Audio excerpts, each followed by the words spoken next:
Hello everyone! It's day 100. In one way it's been quite fast, the time to get here, and in another way it's been slow.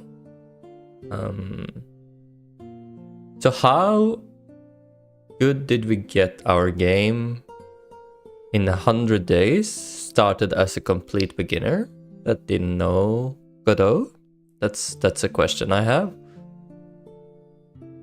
And then of course we're gonna have to, when we playtest, we have to consider what changes are the most important to make the game better now. Another thing to consider is the first important step when we're gonna do anything like a Kickstarter or Steam demo or any other first step. We need the 5 to 10 first minutes of the game to feel really good as a new player. So how do we do that? Right? We have to consider that while we playtest as well.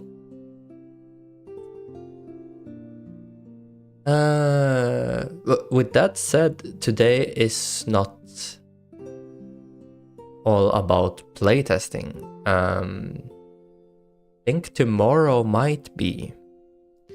Today I want to have a look at things like what kind of quick changes, tweaks and balancing can we do in order to make the game feel good when we playtest it. So that might, for example, mean things like right now the enemy health per wave is like both the scaling and the starting health is just like a completely random number. We have weapons which are unbalanced. We have effects that might easily be added to enemies, like the impact effect spawner that allows bullets and lasers to layer on top of the enemies. These are currently not applied to certain enemies. In fact, the beetle enemy might not be compatible for these effects, but we'll see, because its hitboxes are all weird. We might have to make like a different type of hitbox for that one, and hope it doesn't make things laggy or anything. What else? Mining. When we go down and we mine and get resources, I do notice that once you get ahead, you get very far ahead. The times I play tested before. So I was thinking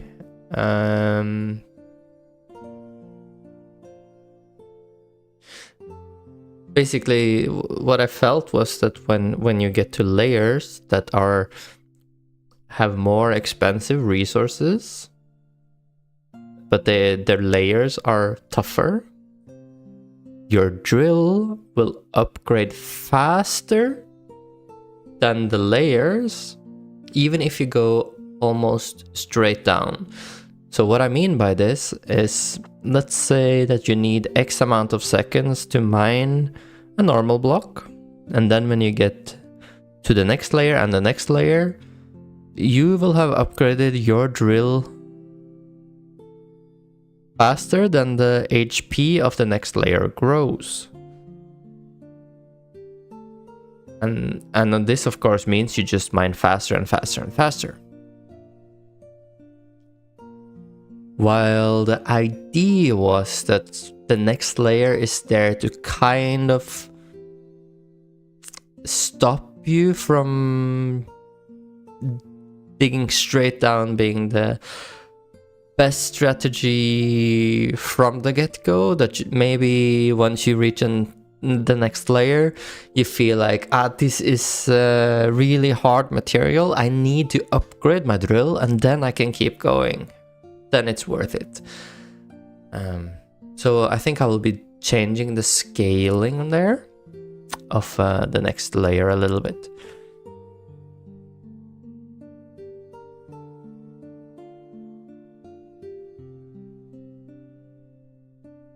Okay, keep going.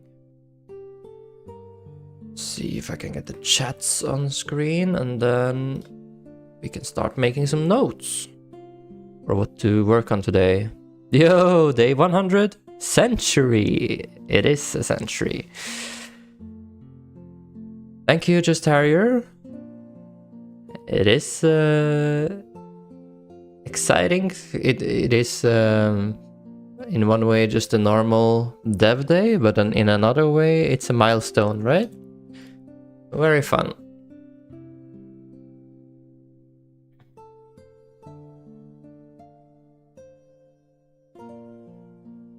So let's make a couple of sections on what we can tweak. We can tweak the mining, enemy health. We can do enemy. And then subsection health and damage. And spawn amount. Now spawn amount and health is tied together.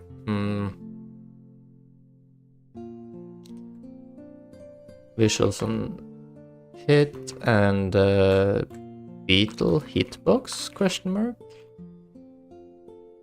Are you gonna continue this series till how many days? Good question. I might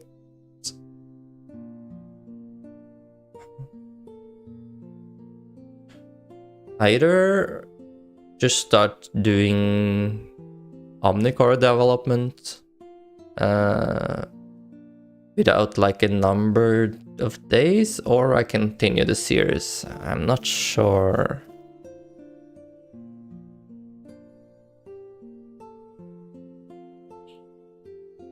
Not sure. We could. I'll think about it until tomorrow.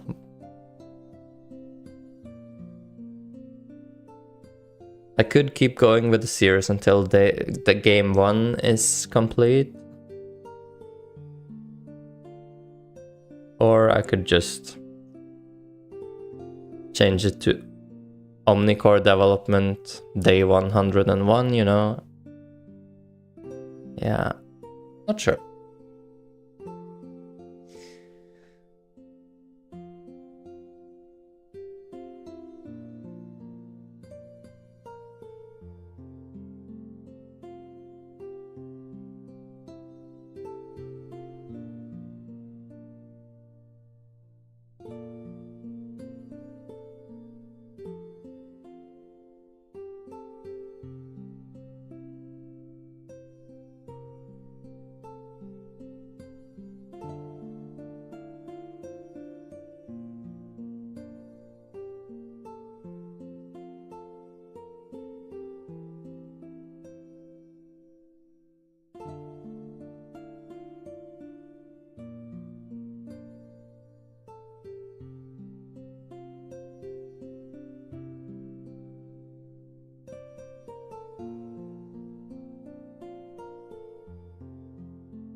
What do you think is the best Just Harrier? Do you think it's best to keep going? It will probably end up being like 500 days if I would take a guess before I'm done with the game, but that is That is real-time days. Actual development days, maybe like 400, 300, 400.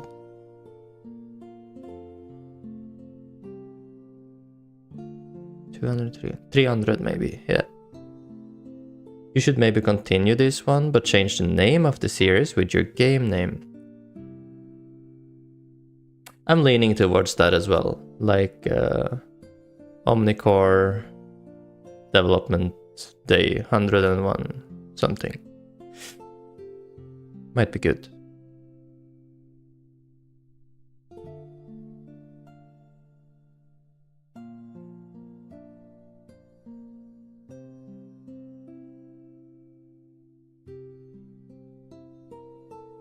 We have to check multiplayer functionality, make sure all enemies and weapons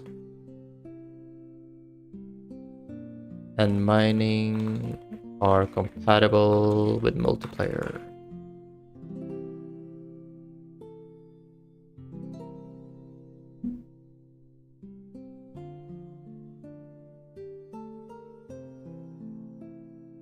And then I also started noting down a bit about the playtest here. So the idea, I am actually going to make a copy to this. Maybe I can give it to someone else if they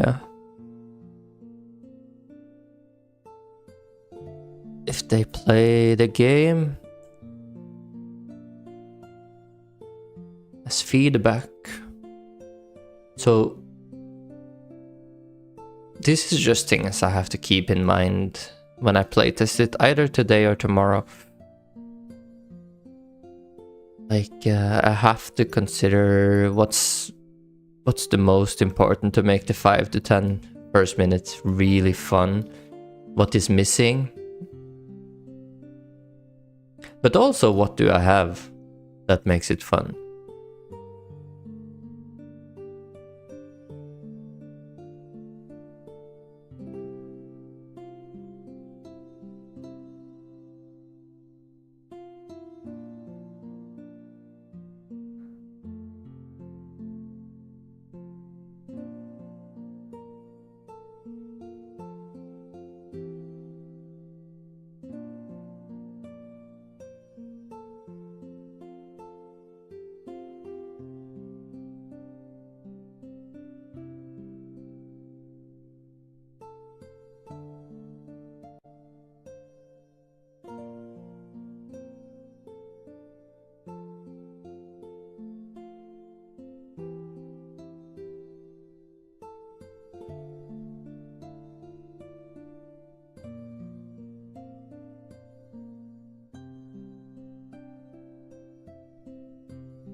Yeah, let's do it like this, I guess.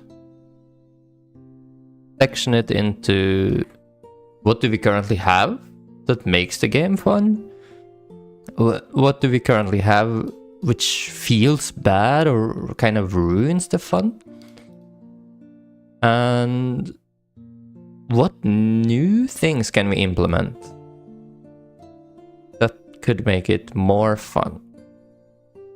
That is the sections I'm gonna consider for both of these categories.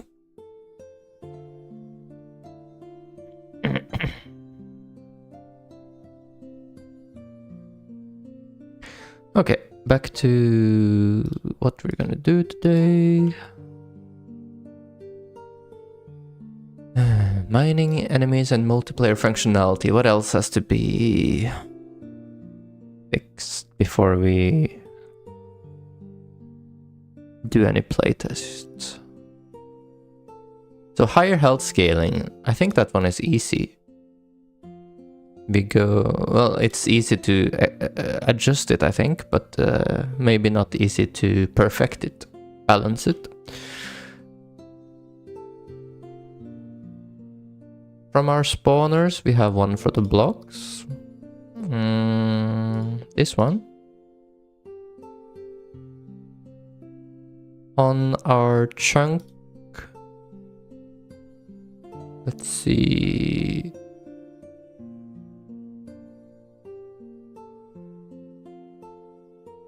I think actually it's on the chunks we spawn, chunk mining blocks. And then we look after some health.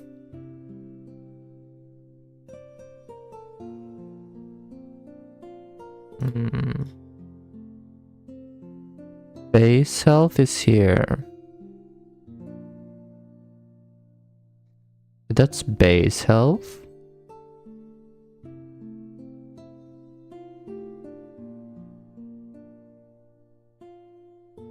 And then we multiply it by the depth level, yeah?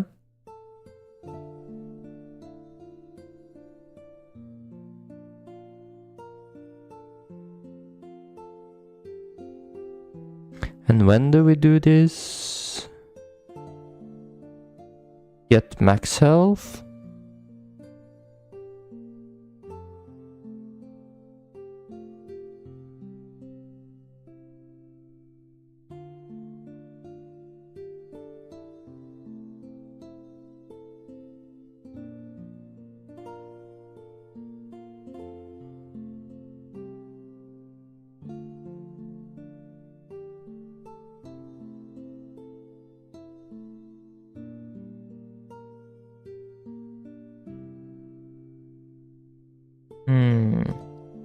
So where do we do something like set health, maybe?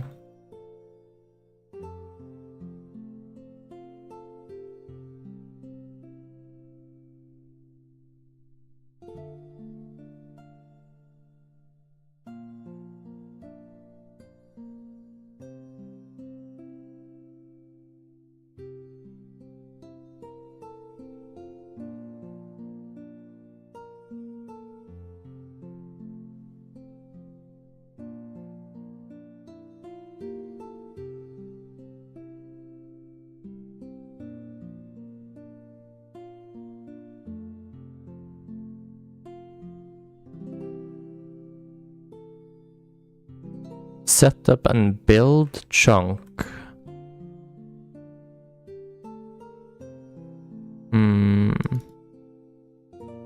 Chunk setup.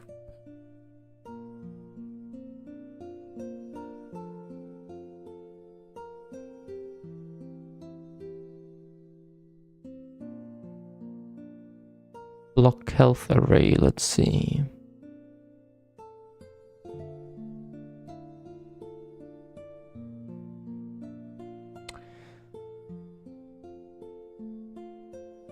I might be doing it during the creation, actually. The chunk creator.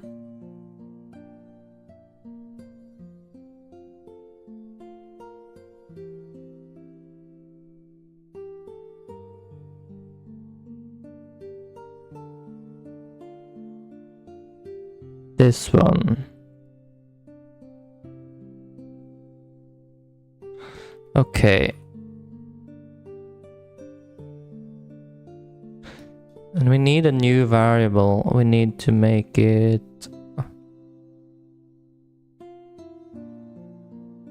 We multiply by depth level, but we also multiply by health per depth level.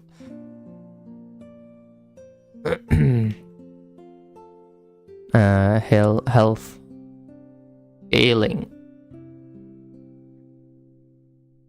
Health multiplier per depth level. Okay, and where do we put the health multiplier per depth level variable? We should get it on ready at least.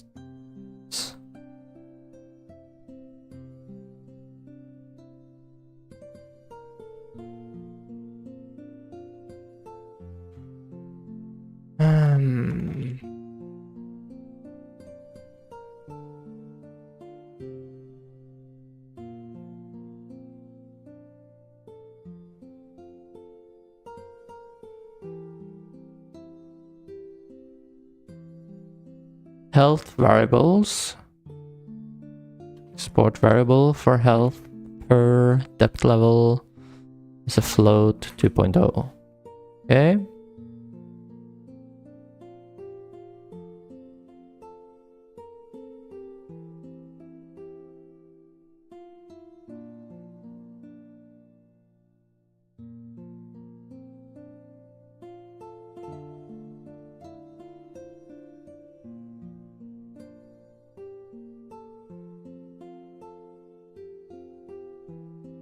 And do we have a block spawner node? Yeah.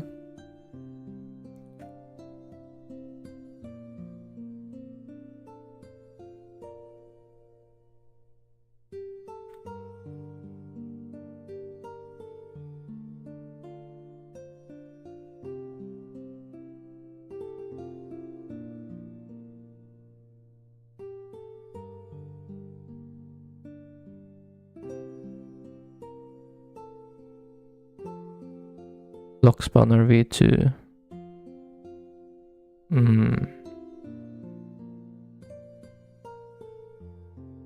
Okay. It's on the chunk mining blocks. If we're gonna have a reference to this thing, should probably make it in ready. Block drop spawner. This is the one, I think. As v2.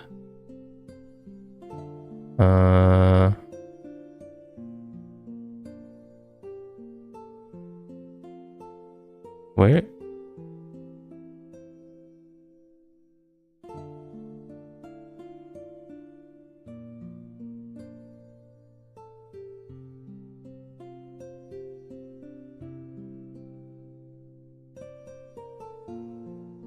References? Block drop spawner.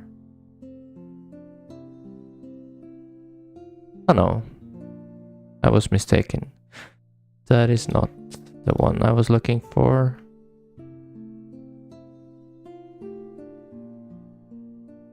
Block spawner, like, not block drop spawner. Yeah.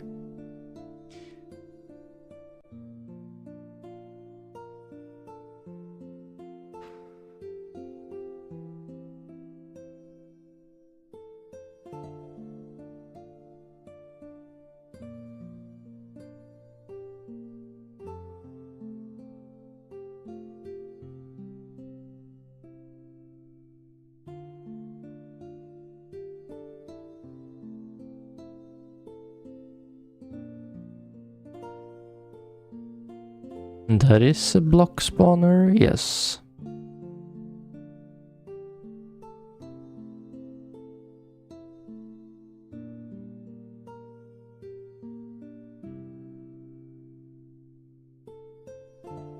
Good.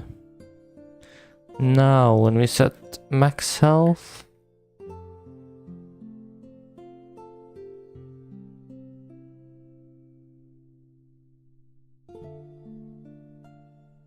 okay, here we also have a reference, so we can probably remove that.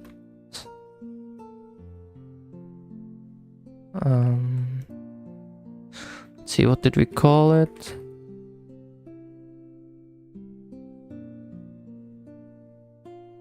Mining block spawner version 2.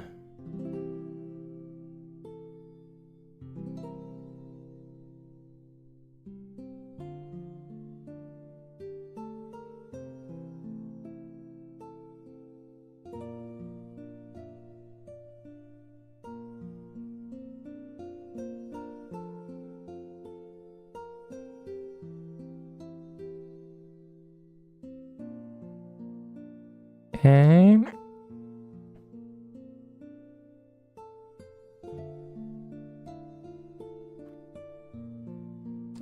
We should actually make the function for setting the health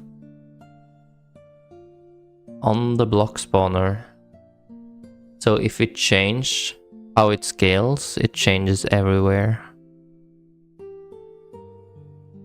So we can, for example, pass the mineral type, the resource type like iron, and pass the depth level we're in, and then it returns how much max health that block should have.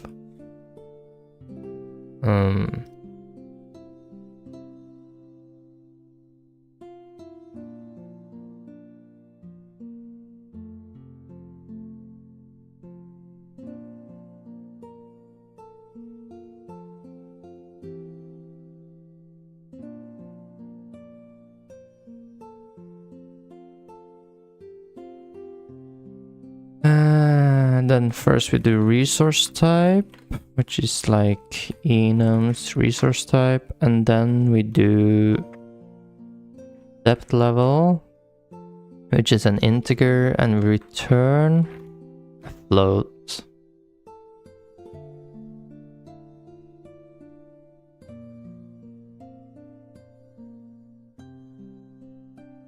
Okay.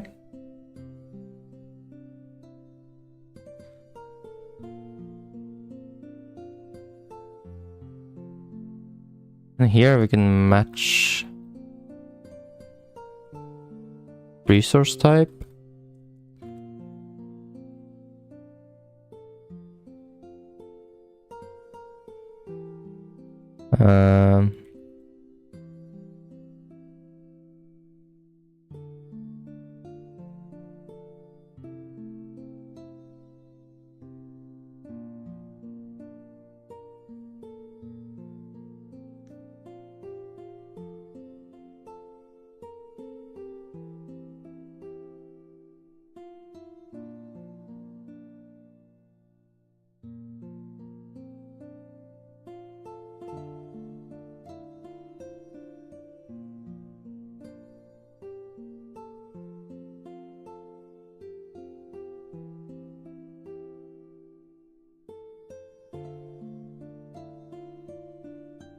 So what I'm thinking for calculate max health here is we give it the base health of the block, and then based on the depth level as well, we then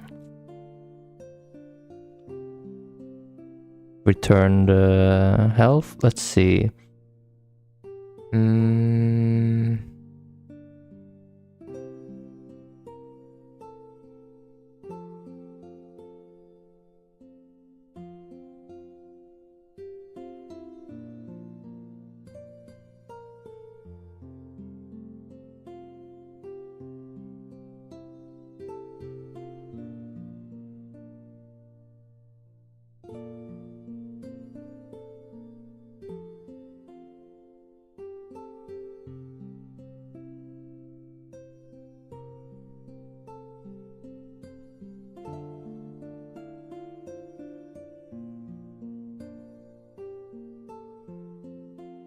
Base health plus base health multiplied by depth level multiplied by 2.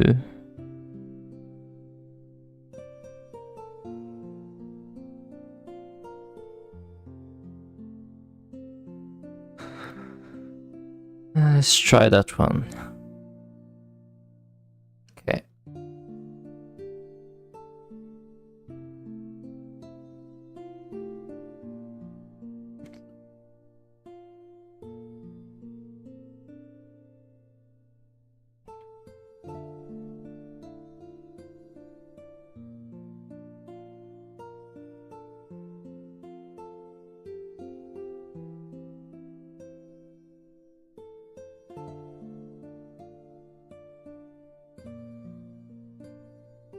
And then we have iron, bronze, silver, and gold. Iron, bronze, silver, gold.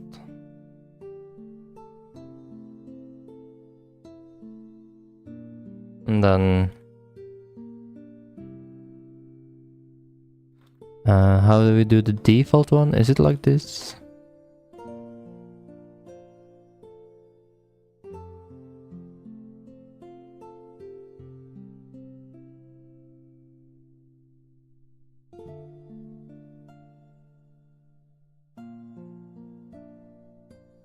Alright, so in the chunk creator, when we get elf, I think we can do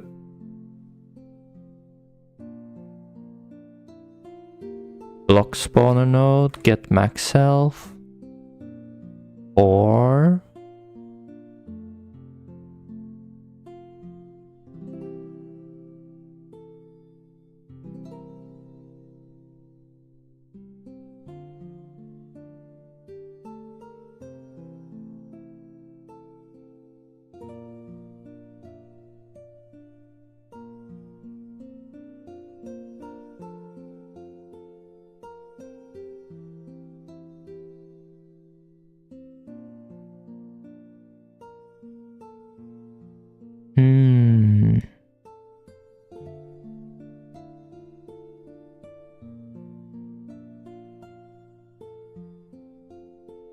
resource type, depth level.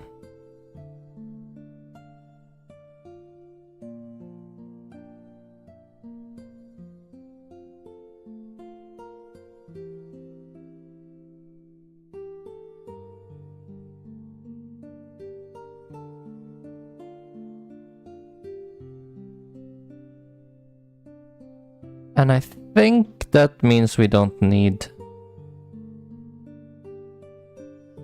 this.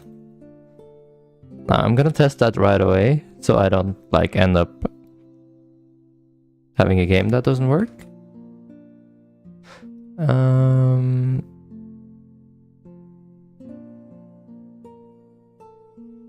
Let's also go to the chunk manager. Other chunk mining blocks here. Get max health. Then we can return. What did we call it here? Block spawner. Mining block spawner version 2. Okay. Get max health, and we need block type. Okay.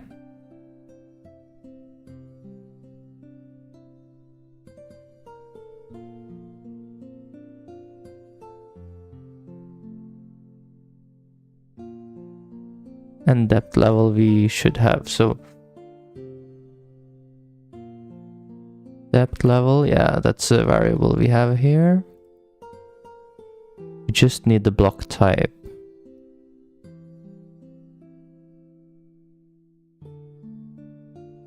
Block type.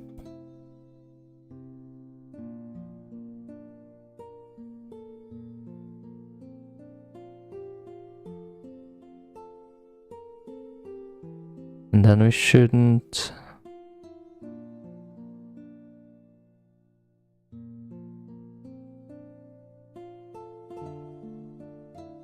need this.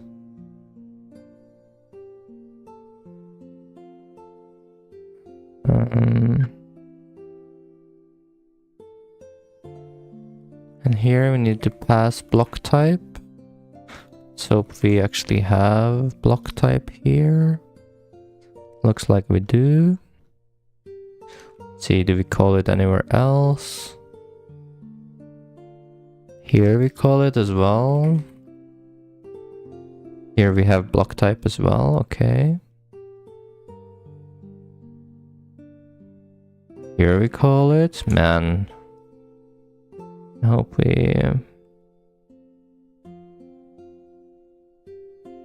this works.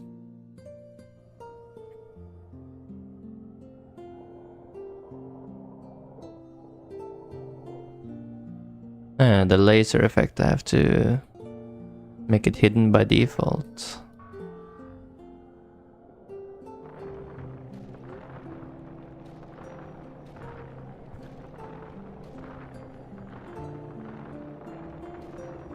Okay, so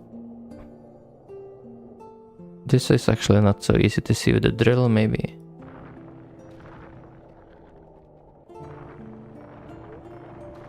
Takes about 2 to 3 seconds to mine an iron. So let's find an iron down here.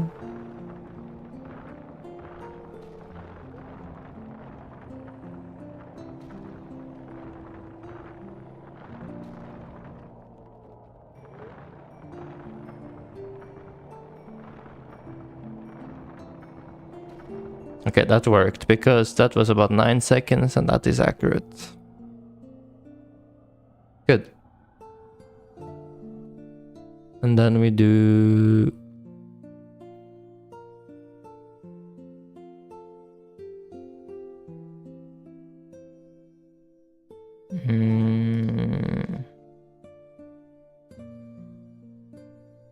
See worlds, block spawner.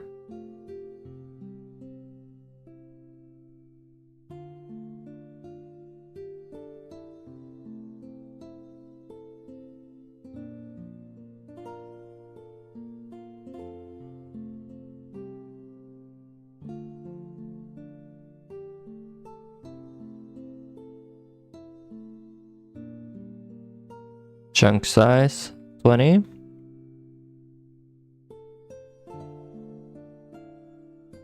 And we say, okay, we tried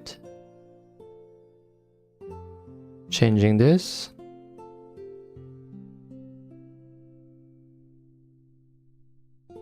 Adjust health per wave of enemies. Okay. So this is just directly linked to the weapon damage, right?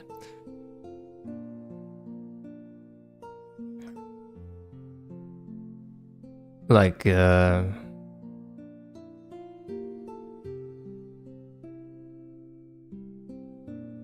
think what we should think about right now is how many enemies do we want to spawn wave 1, for example? And what type of enemy? So let's see, do we have enemy spawner? Yeah. So let's do armored enemy on wave 1. Then basic, then scourge, and then sturdy. Okay.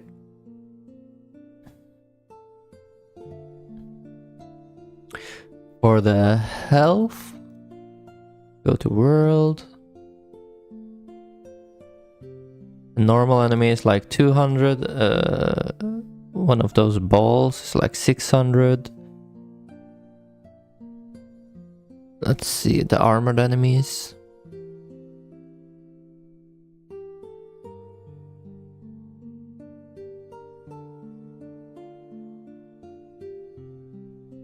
So let's spawn like 2 balls, level 1, okay? And then...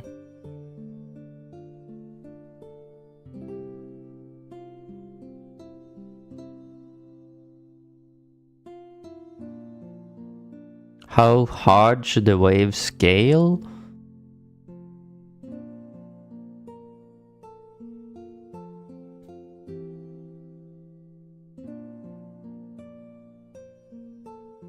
I think we can double the health each time, maybe. It's not gonna be double every time, it's just gonna be 1200 more health every time. I think that's gonna be fine.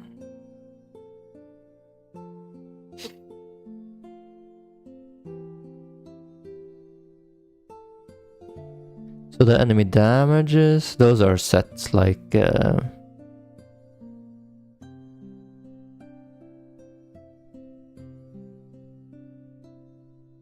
it was set for testing and stuff. Fully ramped damage 30 with the 10 seconds. So if it's able to shoot for 5 seconds, it's gonna deal like... or if it shoots for 10 seconds, it's gonna deal like 150 damage. Which is quite a lot.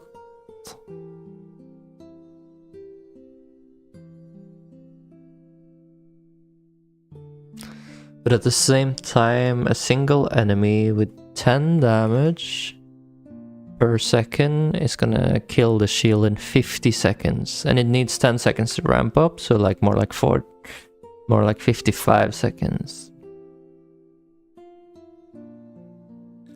That I think is is okay. It's quite heavy damage though. But the player does have access to things like shield regen. So let's aim for something like 5 DPS as a base, maybe. Try that.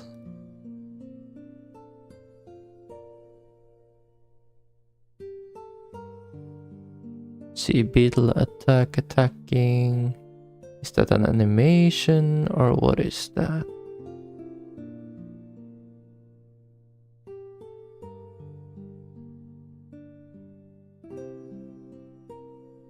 Here, attack damage. Okay. So that's 5 DPS. Let's have a look at the sturdy enemy.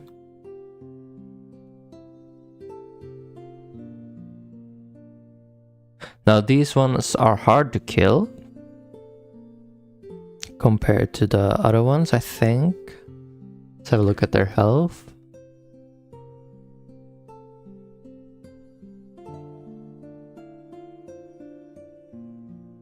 Sturdy.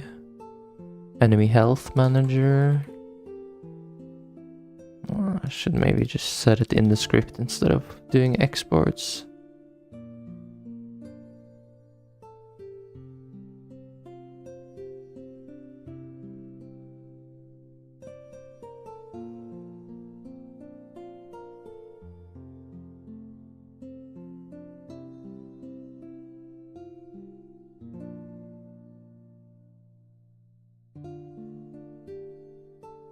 $1,200. Okay.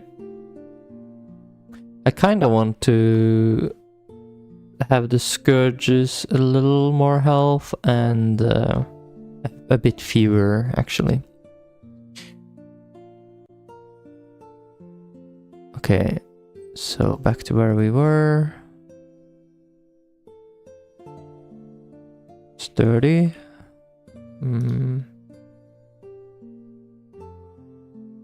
Enemy sturdy. Let's try to find the damage. This one uses an animation. 2 DPS. That's very low. I kinda think that the damage of this one can be heavy. And the reason I say that is if we have spawn basic enemies, they only have a sixth of the health of this one. So this is like 6 basic enemies. And there's 2 things to consider. One, you can kill like 3 basic enemies and this one would still have half health, meaning this one is still continuously firing. This one, while when you kill the basic enemies, you removed many damage instances, right? But at the same time, if you're not there on the spawn time, or if you're killing a bit slow and there's more basic enemies alive or something like that, their damage per second really adds up. Like 6 basic enemies does 30 DPS.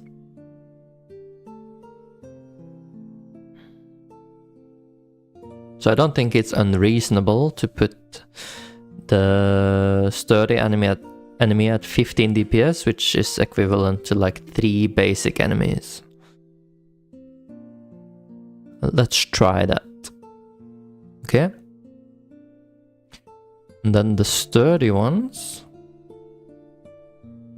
If I remember how we... Oh no, sturdy, sorry. Scourge. Now let's see if I remember how we adjust how many of them spawn. I think it's this thing. Cluster number. Let's try 5.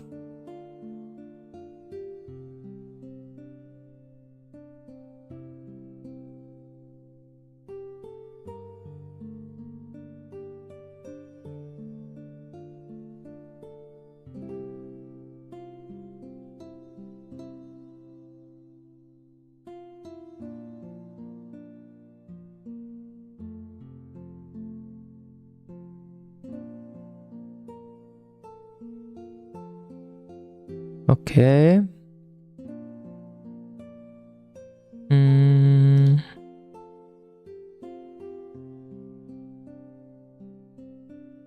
Yes.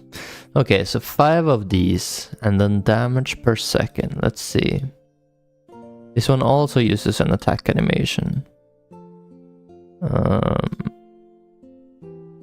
1 second, argument, float. So if these arrive at a shield,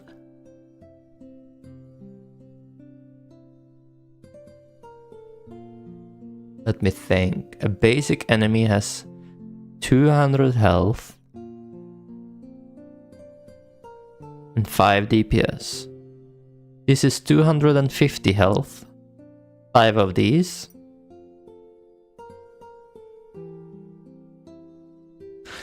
Yeah, I think 1 DPS is correct for this.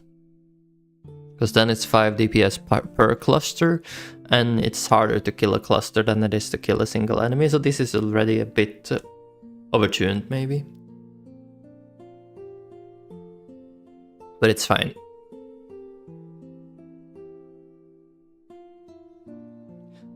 And the boss, of course, we have to remember. Boss. Let's have a look at him. And try to find his damaging. That's also an attack animation. Let's go to attack down here. And tweak the argument and DPS. So how fast should the boss kill a full health shield? I would say...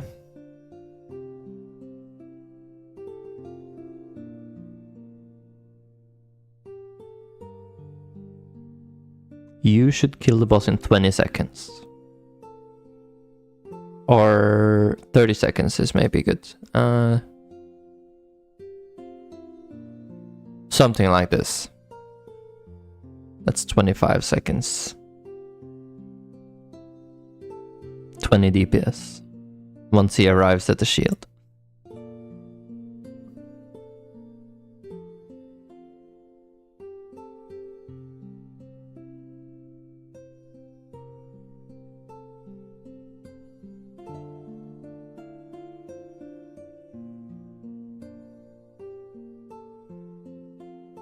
Oh yeah, we have to do the tweens reset. I'll keep this error in, because that's a reminder to myself that I have to do that. Okay.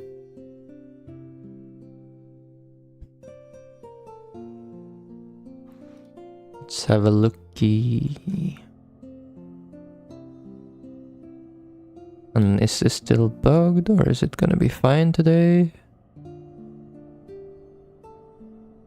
Gonna be bugged, okay.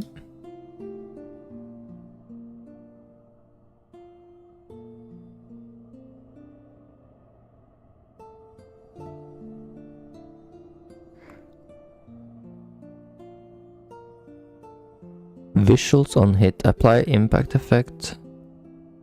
Spawner on each enemy.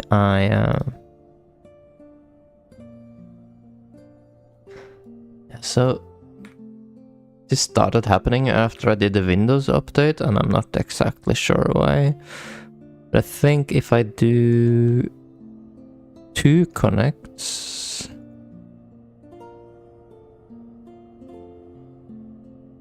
it's still broken.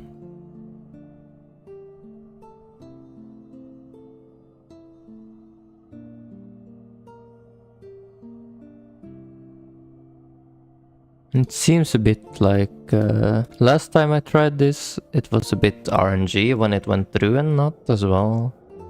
Very weird.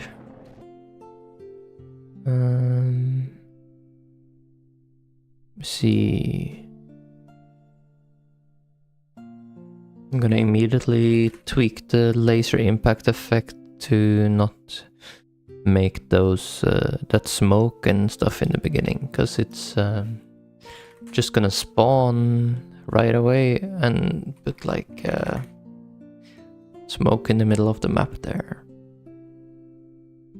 Laser impact effect. Nope. Not that one. Layer.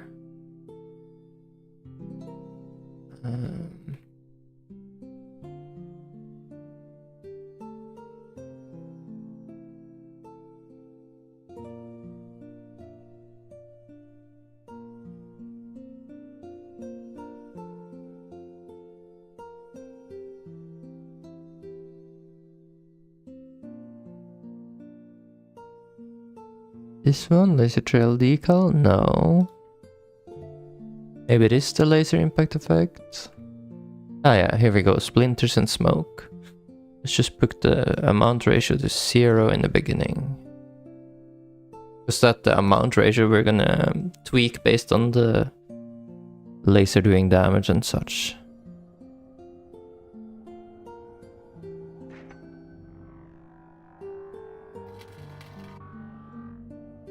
So it still works, good.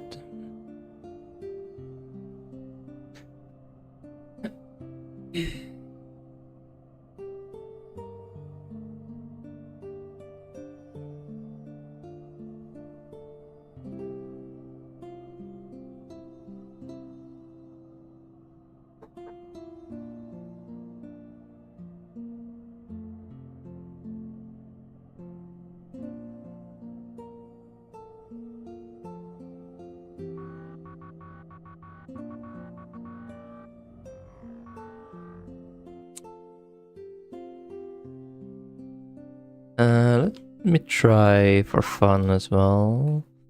What if we do pause the game and then connect?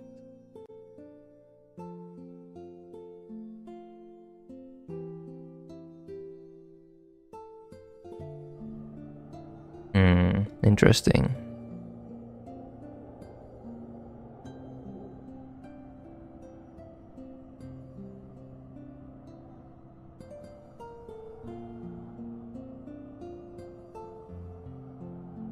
Very interesting.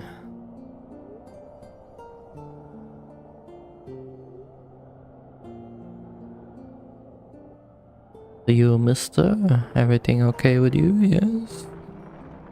You can still shoot your laser and stuff?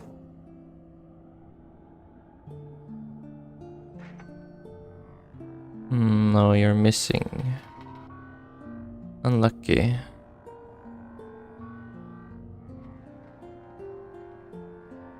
Huh?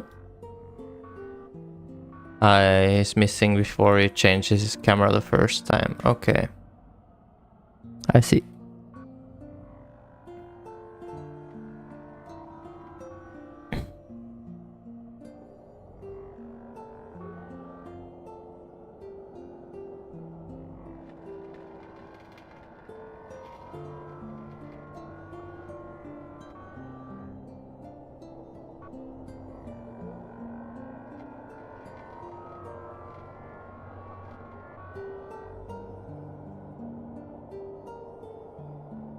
This hole has to be very visible from the top.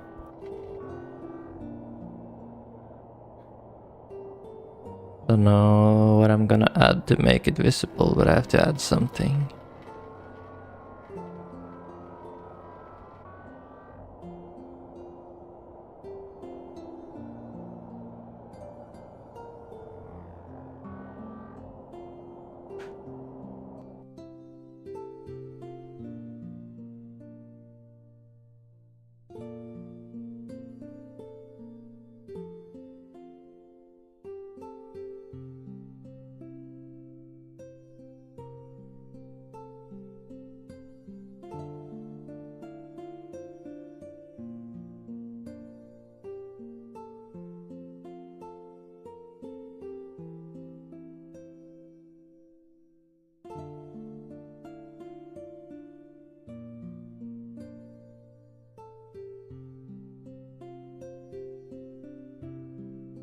Alright, what's next?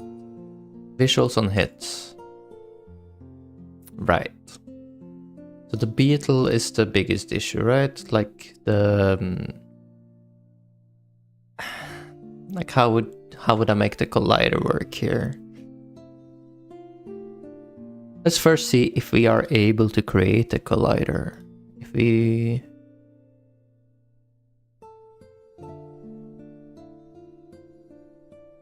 For example, if we target the full mesh, is it then possible to make a collider? Or do I need to target... What about the CSG node? Bake mesh instance? And bake collision shape, that might be... Let me see how this one looks. Yeah, alright. So that might work.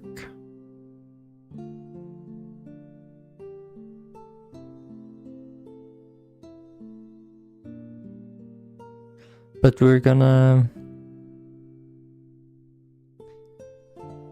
I don't know if we can add multiple shapes together. What if we target 2 of them? No, then that option disappears. Perhaps ChatGPT has a tip for us here.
So this is a tricky one. What we'll probably do though is replace this enemy with something we create in Blender. Anyways, so I don't really care. What will happen if we do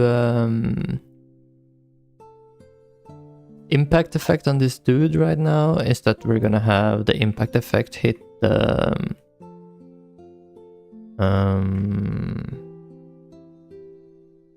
the collision box here, which is the big square box. So the laser, for example, would be drawing right outside the mesh. It would look kinda bad. And might be better to just not use it. But hard to tell what's best, I guess.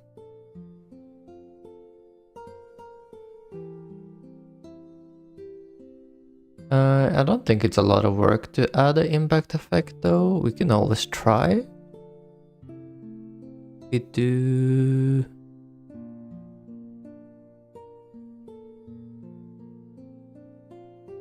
Let's just focus on the enemies right now.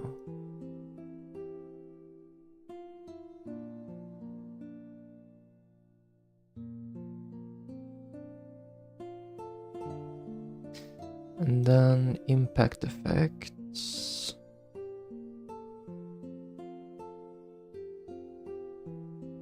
These 3.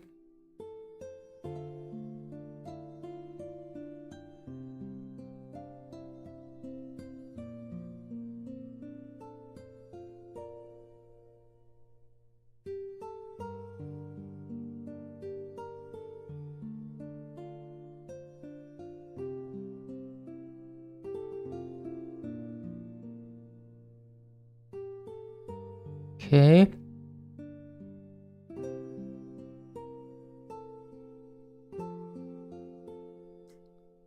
And then we have to make sure they have enemy route assigned.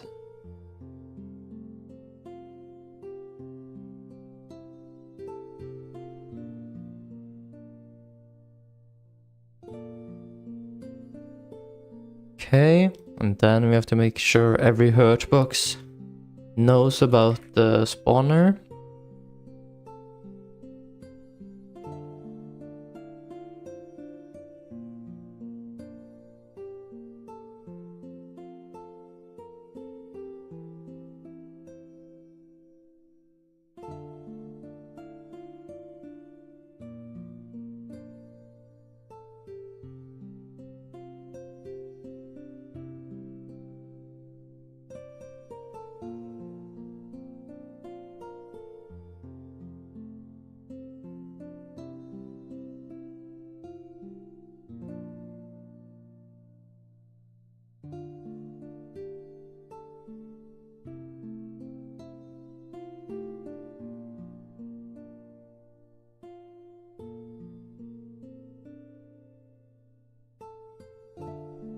Okay.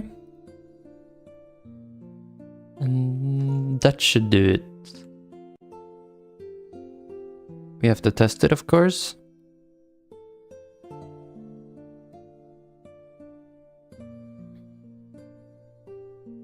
Yeah, so the beetle hitbox, is there a solution for it?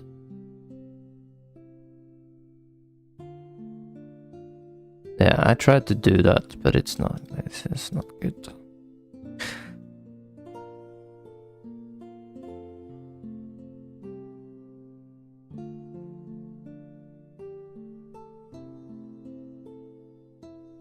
Yeah.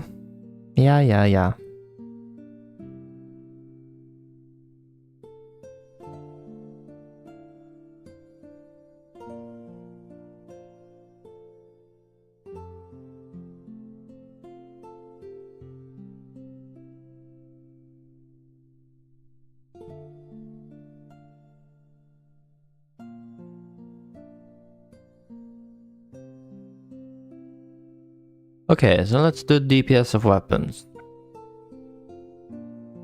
For that one, we're gonna go to our player scene.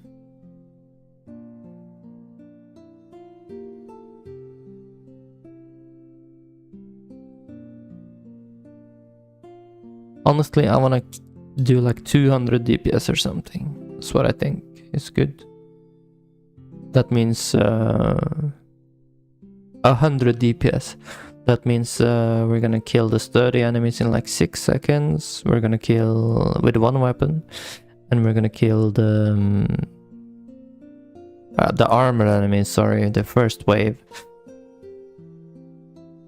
So if you have 2 weapons, you kill an armored enemy in 3 seconds. Then when the normal enemy spawns, you can pop them in like a second by hitting their head with one weapon.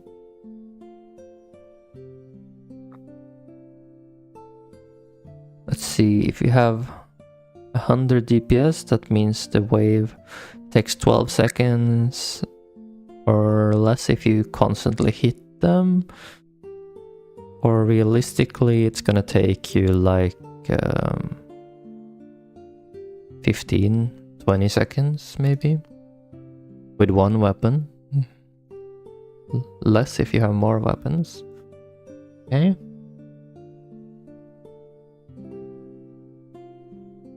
And this is something I think I did wrong in the past, where I considered the first wave should take 20 seconds. I think it might be too much. I could be wrong though, it might be. We'll just have to test.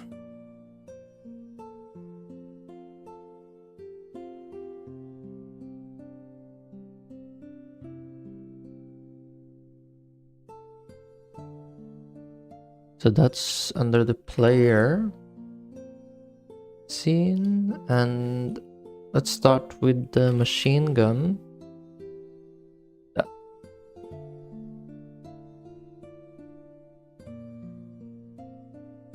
So base damage, if it has fire rate of 0.2 and we want 200 DPS, that's 40 base damage, but we want 100 DPS, yeah? 100 DPS. Laser gun. Laser gun has a ramp multiplier of 2. So it has double the peak damage compared to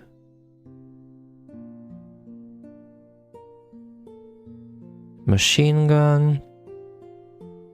It does have 3 seconds ramp time, meaning it needs about 4.5 seconds or something to do before it does the same damage as the machine gun on while shooting, and it's gonna have to cool down.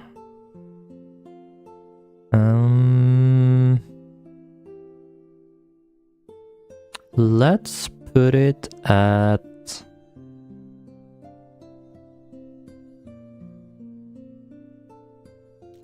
15. That's 50% more peak damage than the machine gun at 30. Alright? Let's try that. Piercing homing. Okay, piercing homing weapon.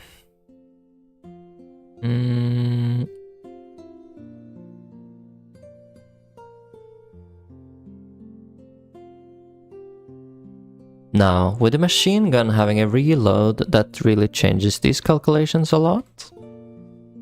I'm not sure exactly how much of shooting time is reload time. Don't have a reload time here. But that's something we have to consider. So let's have a look.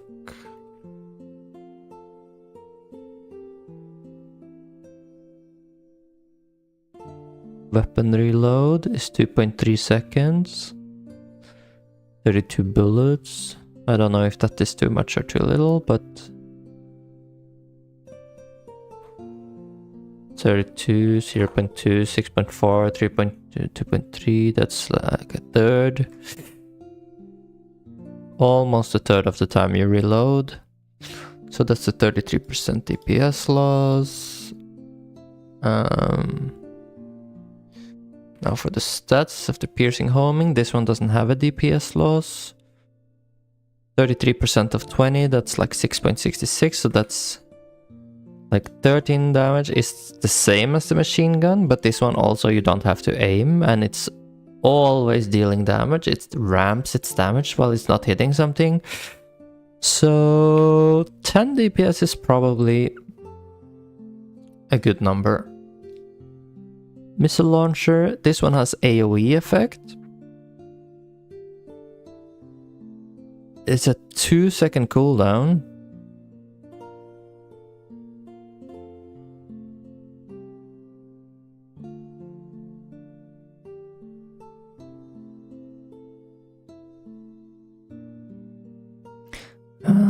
Scourges spawn 5 in a cluster.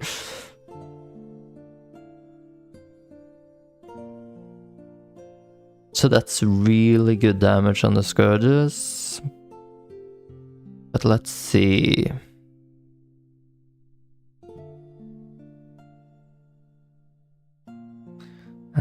Please no fire rate per level. I don't like that anymore.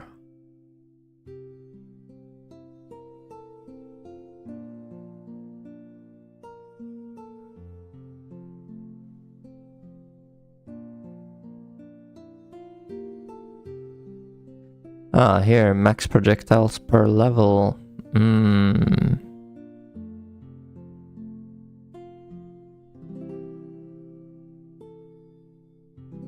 This one has max projectiles per level. So what does that mean? That means we're gonna get a new scaler. So the base damage here per level has to be decreased.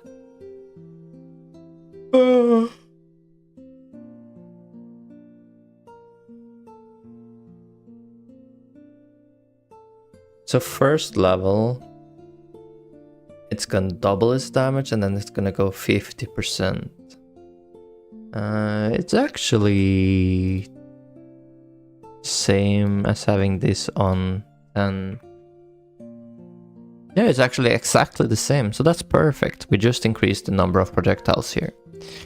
Alright, finally this one.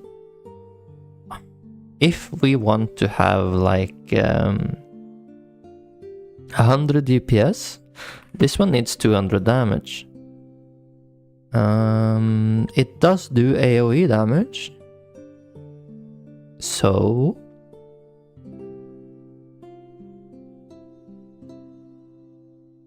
if it has 50 DPS, it still one-shots the Scourges, which is 250 damage on those.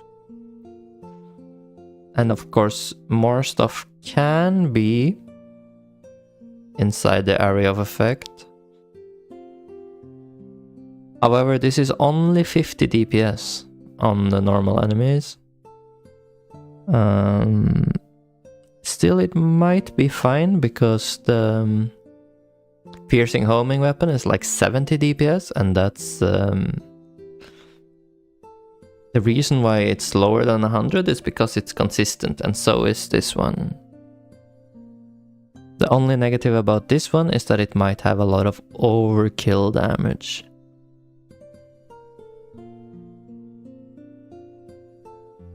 I think this is fine. The piercing homing weapon does have a tendency to get stuck though. I might add a little note. Piercing homing missiles. Don't let the missiles fly in circles close to the enemy. Force direction.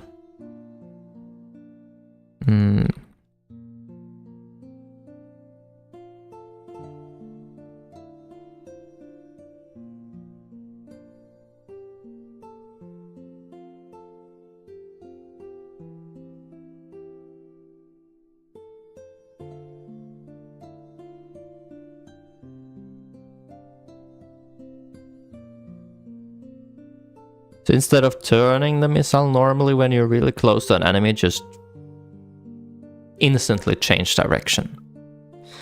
It's also gonna look cool when you have like multiple enemies in a row, because then it's gonna go like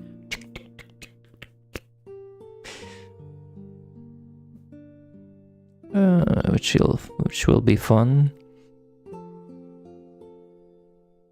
Okay, so I think these are some changes that we could test out for now. Gonna go to the bathroom first.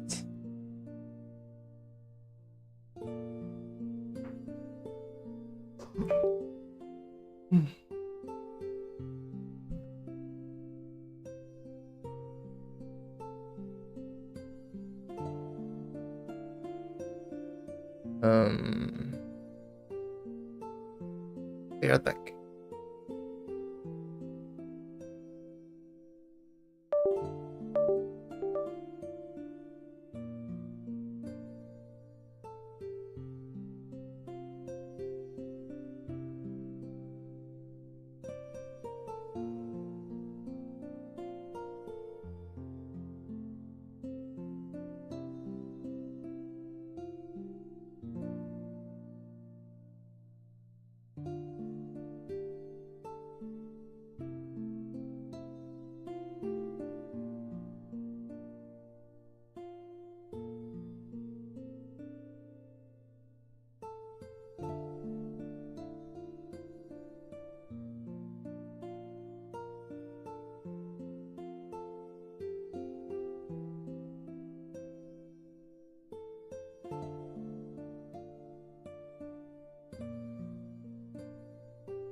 Hey. Weapons damage per second is now super duper balanced, guys. Let's do our first test run, make some small notes during the way. What is fun? What sucks the fun out of the game? How are the first minutes? But I made the game and I'm experienced in the game. It's very important that I get this feedback from someone that didn't play the game.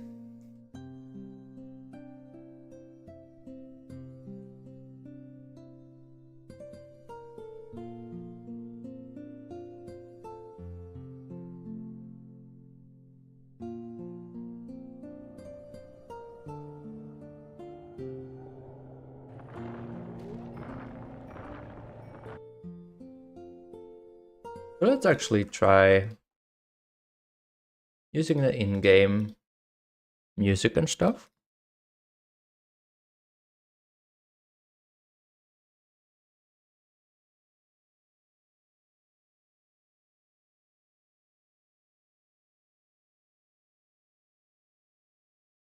And also, let's make it full screen with one run instance. Okay. Project settings, window. And then we go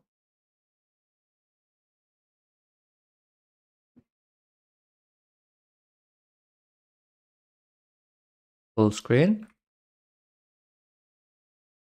Okay.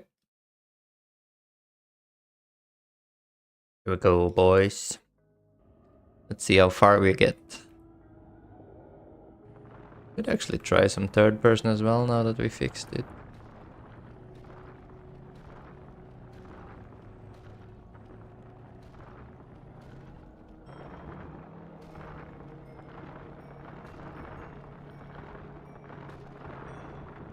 Ooh, a silver straight off the bat, boys. It's gonna give us a lot of money.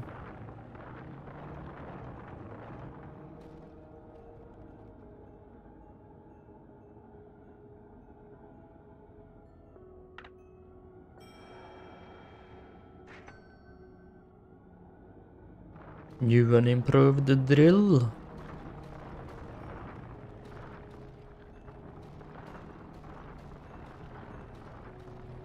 Oh, there's a bronze.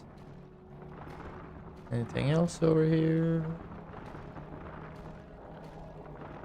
Still prefer first person for sure.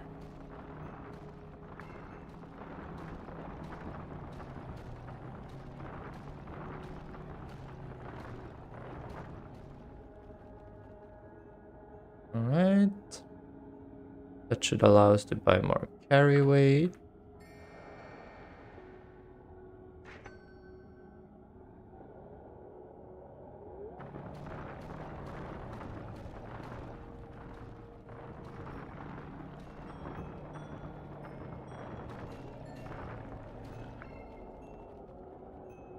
Ooh, another silver. Let's get it. Let's get it! Any beard meets food fans?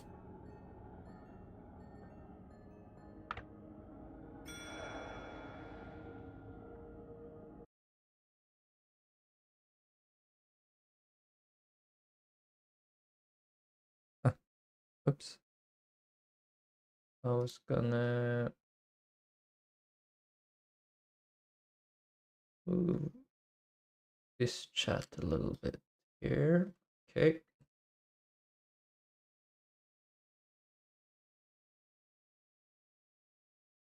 Ah, accidentally closed it. Damn it.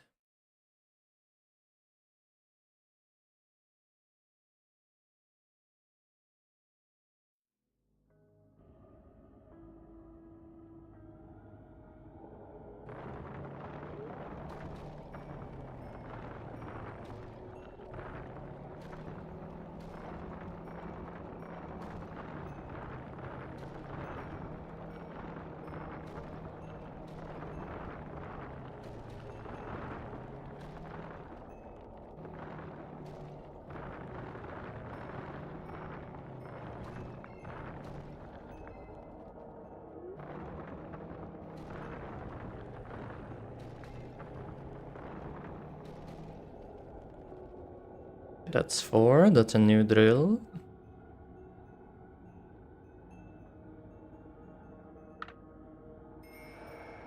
Oh yeah, we have to tweak the prices. Probably.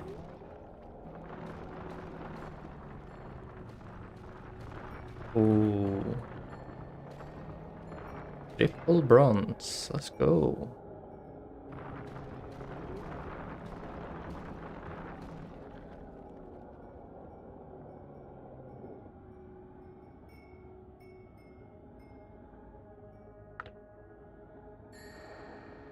That's a carry weight for sure.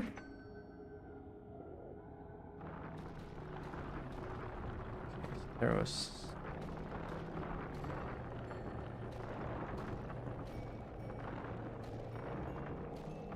It's 3, 4,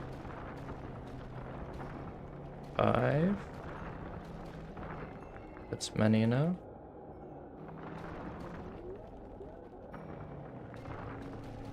Bring that one.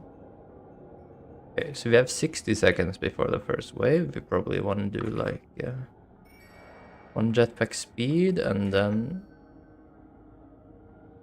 save a little bit for the weapons.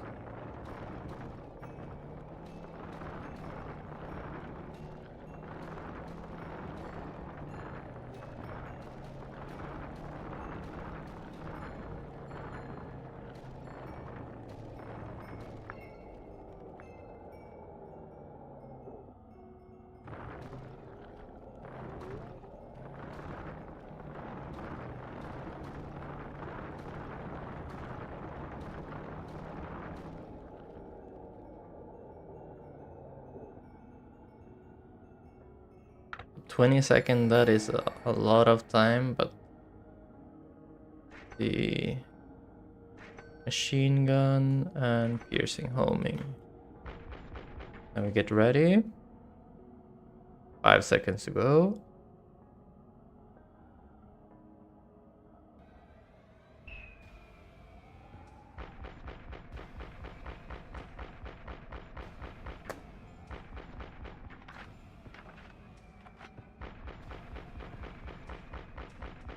There we go. Straight back to mining.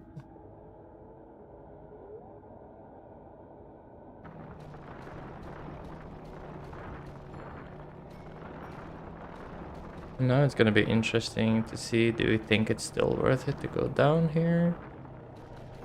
Now we do have a level 3 drill already actually, which makes it more interesting.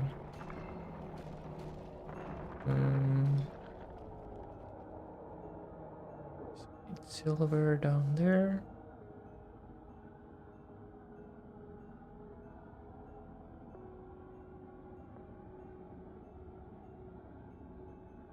Pretty sure carry weight is like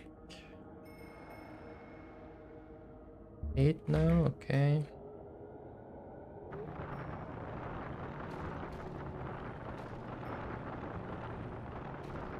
And I saw some silvers here. You can get silver, bronze, and another silver all the way down here. That's great.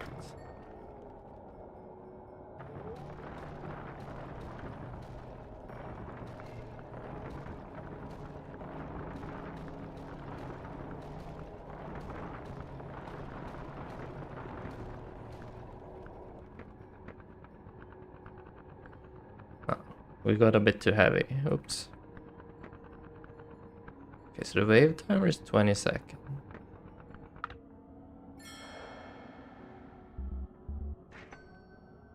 Good carry weight and another drill. Let's see if we can make one quick run.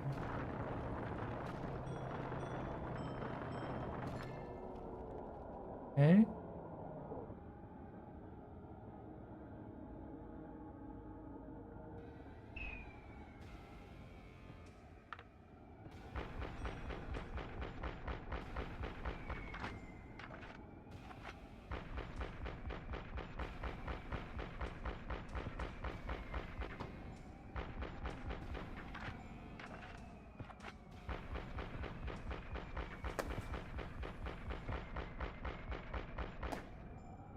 Nice. Go back down.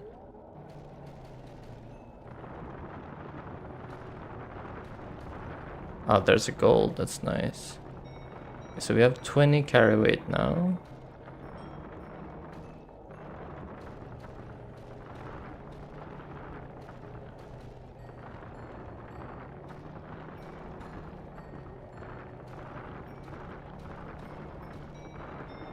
Not a gold. That's crazy.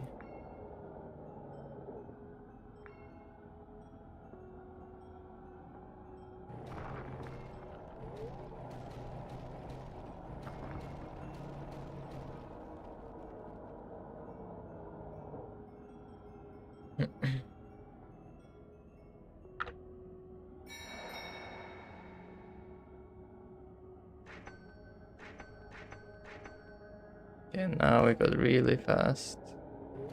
And this is where the economy like really takes off, right?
Is now we start to feel like it might actually be worth to grab some more resources up here because of how slow the mining is getting down there, right?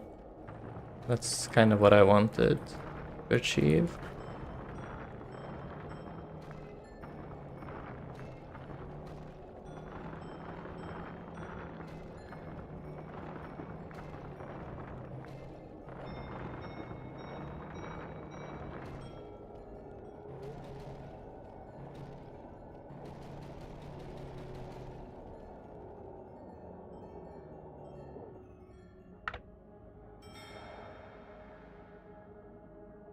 Okay, so let's get more carry weight.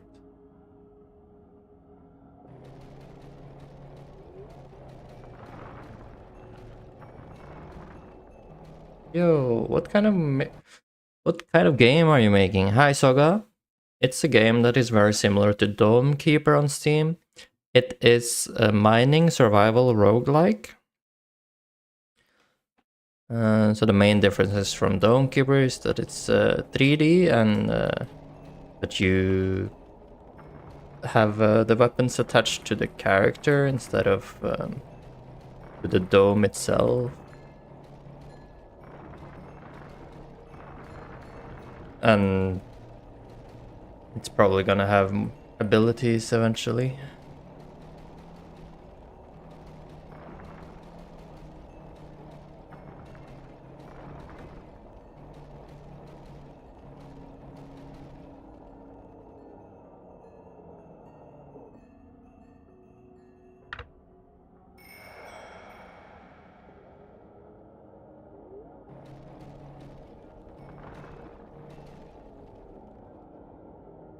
Wave.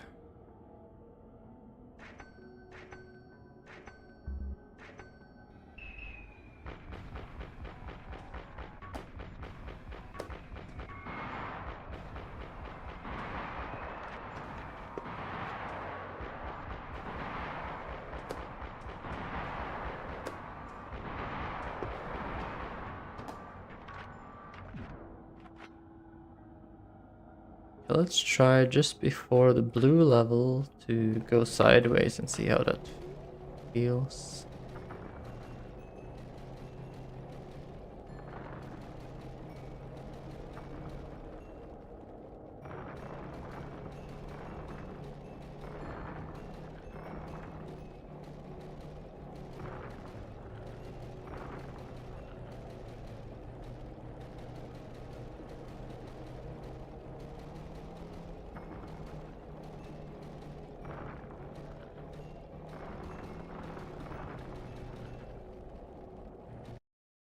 Okay, kind of remind me of those old Minecraft prison servers. Oh, really? Cool. You think it looks good? Thanks, man. The blocks are very much inspired by Minecraft, of course, since they are voxels, like just squares.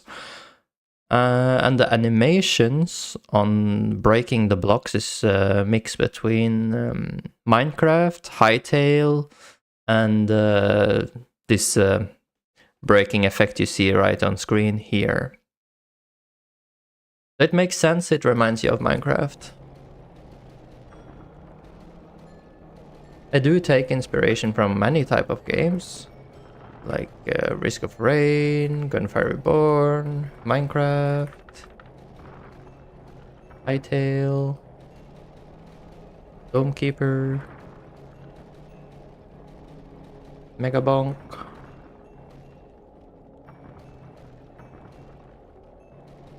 Games I enjoy, basically.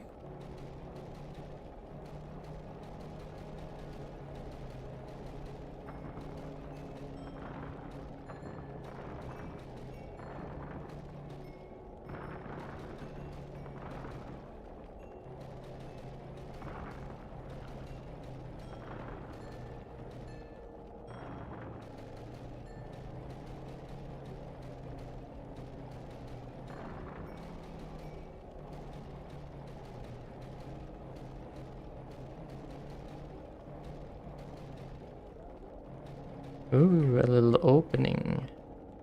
Interesting. Let's head back.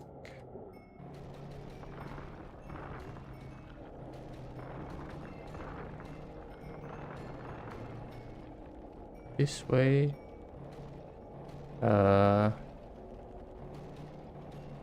Where was the hallway I made? Uh-oh. Uh-oh.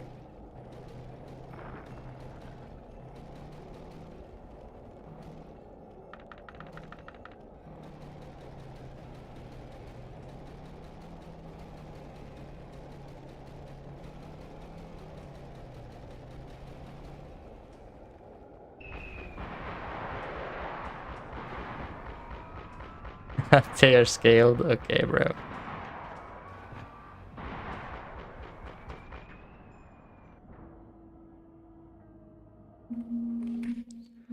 Oh, good thing we were super OP. Oh yeah, I have to make a phone call to the bank. 1 sec.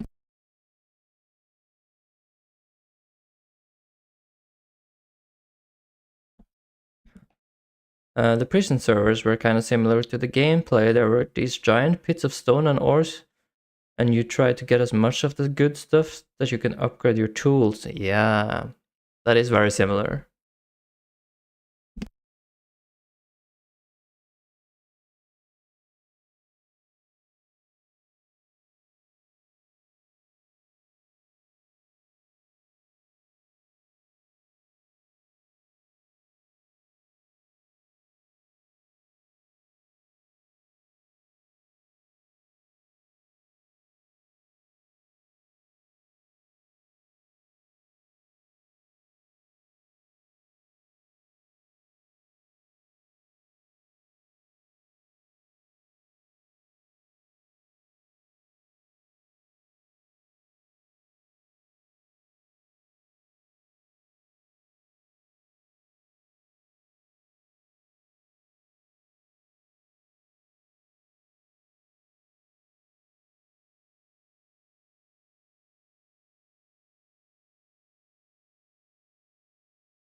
Alright, they open at noon, so I will be calling them later instead.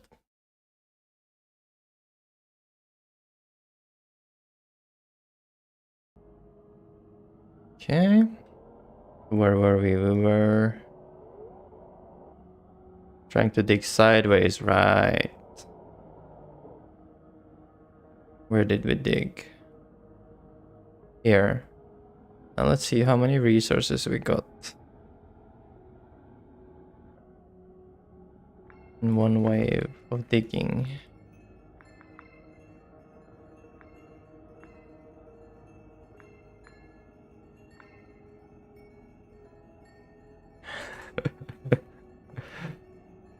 It's too much to drag.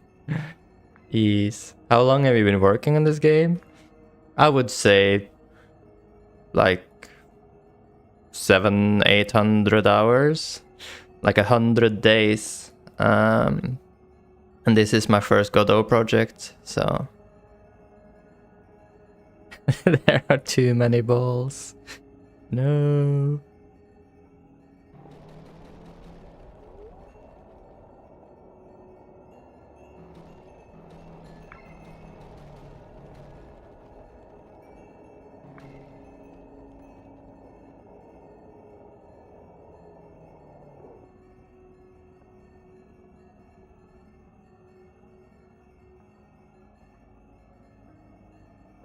Like wind chimes.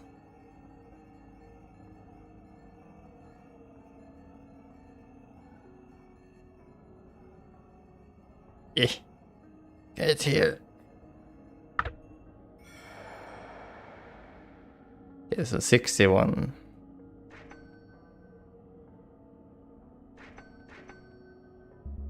It's a jetpack speed. The upgrades are a bit cheap.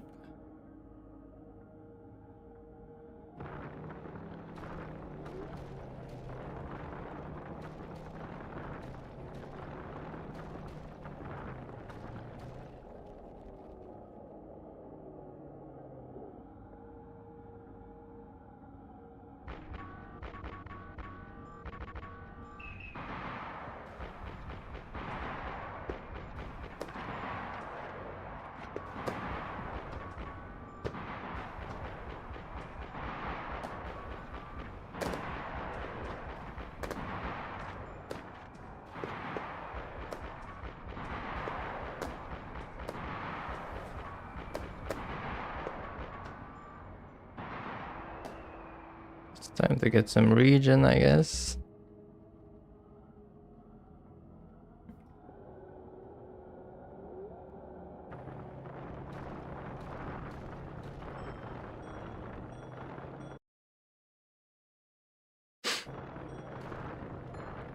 Ah, gold, nice.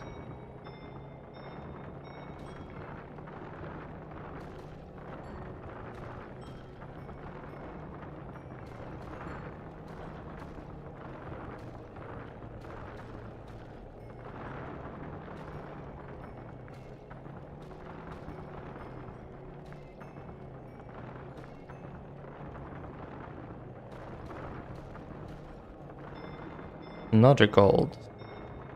And this far, this deep down, that's really lucky.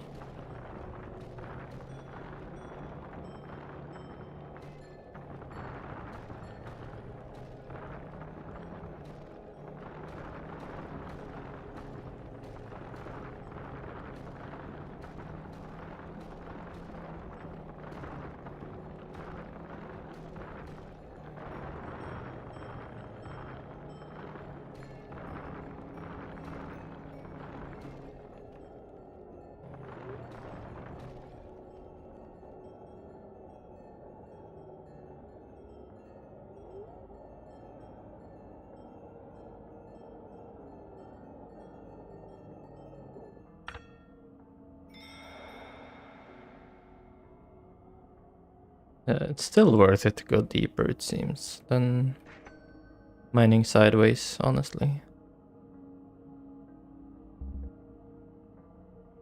24, 12.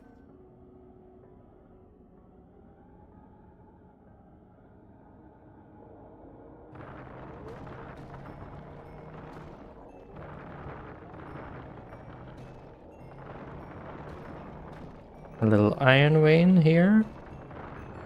Oh, I saw a gold in the back.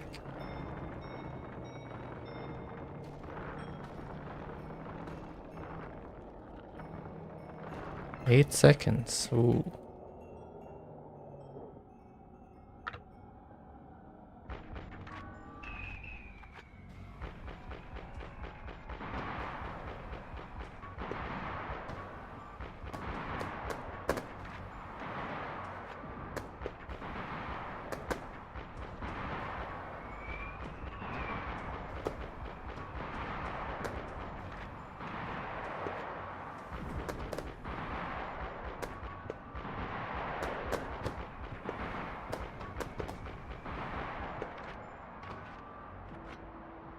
Kinda looked like the count was a little off. Like, I think the wave cleared when there was an enemy left still. Oh well.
This speed goes too high.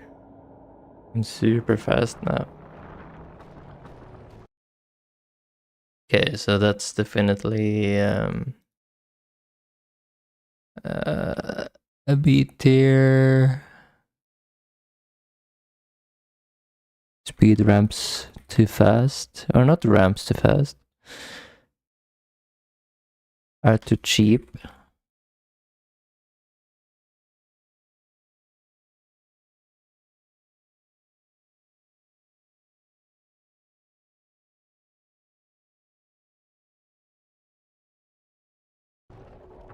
The balancing issue.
Oh man, it's a lot of enemies.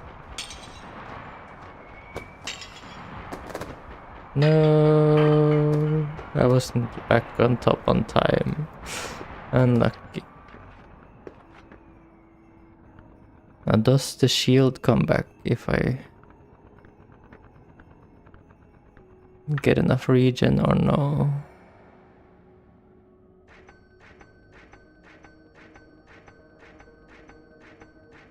Oh, the regen as well is super cheap.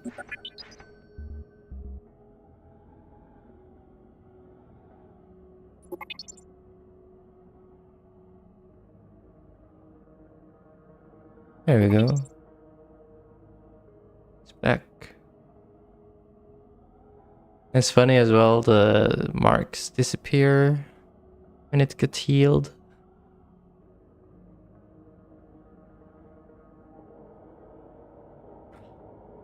That could be the lose scenario.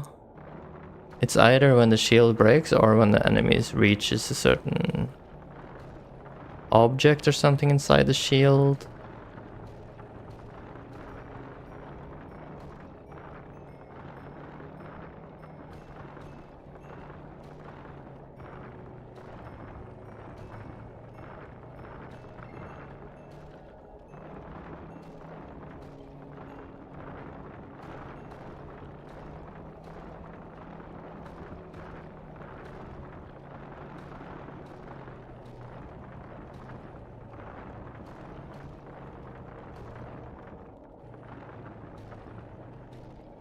I am.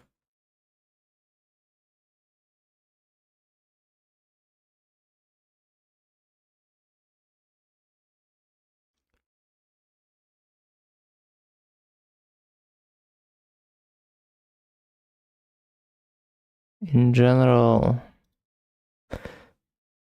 more bosses. That's an important one.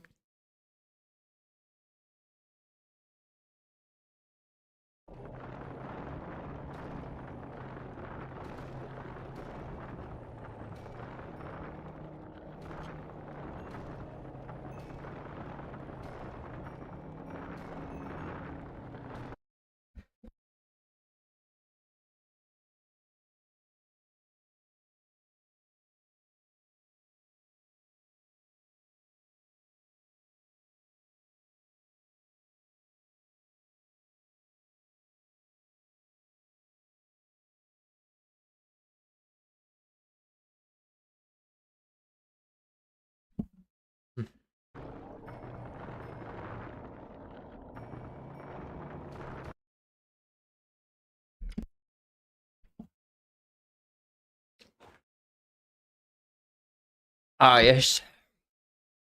It's for the snot, though, not for what you're thinking about.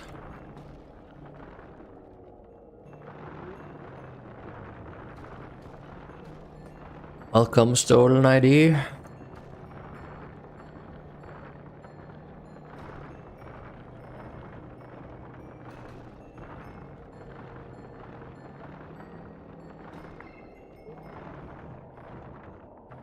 Not sure. My wife was recently sick. It could be that. But I think I have some allergies too.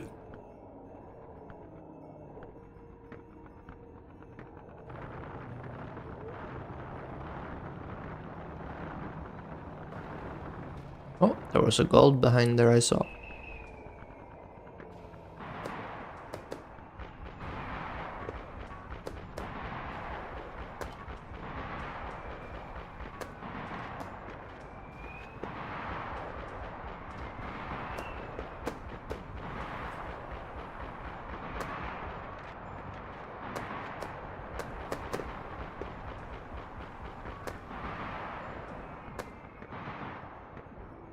Yeah, the count is off still, when probably from the scourges.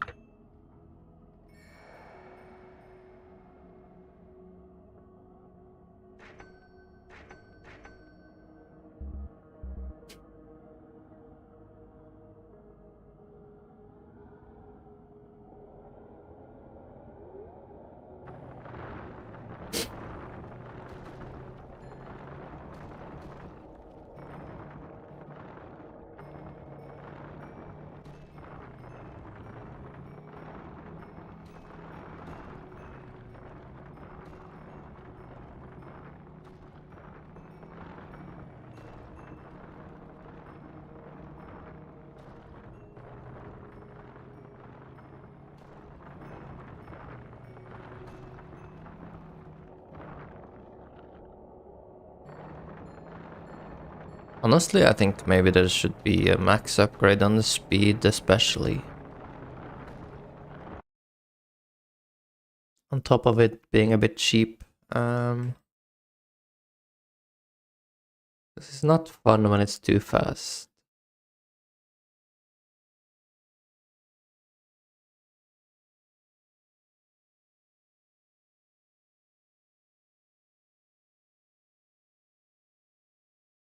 Looking more and more like a game.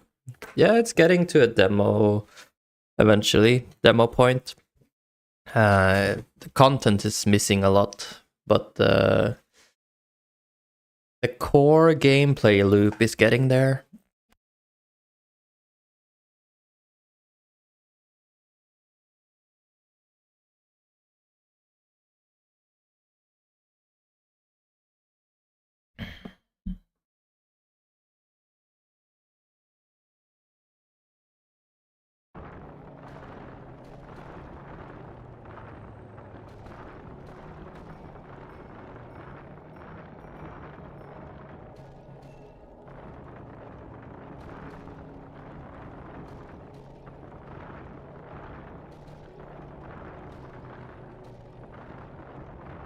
Yeah, so here we're starting to hit the point where it's like the digging is getting slower. That's good. It incentivizes us to not skip through more layers right now and instead go a bit more to the sides here.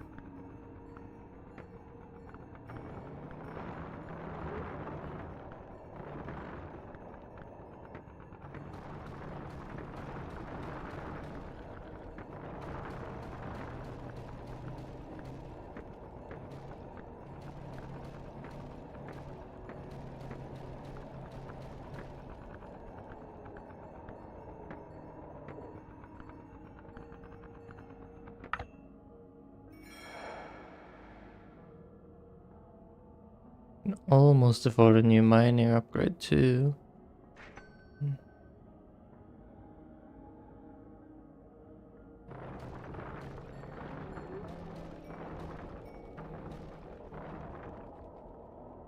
But I do notice that the carry weight gets less relevant.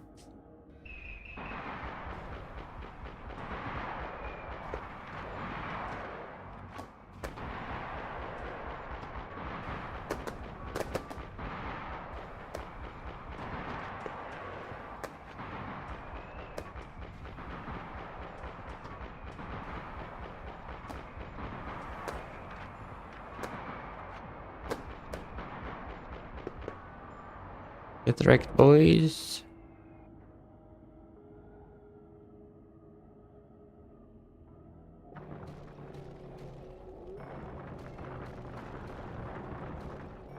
Since the deeper levels are scaling harder with health now, the carry weight gets less relevant because it's at the deeper levels we would normally hit the carrying capacity.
Oh no, there's a ball stuck.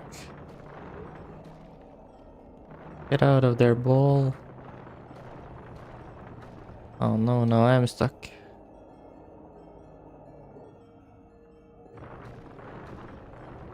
There we go.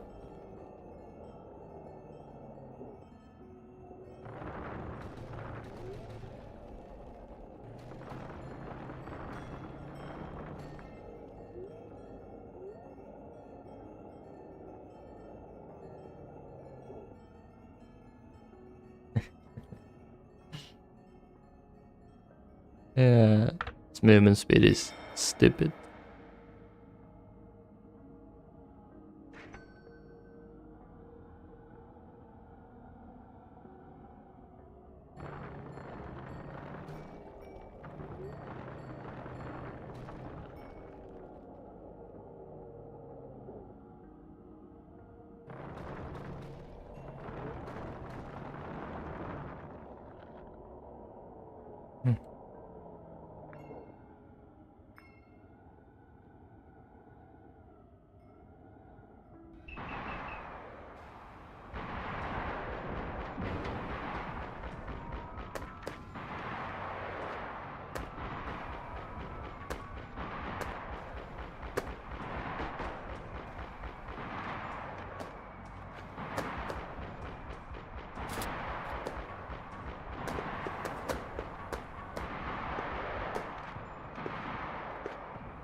You just noticed a huge difference between this and Core Keeper. Yeah, Dome Keeper. It is it the fact that the player has the weapons? Or what are you thinking about?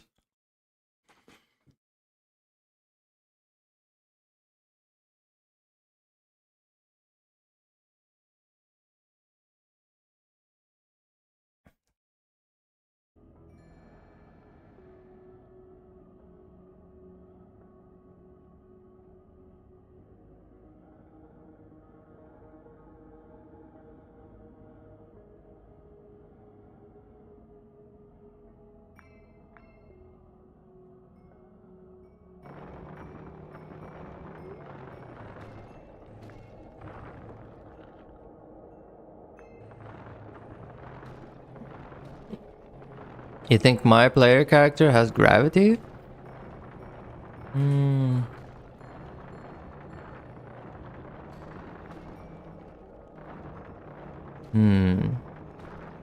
I wonder. Does he have gravity?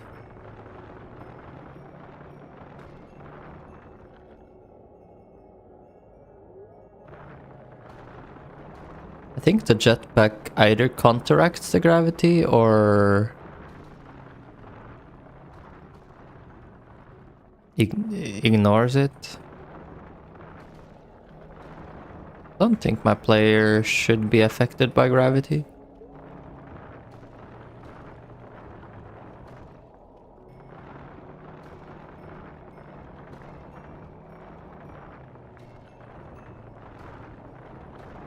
If that's what you meant anyways, that the character is like pulled down by gravity?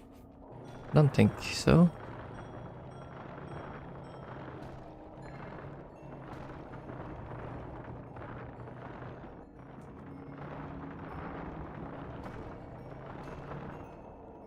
So mining with a lot of ores around you is super annoying.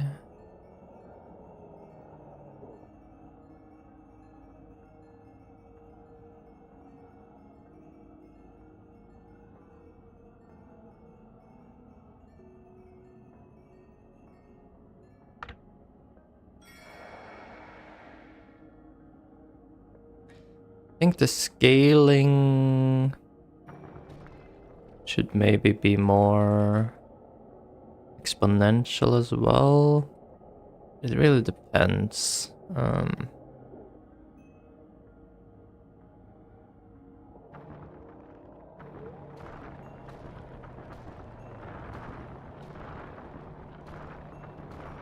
The health of the enemies, I mean. But it depends, like, how far ahead you get, right? think if I have exponential scaling that allows me to have runs that are pretty much impossible in the beginning, even though you can get pretty far, and have meta progression, which allows you to easily or more easily clear waves later on.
So the depth scaling is still a bit...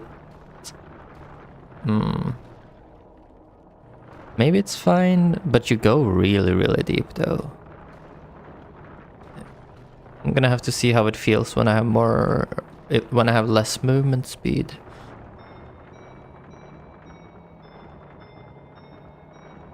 Yeah, but now it's definitely hard to mine down here, and it's better to go a bit further back up.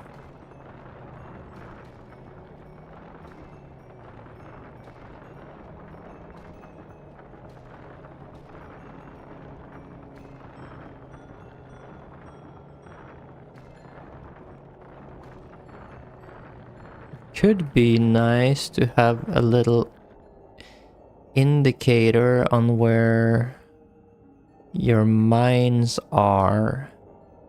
So let's say that we start mining to the side in order for us to find our cave again. Maybe we could use different colored torches or something like that.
Time to go home.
This is probably the point where I would go like, okay, I'm done with this game.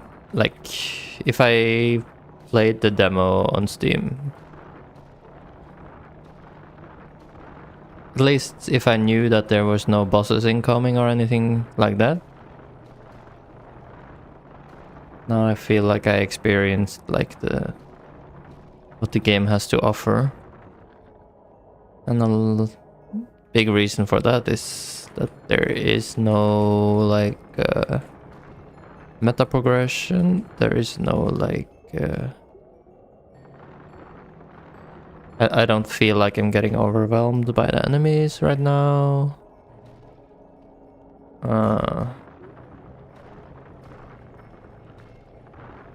There hasn't been anything new for a few waves, you know. It's gotten a bit stale.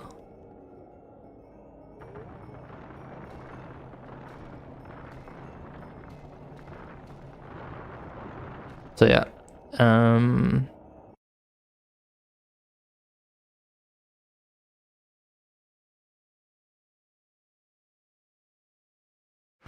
I think actually it's S tier about the difficulty.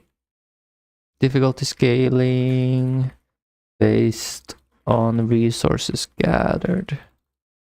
This is something that I thought I would never like, never enjoy.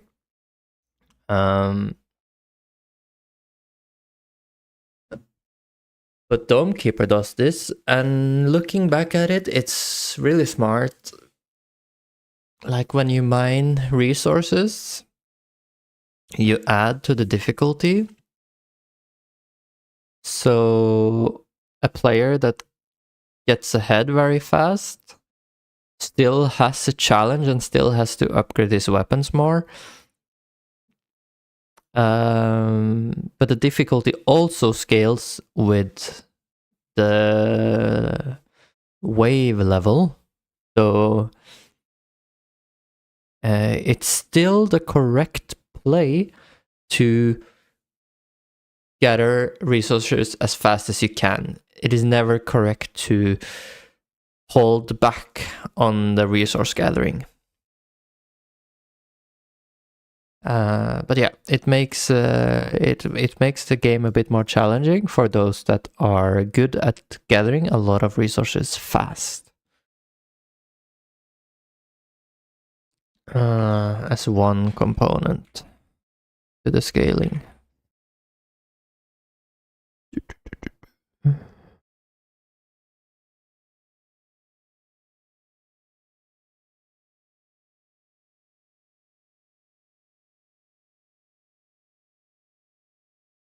First 5 to 10 minutes. So what is that? That's wave 1.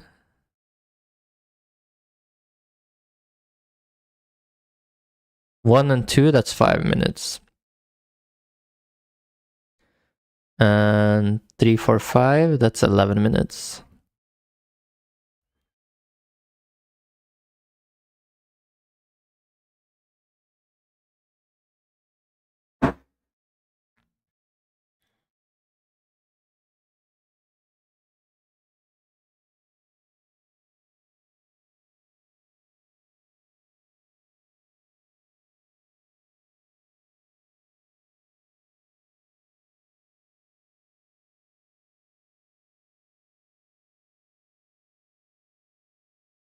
But that is not quite S tier. I think that's more like B tier. The reason why this is B tier is that a lot of players will quit before they reach the boss. If the game before that is not fun. S tier actually guide the player what to do. That is S tier. If a new player starts the game and doesn't understand where to go, it's over. You lost.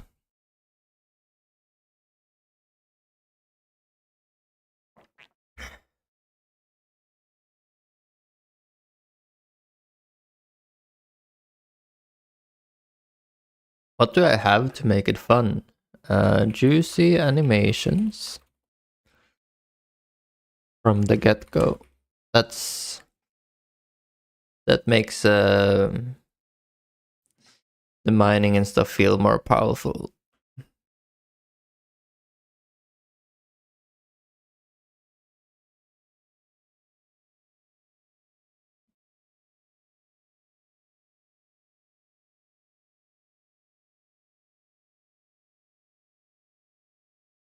This is actually more down here though. For now, I think I'm gonna take away this one because I wanna have 2 sections here next to each other. There we go.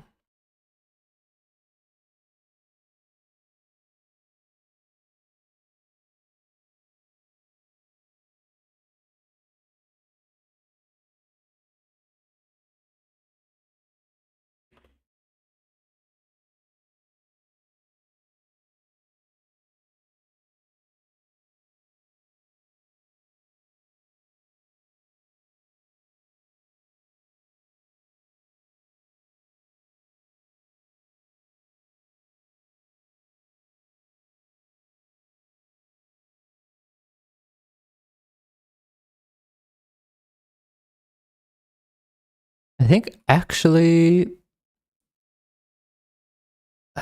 maybe C tier, like the animations.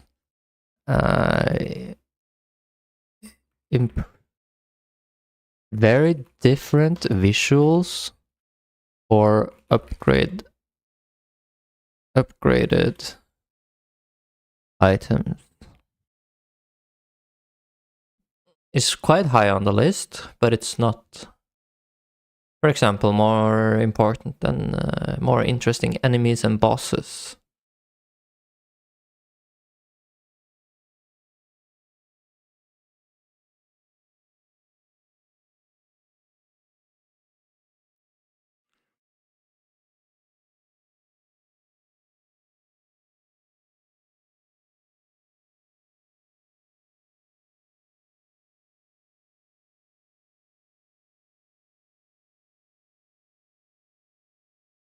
Now, the enemies' health never really scales. And what happens is that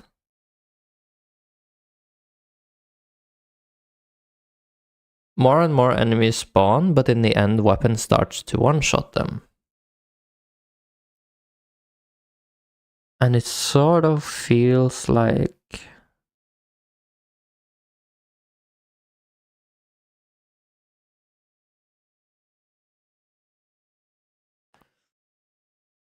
I don't know.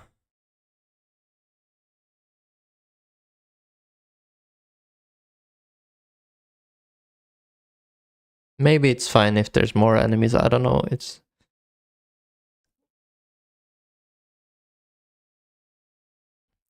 There is something that doesn't feel good about it. I think it's the fact that you just like one tap each enemy. You don't really get to the satisfaction of when you aim at them or hit a weak spot or something, and then you deal like rapid damage to them before they explode or something. You don't get any of that. It's just like aim at it, dead instantly. No. There is something wrong with it.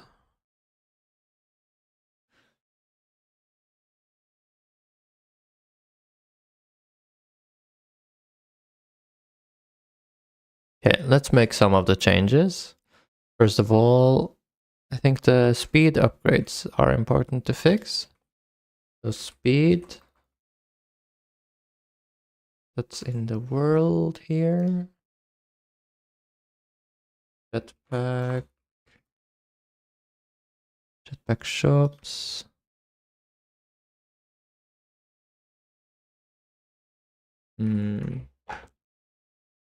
Speed section.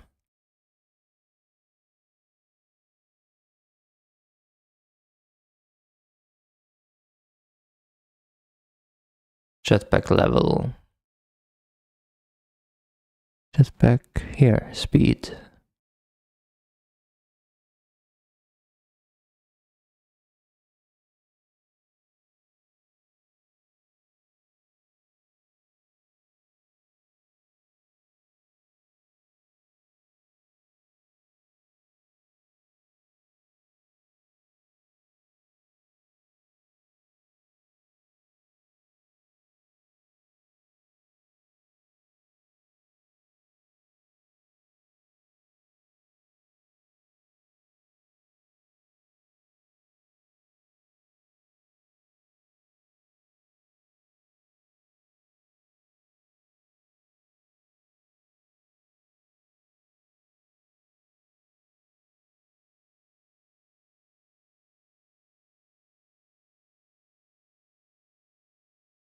First of all, it needs to increase its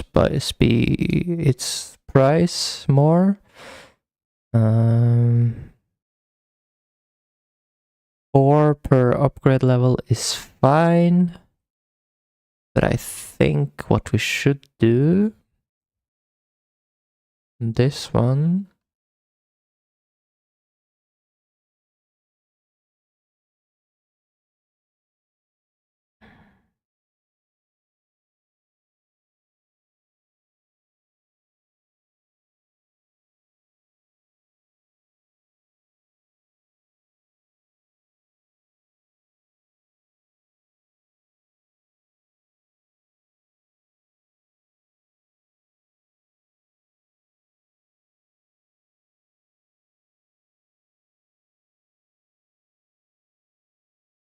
unsuccessful upgrade.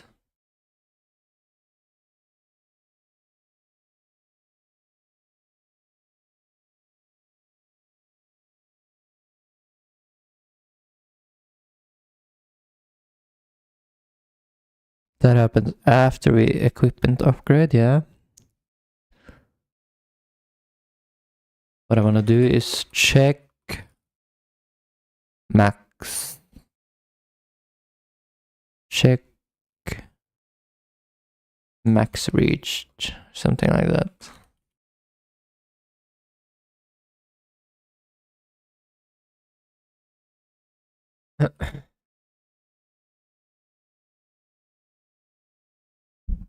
Okay.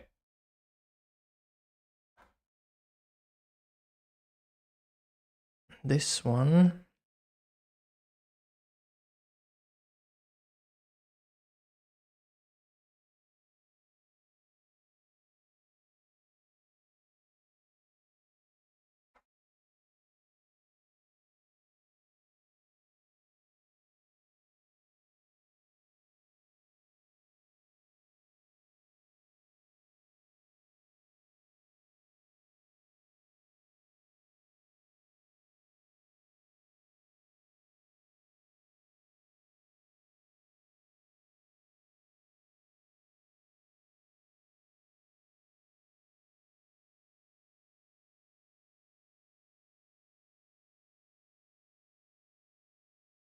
Jetpack and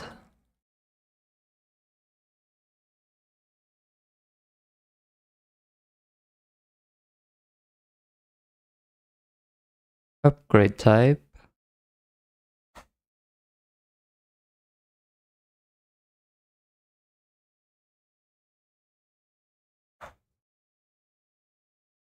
Speed.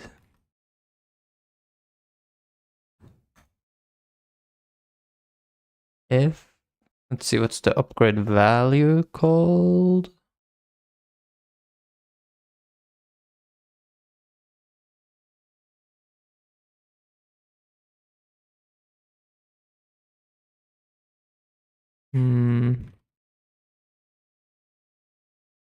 Current upgrade value.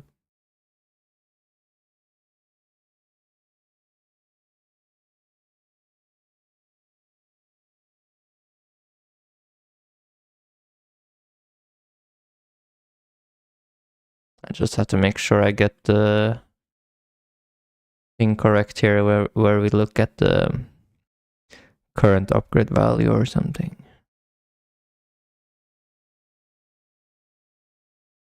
Current upgrade value is greater than equal to 20.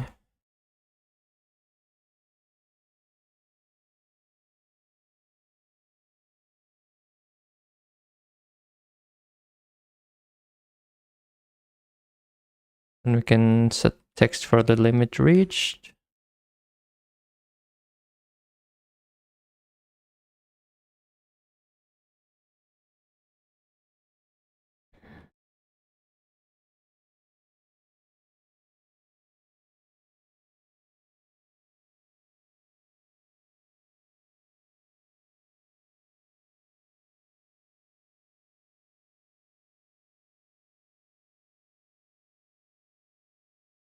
Hello, Quelrix. You're from Vietnam. Nice to meet you, man. How are you doing?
And then to avoid the player interacting with it again, we could do something like cost equal 9999999.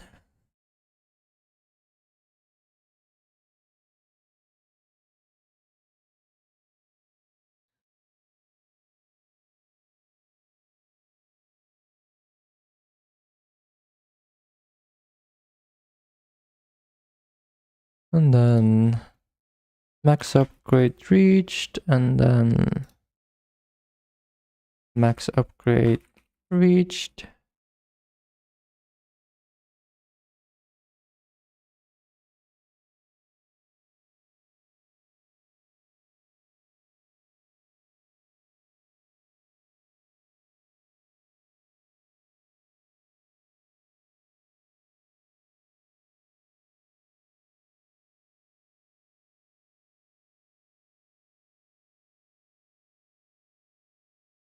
Okay.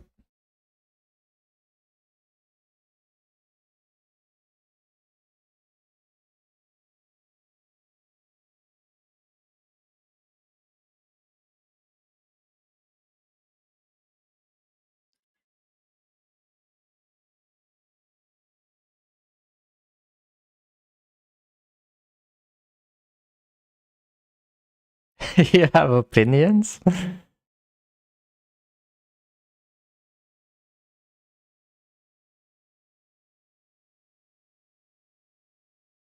There, you happy? Max upgrade reached. Is that your opinion? You probably have a lot of opinions, don't you?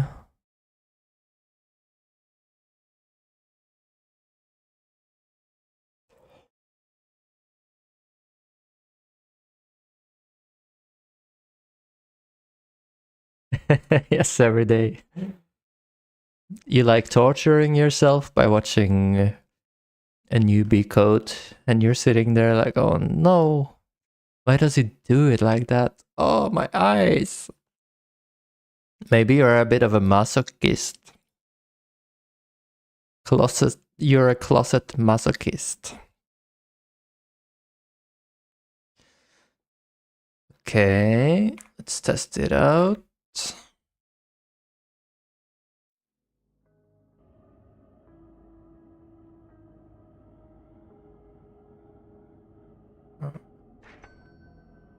Let's see, it was the speed, yeah?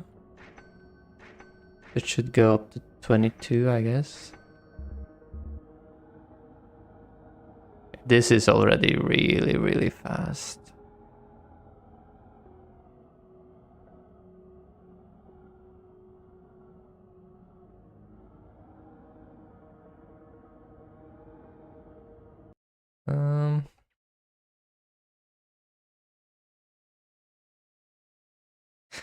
Let's just see first, what do we think the upgrade limit should be?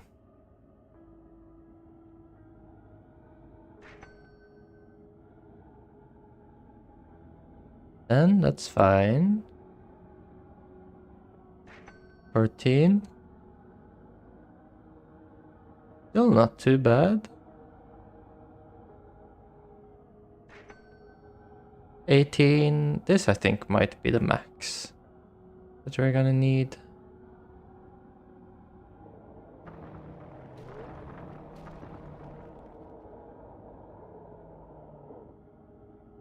Let's try it at 18.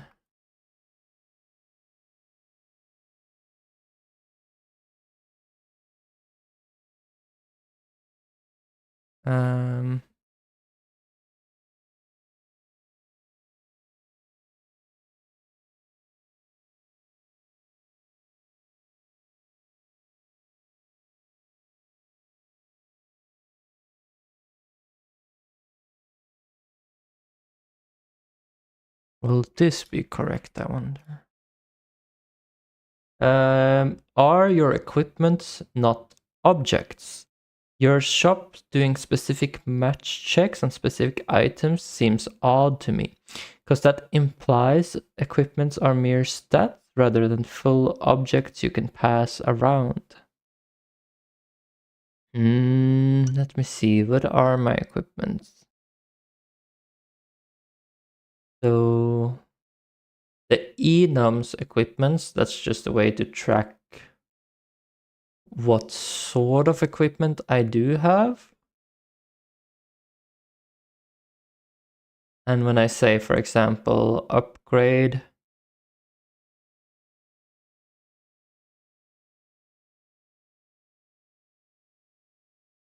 gray stream, that's the window here, I guess.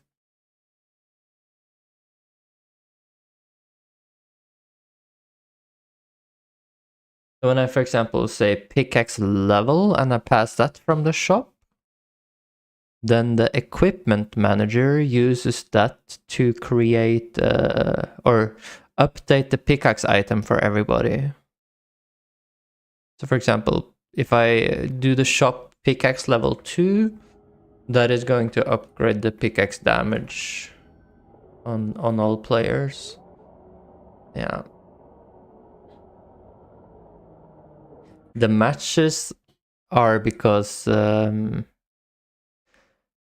can make a single shop object or like a single shop script and then attach it to all the shops, and then I can just, from the drag menu, I can just select if it's a jetpack pickaxe or mining explosive, for example, and what type of upgrade it is. So I don't need a separate script for anything.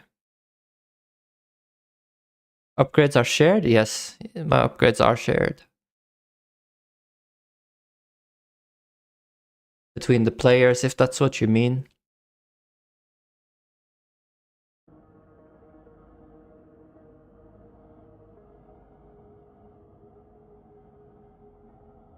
Okay, so now we want 18 to be the max.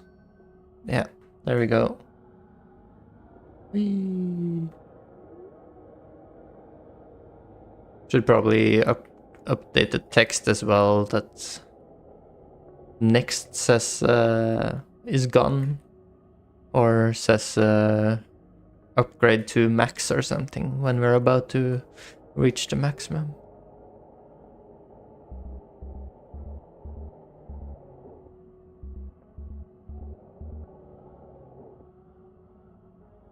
So this is the max speed now.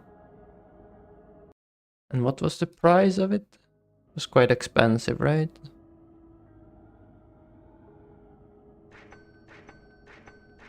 $32. Oh, that's fine.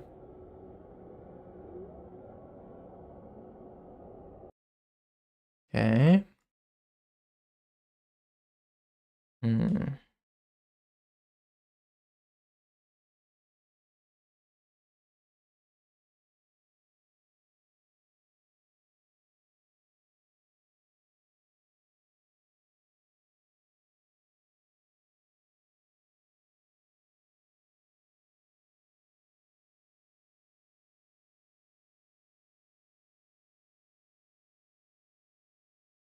Yeah, I'm not gonna do the text for when we're approaching the final upgrade right now.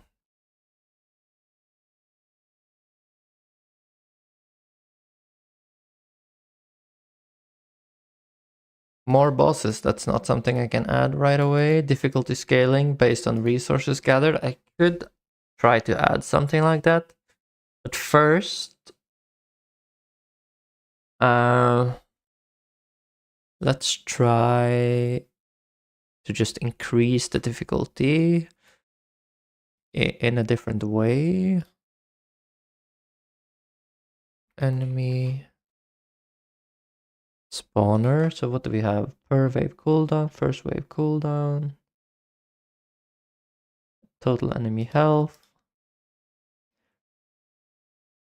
per wave total health multiplier. So this one might be good. Let's have a look. Per wave total health multiplier.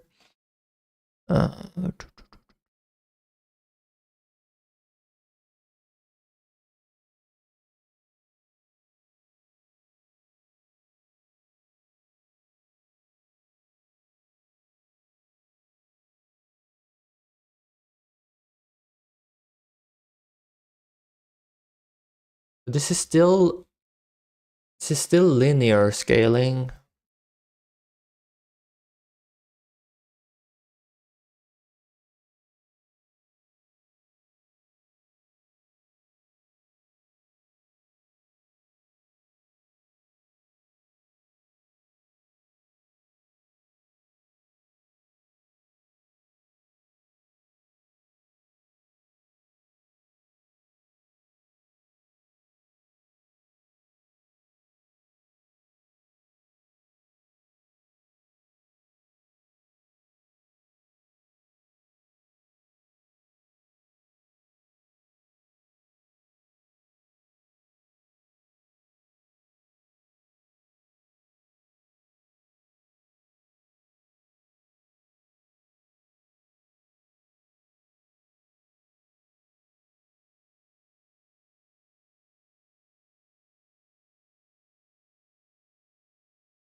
So exponential would be on top as well. But how much do we need of that? Because exponentially grows fast. Let's say that we want to live until the boss or something. What is 1.5? 2, 1.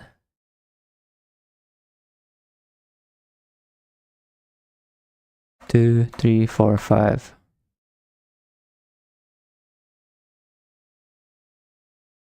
So in 5 waves, it's already 7.5 times.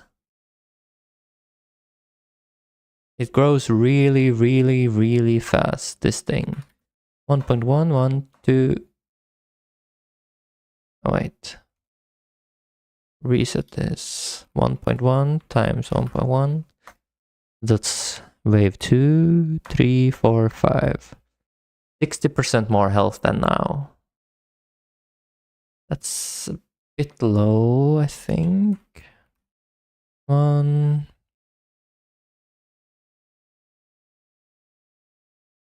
2, 3, 4, 5. 2.5 what we have now. That's more like it, I think.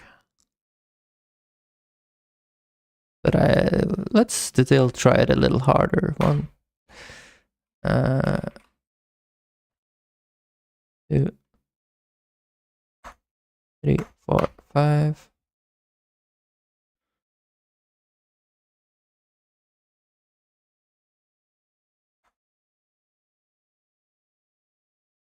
Okay, let's do 1.4. Like that. I'm gonna put that on top, but we're gonna do total min wave equals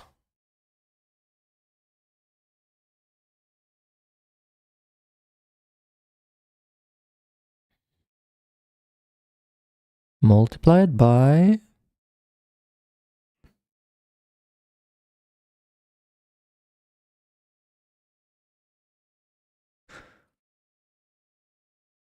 so how does power work here?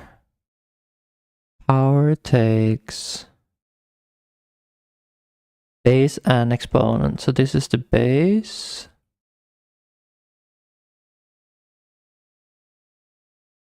Wait.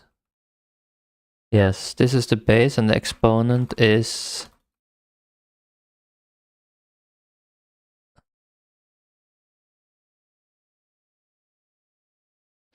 wave number. Yeah. But it's like this maybe. Okay.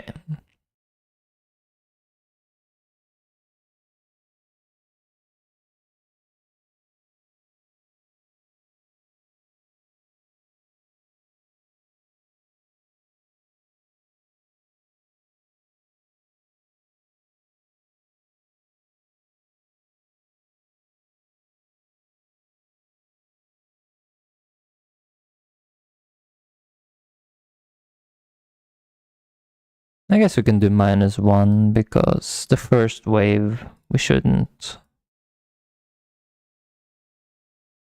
So the power of something into 0 is always 1, right? No matter what it is.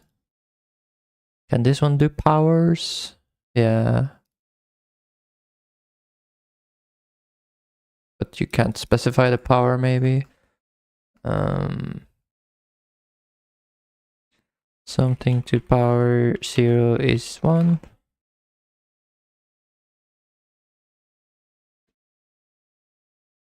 Okay.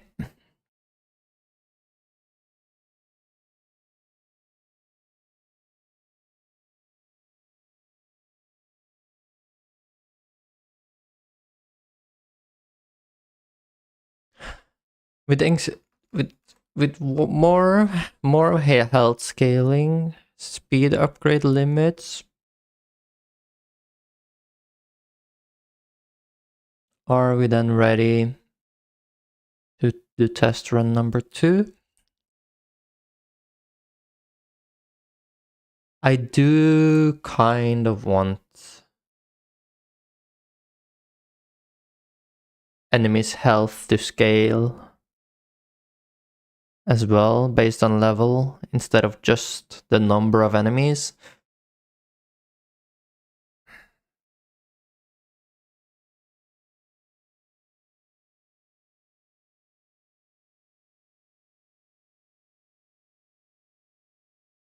But I do want it to scale slower And the reason for that is that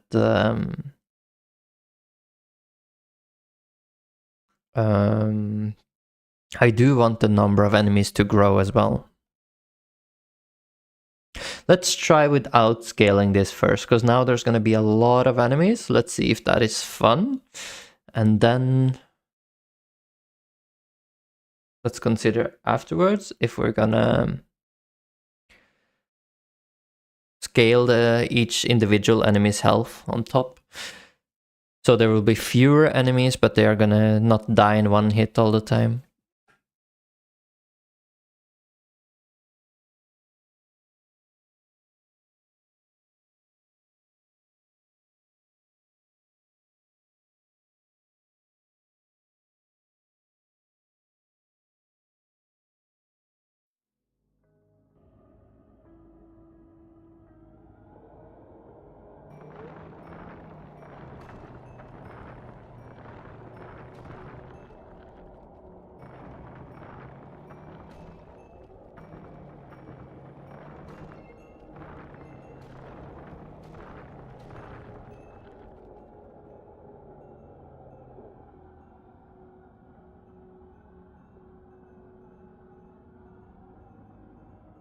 Oh.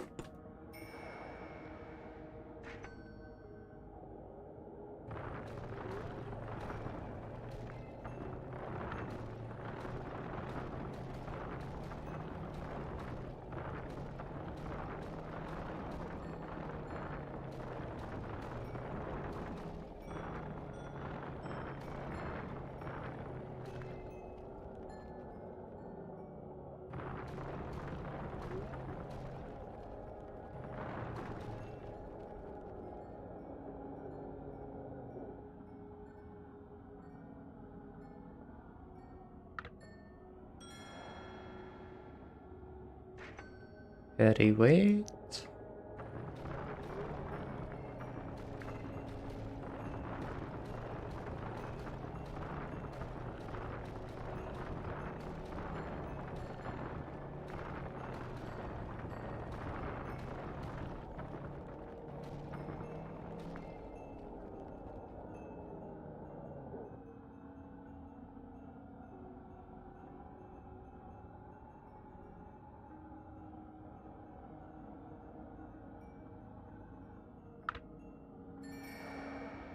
Movement speed.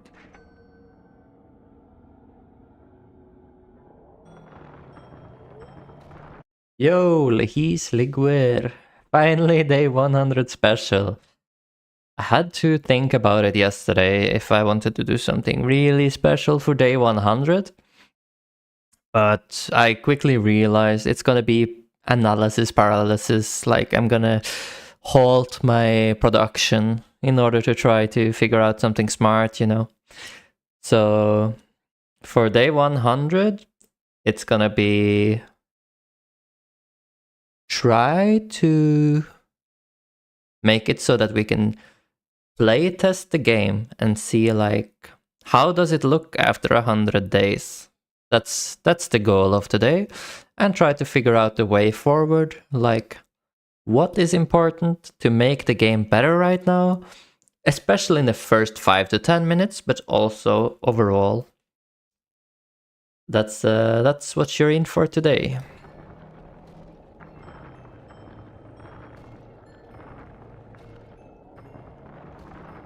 We just started our second run, and the changes we made was that we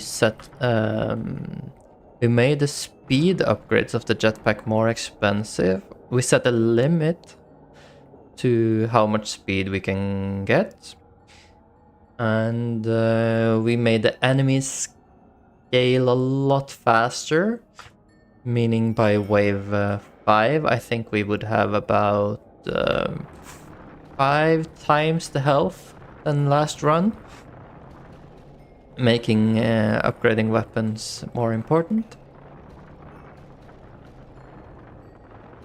And we're gonna keep an eye out on whether having enemies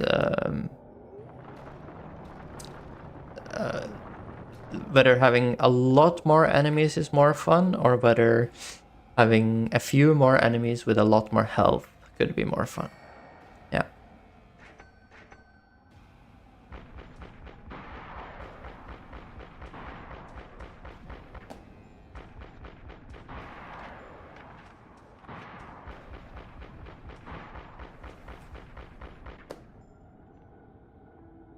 That's wave 1 done. Get carry weight and mining speed.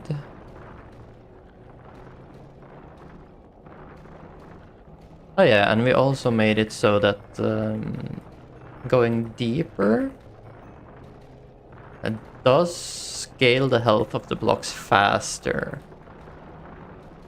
So you will eventually want to mine a bit sideways, probably.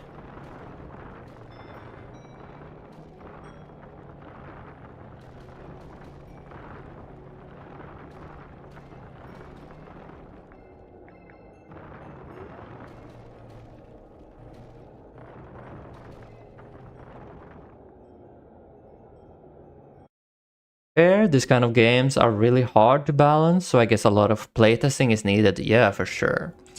One of the things that Dome Keeper does in order to balance this for all types of players is that one of the multipliers for the difficulty is actually how much resources have you gathered. So this does two things. Better players who consistently gather more resources will still have more of a challenge.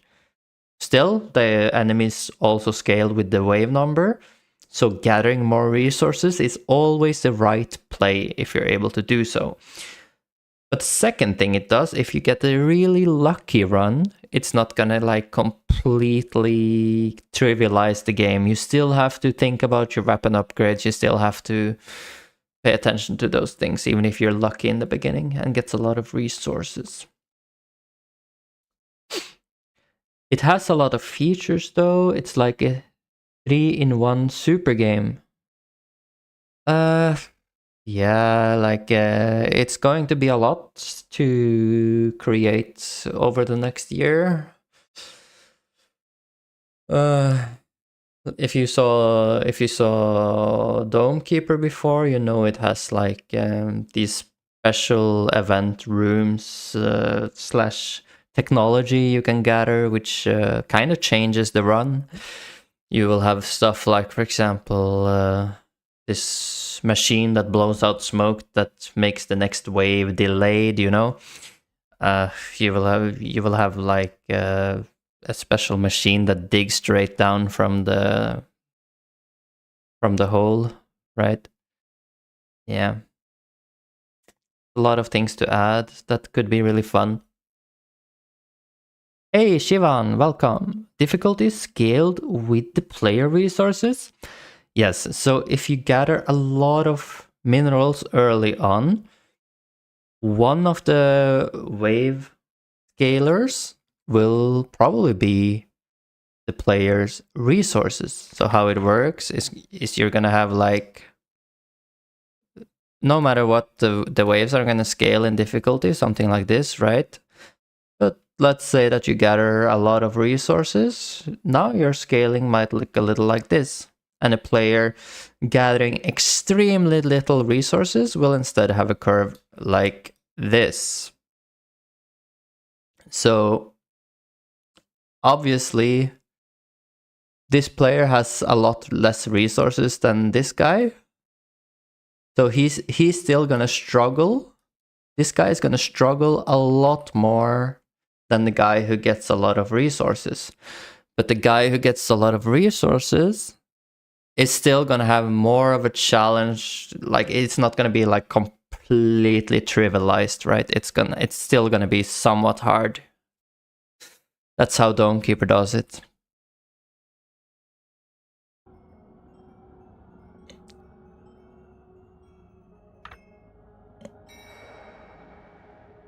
It sounds a bit weird, but it works. And you can. I'll probably have a game mode where difficulty does not scale with the resources.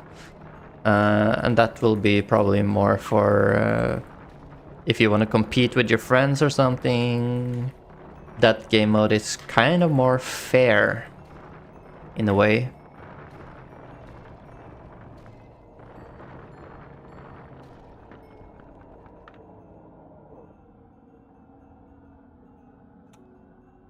In a way.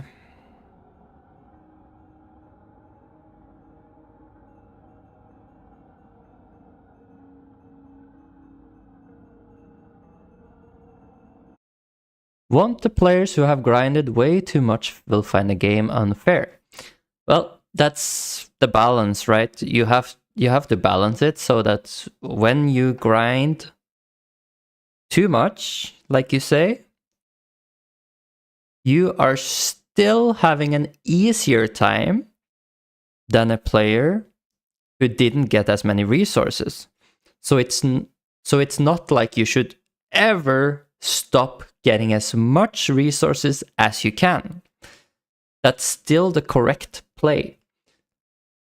And another thing to realize is that I played Dawnkeeper for about 100 hours, 200 hours, and I didn't know that this system existed. The players are not gonna know about this system unless they read how it works. I'll probably like allow players to know how the scalars and stuff work in my game. So yeah, that's the idea, right? It's just that if you get too far ahead, the game might get really boring. If the enemies just die instantly and you can just skip all the weapon upgrades because you're so strong already and you just keep getting further and further ahead, and it's just like, why am I even playing anymore, you know? So easy. So, yeah. It's a hard balance to hit, but I'll try.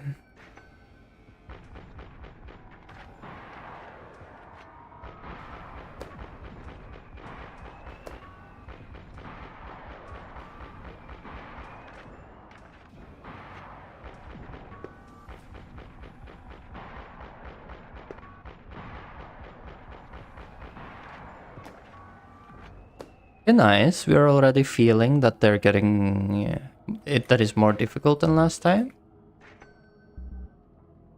So let's upgrade the shield a little and keep digging.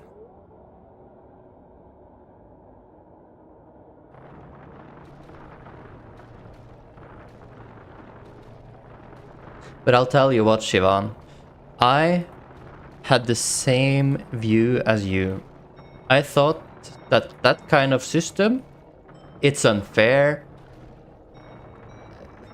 It shouldn't be like that. It will feel bad. I didn't want that. But after looking more into it, it works surprisingly well. Like it really doesn't create that unfairness that I was afraid of. There is a game that it did happen that I felt it was super unfair because of that type of balancing, and that was a RimWorld. In RimWorld, you make a colony and then you make them earn money and food and thrive, right? And you defend your base against raiders. But under no point did I understand, after hundreds of hours of gameplay, that the raiders, they were not really just based on how many days you played. They were based on how much money your colony had, which makes sense, like, thematically. However, I didn't know. So what happened? I never beat the game in the first 100 hours because I always made my colony super rich, super fast. And I got better and better at it every playthrough. So I just kept making the game harder and harder for myself. It was like, I didn't understand, like, how does people beat this game? And then I read about it and I realized like, okay, so if I just make a poor colony who doesn't really make a lot of money, then it's super easy. Okay. And that was like super frustrating to find out. So you have to be careful when you're gonna make a game that scales this way, right?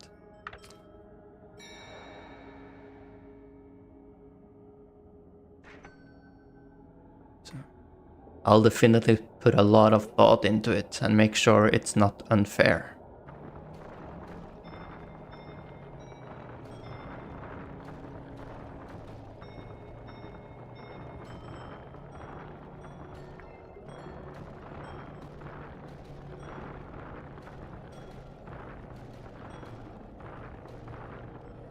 Power scaling. Yeah. I just put some power scaling right now. That is what makes that is the main difference I have between this run and the last run. It's like 40% power scaling, which is crazy. It's like 5 times as hard already at level 5 now. So we'll see if I die or what's gonna happen.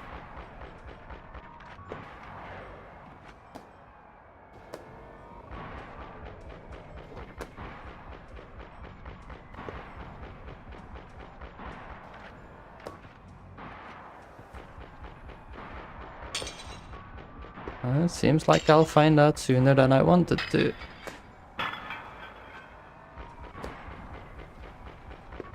That's good. I wanted to make it extremely hard on purpose.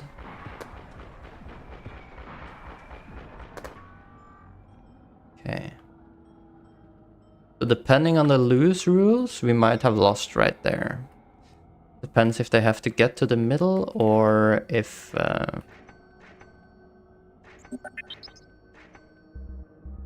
or if we lose when the shield breaks.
What's the concept of the game?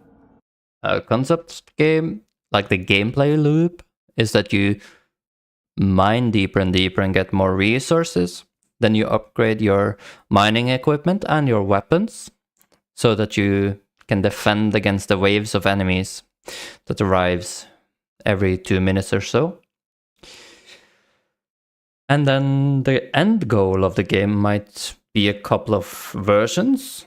I haven't gotten there yet, but it could be something like get to the core of the planet and extract something special, or it could be just get as far as you can, or it could be gather X amount of resources. There's a lot of different endings I could go for, but yeah, the core gameplay loop is mine, get resources, upgrade your stuff, and defend your base, right? Mining, survival.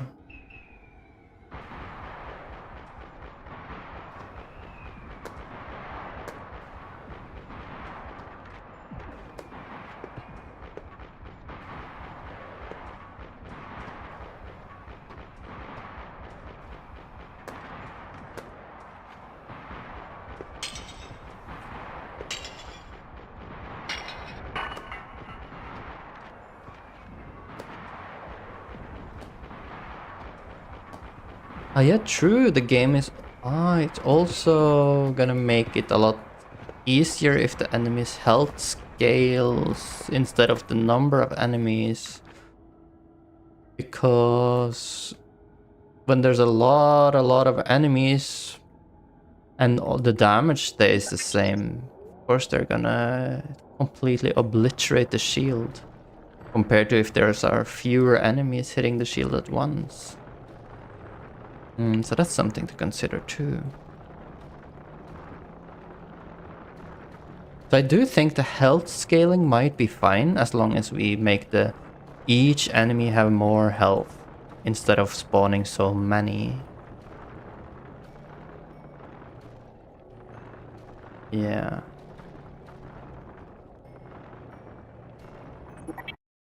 Let's try that for next time.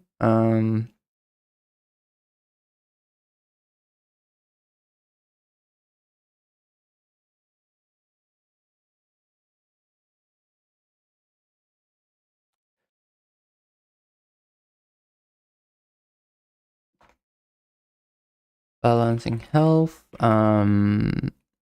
Give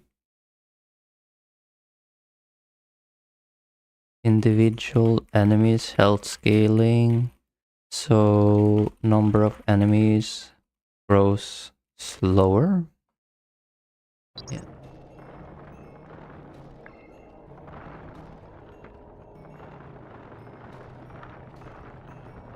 Ooh, a gold. Yes, please. Arigato. Arigato gozaimasu. Ah.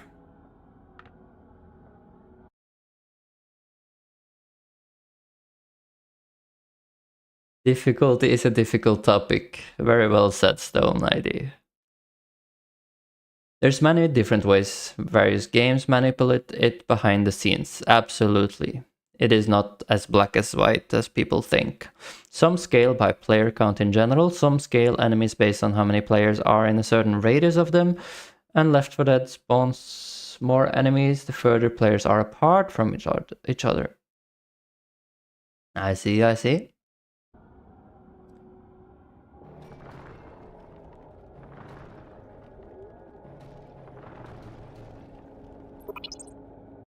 Can we mine in other places and areas too? Like if we mine in different places, we get different resources, and when we make different upgrades, which can be beneficial against different enemies.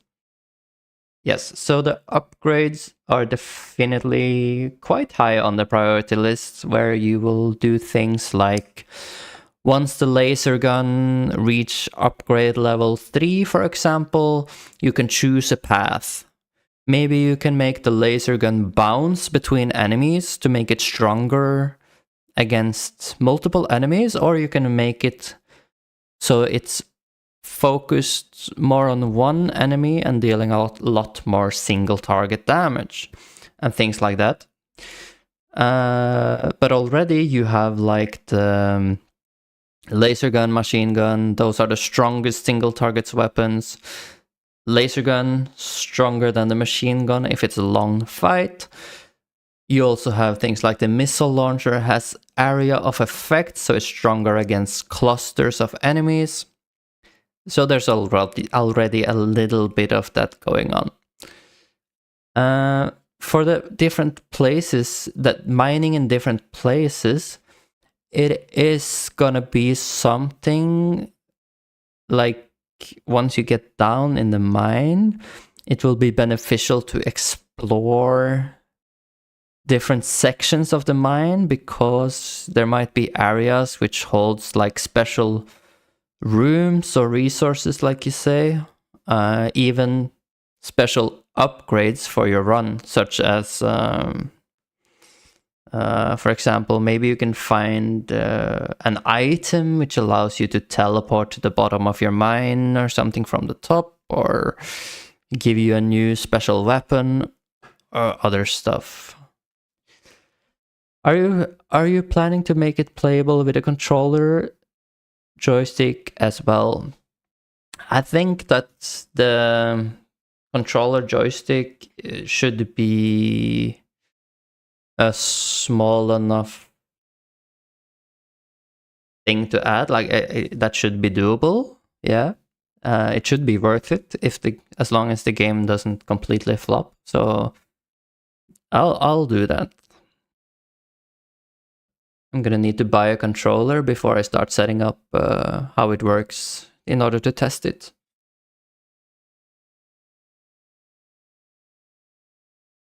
Some chats on Twitch here as well. Some games. Me and my bro played It Takes Two, and we died on a boss fight twice.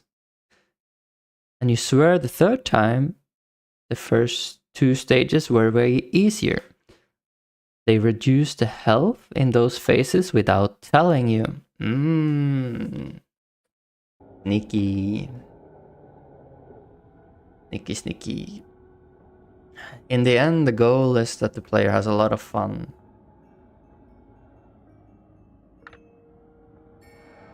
And you have to make sure that when you make changes like that, that is something the player actually wants. Whether he knows it or not, that's another thing. What he wants, but yeah.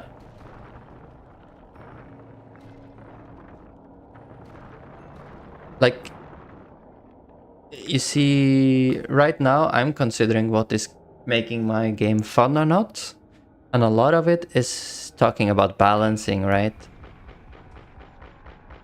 So yeah, it's super important stuff.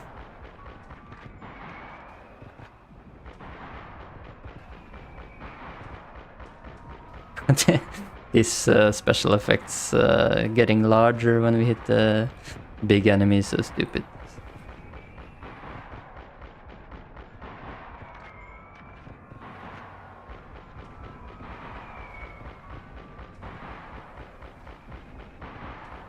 Die, big enemy.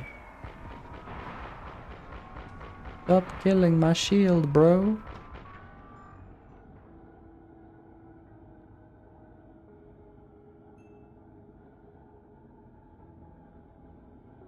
But yeah, we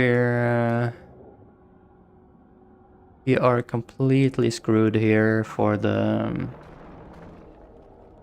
next wave, I think.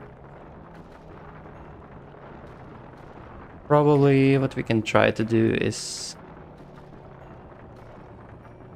get as much upgrades as we can for the weapons and see if we can survive it.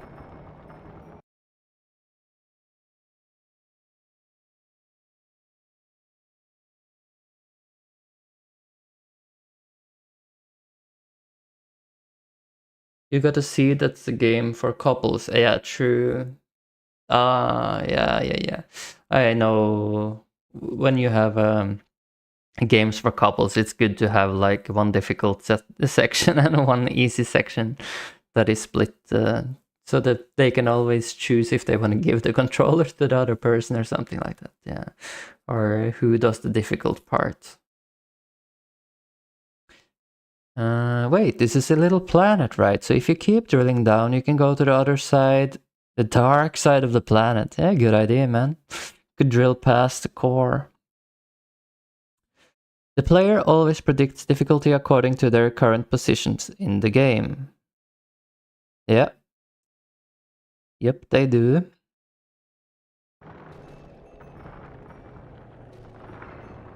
It's like, yeah, it's wave number 7. I know it's gonna be about this hard. That is how players will think, indeed.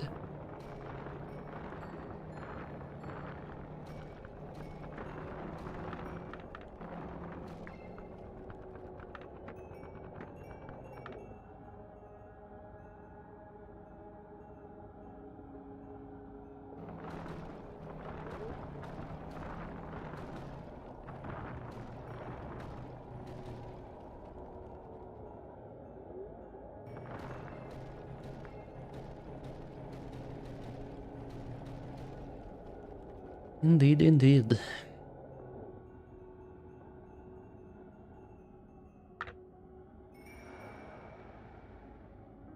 I don't really have time to go all the way to the bottom, but I could just like wreck something on the top here and get a couple of resources, I guess.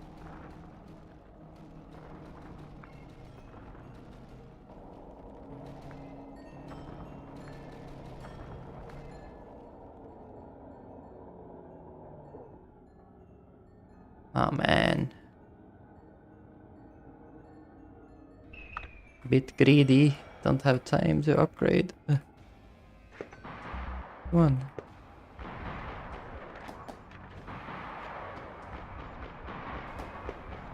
Die, die, die. Oh my god, there's so many enemies. This is not gonna work out very well for me.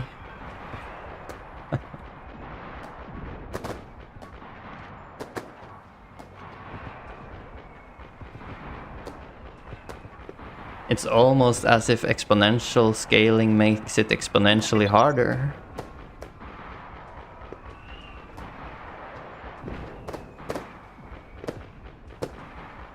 Almost.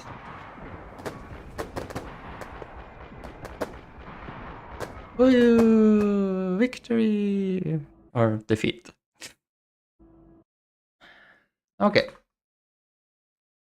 So, what I want to try, like I said, I want to try to keep the health scaling as strong as it is now, which is it scales very, very hard. But I want to do that with fewer enemies on the board, so each individual enemies get more health.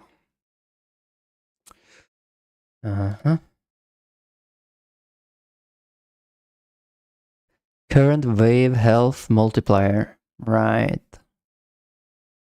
And I should probably share the calculation of the enemy health and the enemy wave health down the line.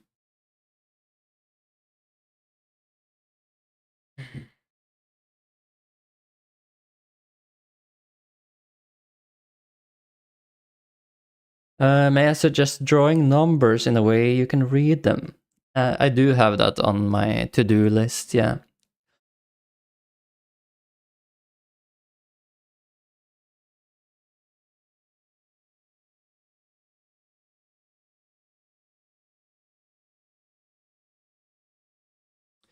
So the wave multiplier, I guess that is...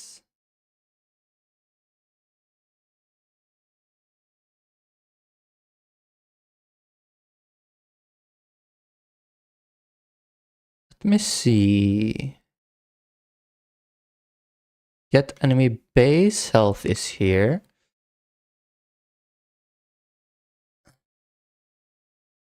But get enemy health. This one is like completely stupid, right? Update current wave health multiplier. Oh yeah, no, with this one it's okay. Yeah, that's fine.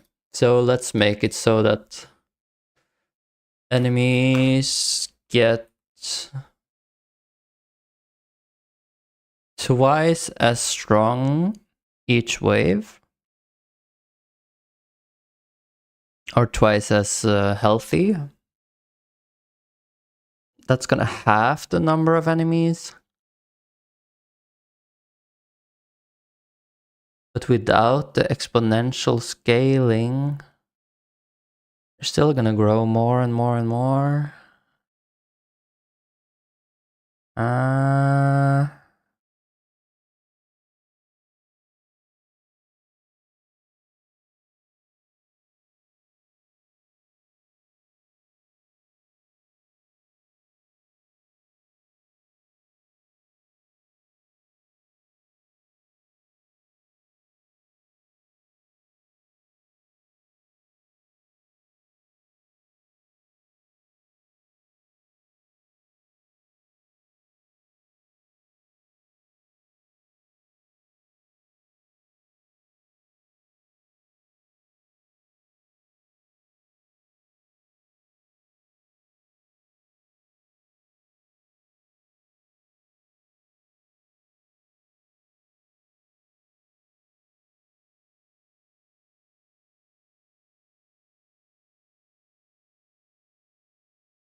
Okay.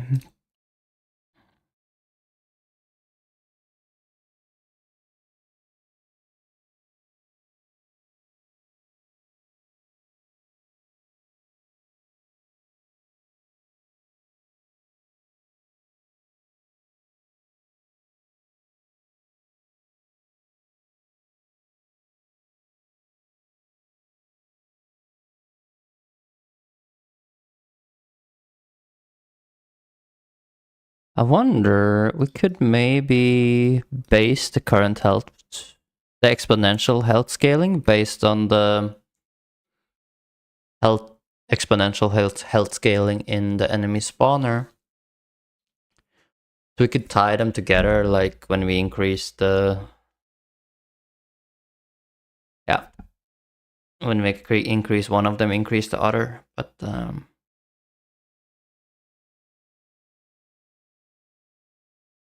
yeah, there's some things to consider there.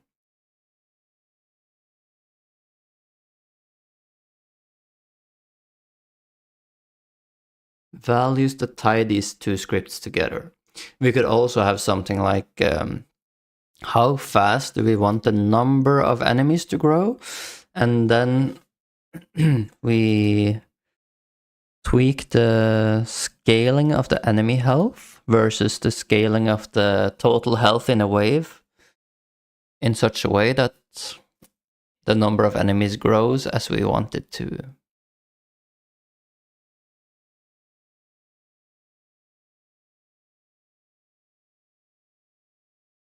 Okay, and then let's look at our enemy health manager and see, are we getting the base health or are we getting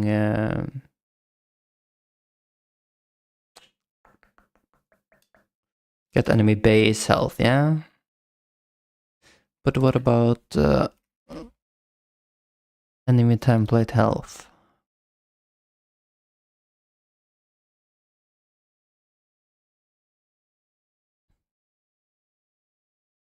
That's fine.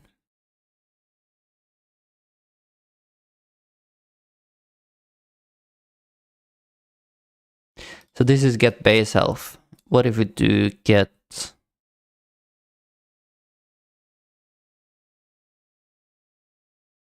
enemy health?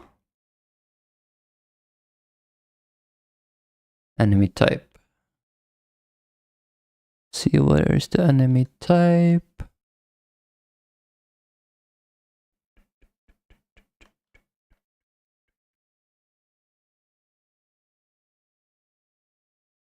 Probably enemy root, right? Enemy root, enemy type, yeah. That's exactly it.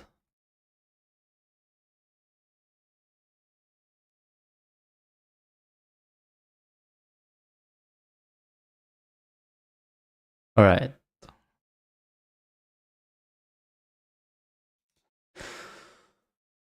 Oh.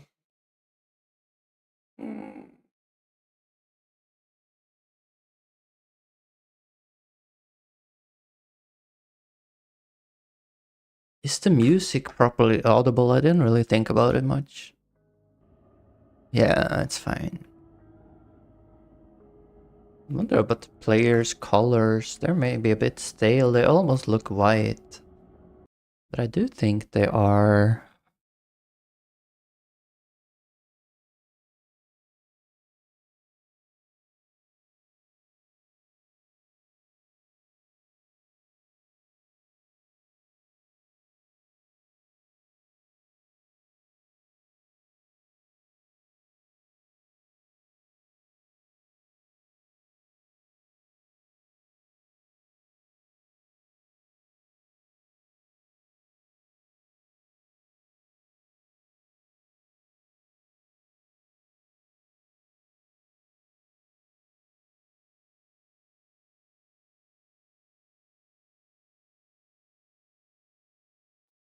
I think I have them stored in here.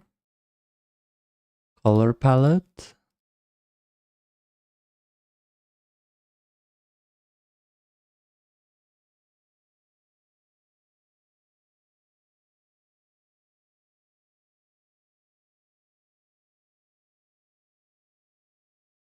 Here are the player colors. So the base color, it is kinda greenish. And look, player, mesh.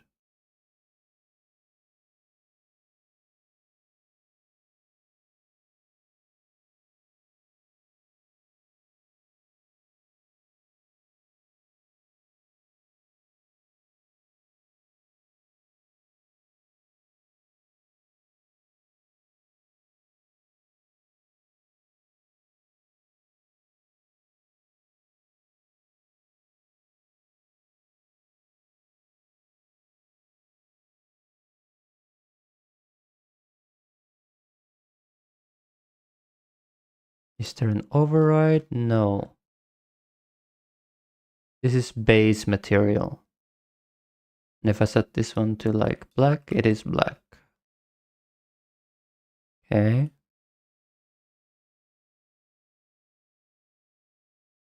So why is it updated when we spawn?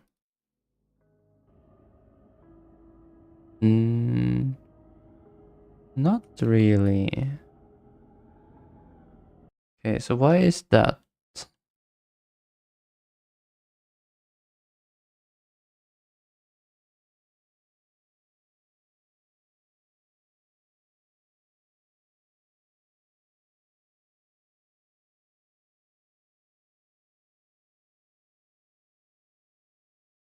Material color binding, player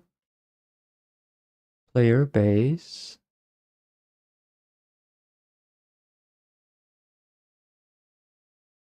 Albedo.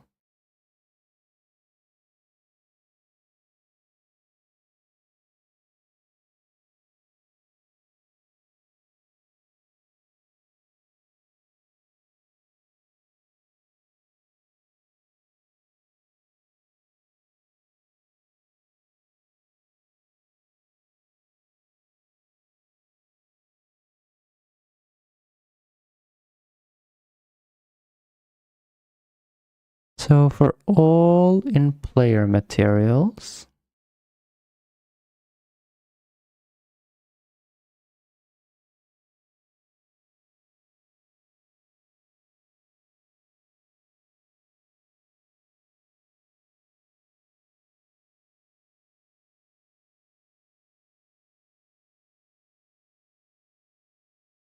make sure it's not null.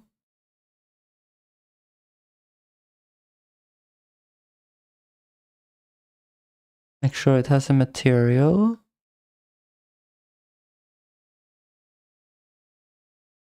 Object type. An object type. That would be player.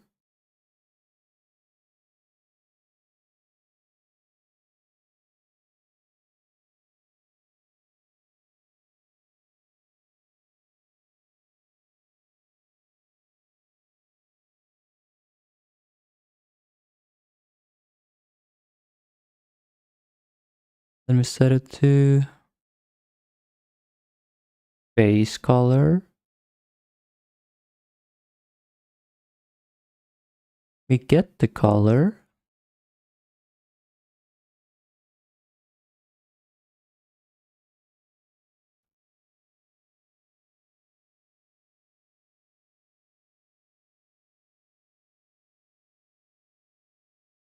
If it's albedo, apply the material.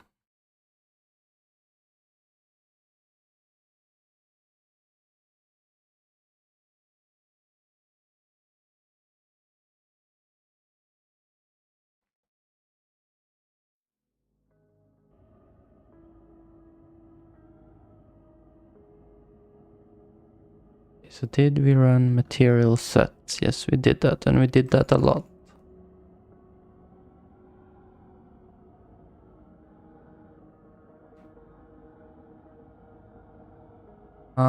It might have to do something with the...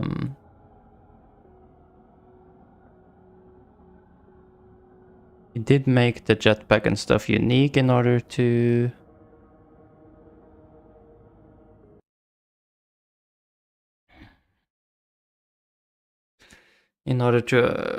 not make all the materials transparent on other players when one player went close to the wall with the camera. That's right.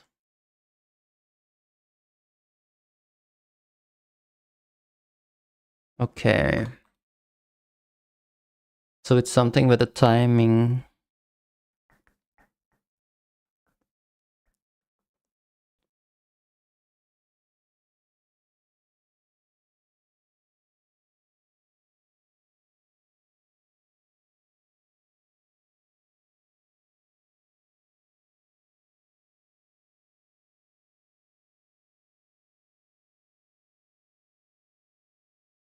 So this runs in ready. Probably want to call the third then.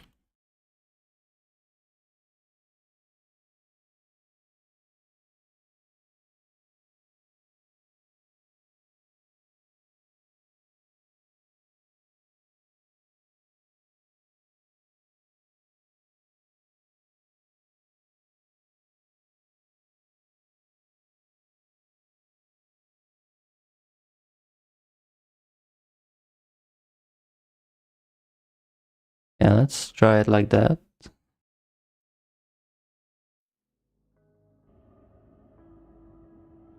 Okay, now we see the player got the right color. Now I just have to do that everywhere.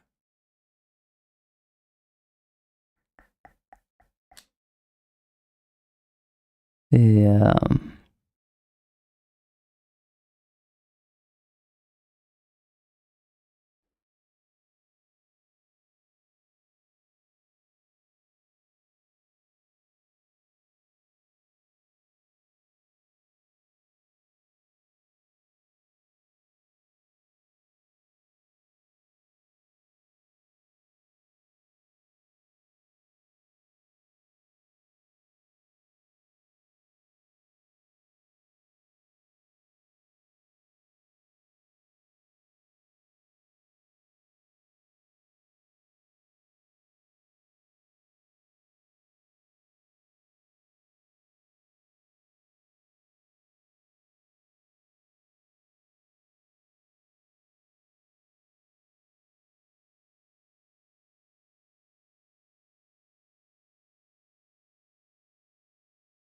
Am I allowed to do set local call the third? Is that allowed? So I don't like calling functions with strings in case I ever do a typo or something like that. It does seem to work, yeah. It's not black anymore.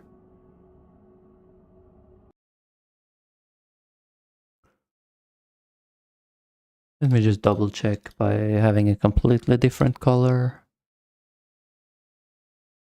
Let's put it like, I don't know, completely red. And now it should be very obvious, right?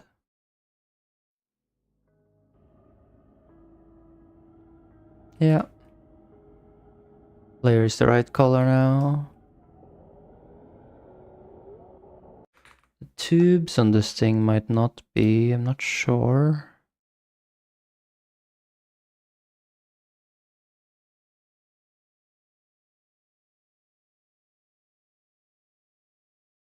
Right cylinder, left cylinder. Okay. Do they have overrides? No. Do they have a correct material set? Accent material? Yeah. That is fine.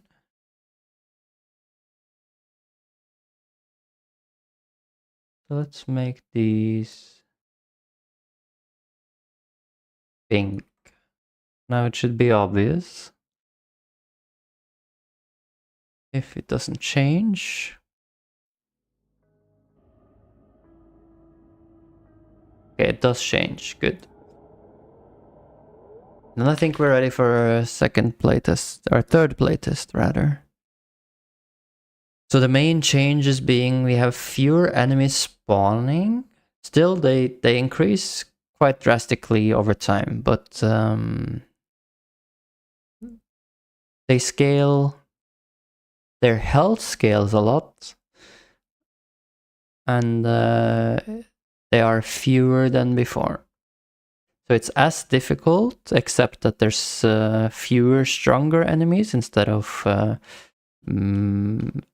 such a massive increase in enemies early on. Gonna take a bathroom break before that. Be right back. And get some coffee as well.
Okay. Let's hop into another test run, I suppose.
Oh, so heavy.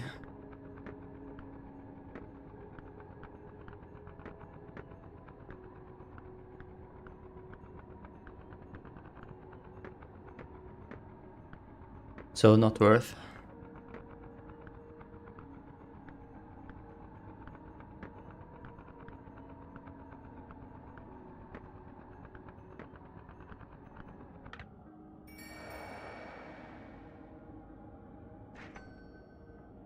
Eh?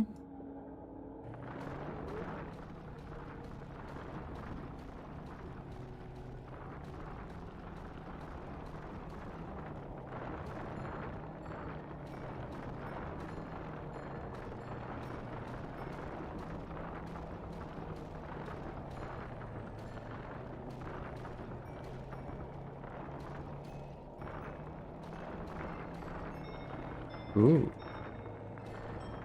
Golden bronze. Nice.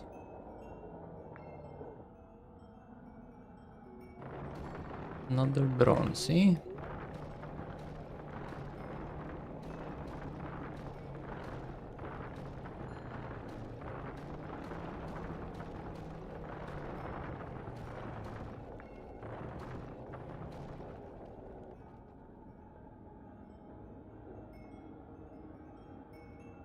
Okay, so now I need to upgrade the weapons.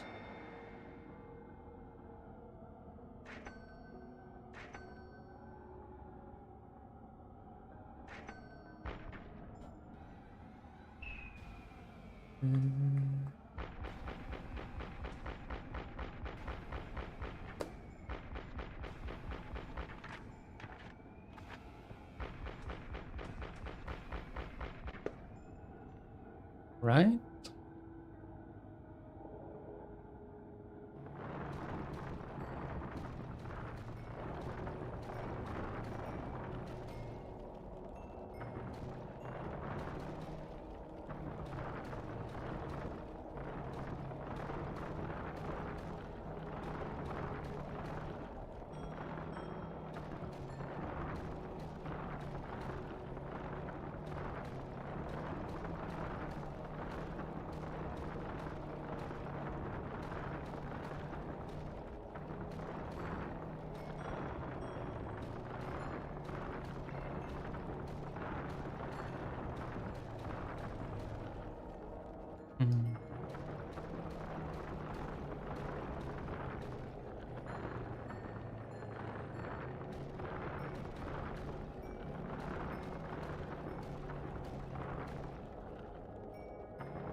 Oh, we got a lot of resources down there.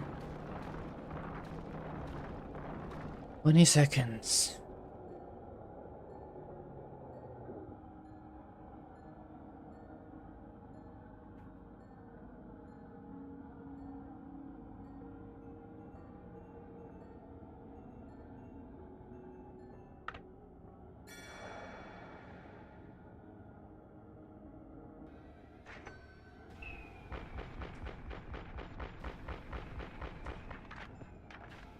Okay, so this time the enemies are a lot tougher. We haven't upgraded our weapons, so we can really feel that the enemies have grown in power. We can see the effects from the weapons, like the on-hit effects and stuff, a lot better because... Oh man, I actually can't make it.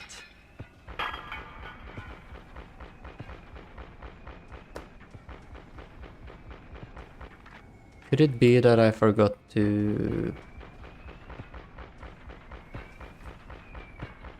Did I get the base? Did I get the base health in the enemy spawner, or do I get the current health?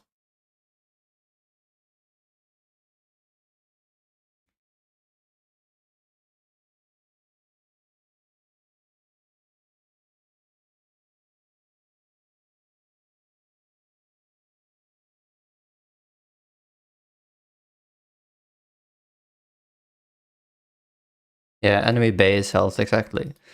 What we want to do is get enemy health, like that.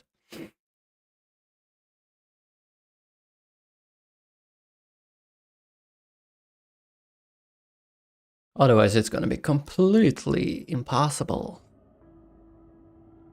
Impossible.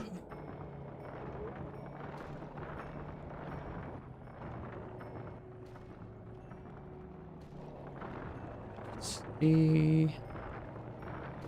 It's for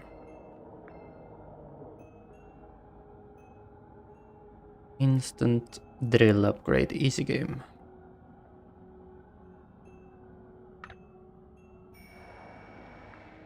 Almost easy game. Here we go. We go straight down.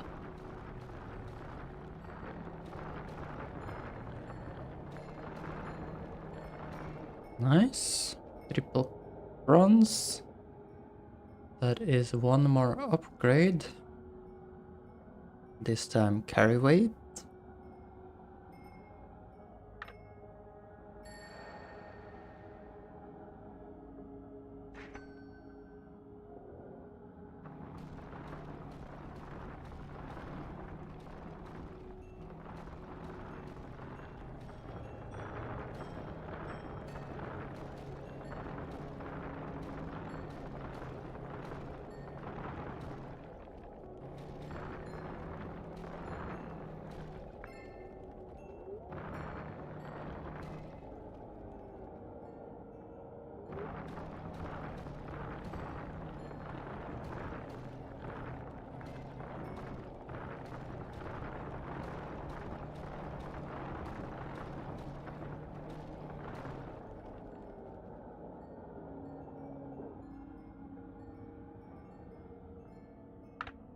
I think we can be still a little greedy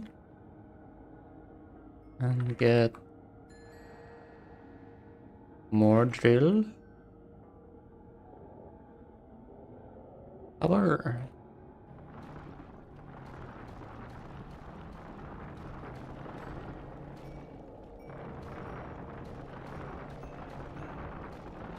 "40 seconds. Awesome, we got a gold. Now this time let's be a little less greedy on the weapon upgrades and actually upgrade it a bit more now. Gonna save us mining time as well. That is a part of the strategy. Whether you should upgrade your weapon or not.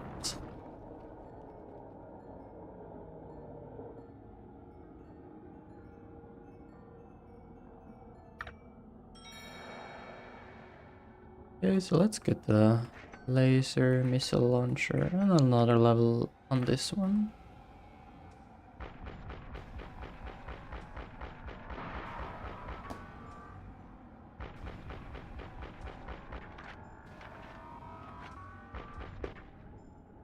There you go.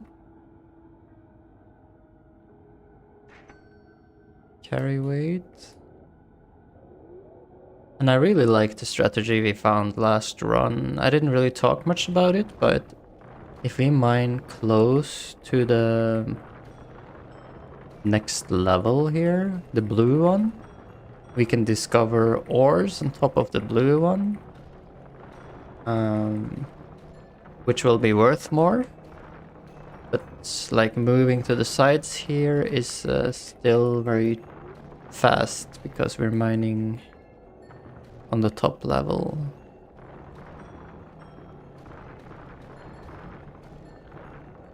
Okay.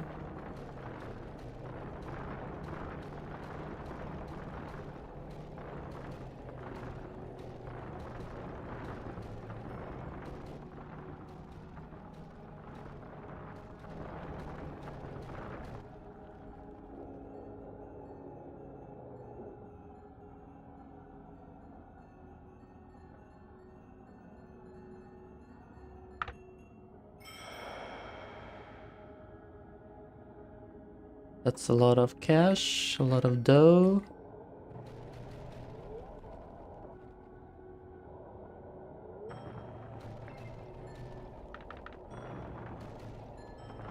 Perfect, double silver.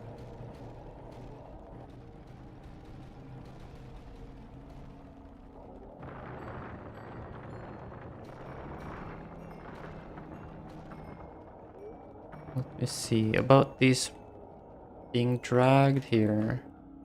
I think they have to come up a bit quicker than they currently are. Above the edges, I mean. Okay, another wave. Let's go.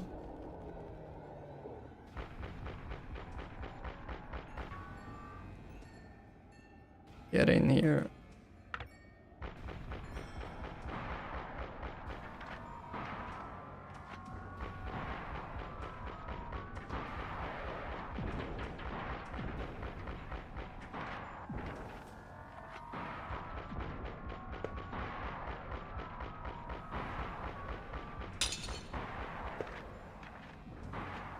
Now these things have crazy damage. Holy moly.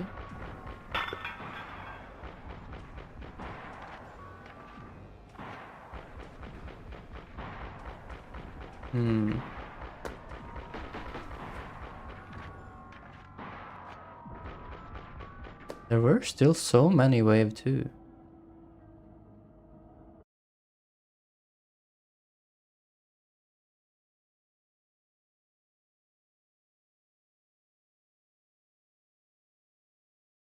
I think it was about 6 or something. So it should have 2,400 plus 40%, like 3,000-ish.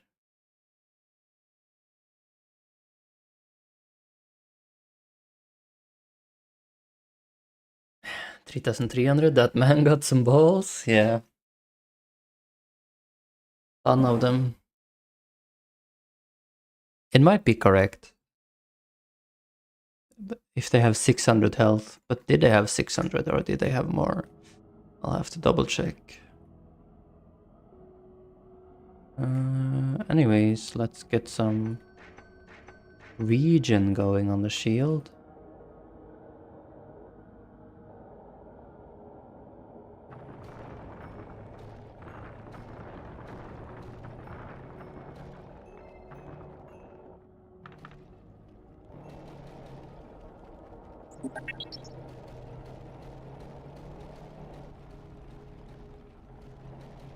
Ooh. Here there's a lot of fancy ones. That's good.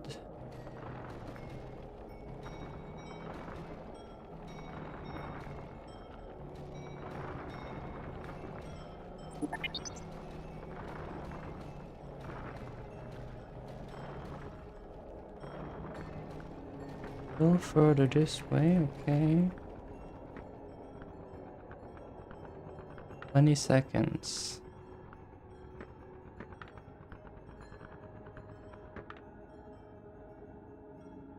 The shield is slowly healing now, which is good.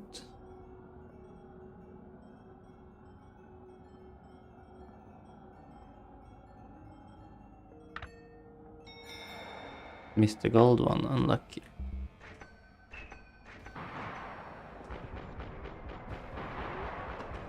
Okay, so the enemy is definitely scaling health. Let's see.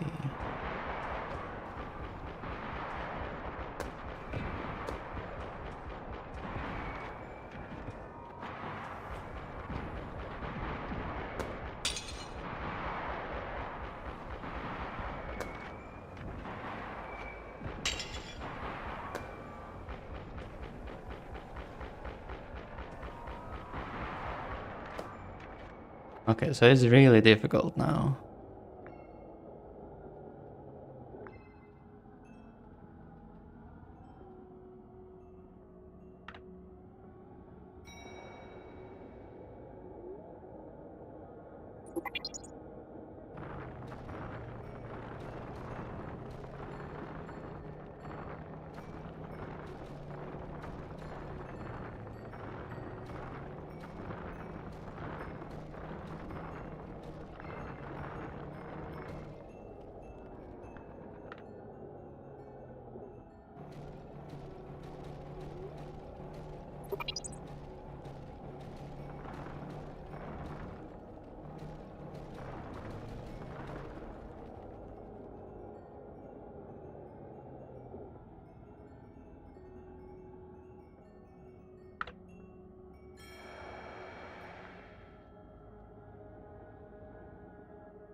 Eight seconds. Oof.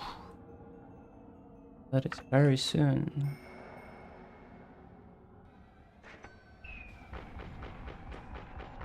Yeah, now this thing has 3000 health. That's crazy.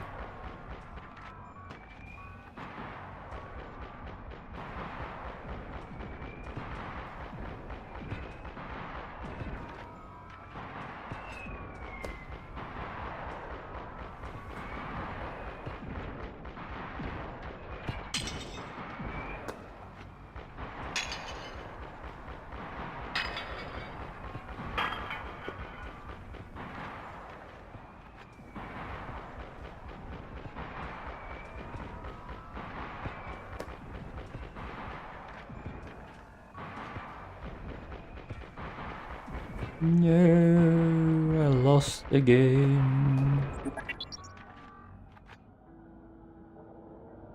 At wave 4.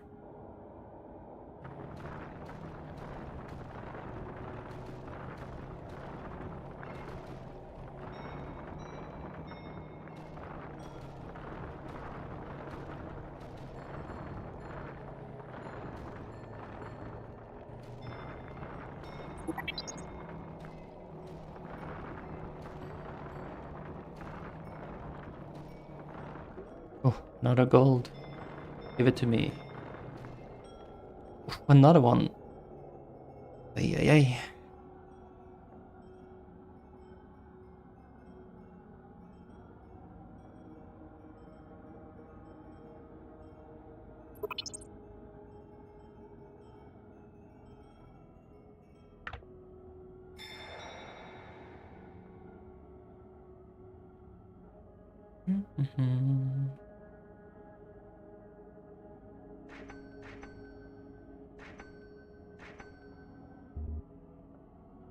That's a lot of weapon upgrades.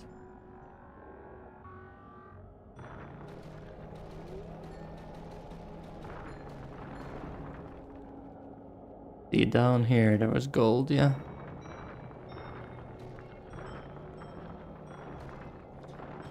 Gold and silver.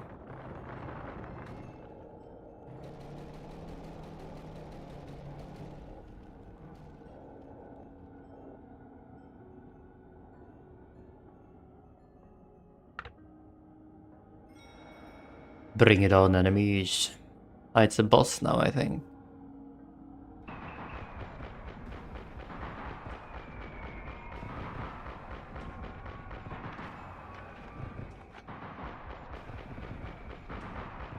The boss with the ridiculous scaling of the effects.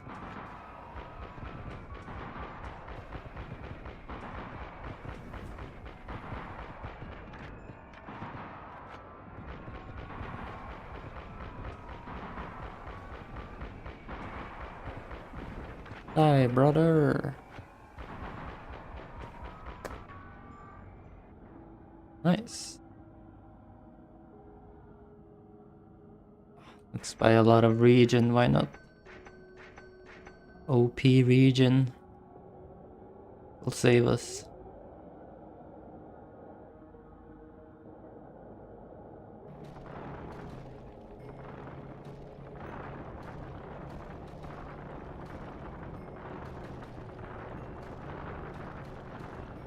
Should maybe give the shield some thorns as well.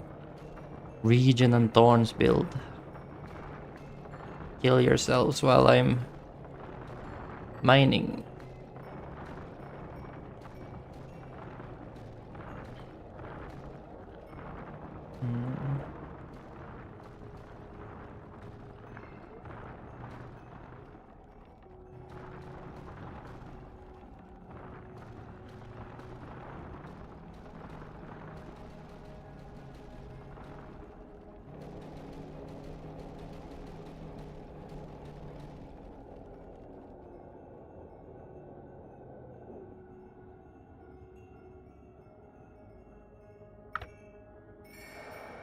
I should probably fix that boss.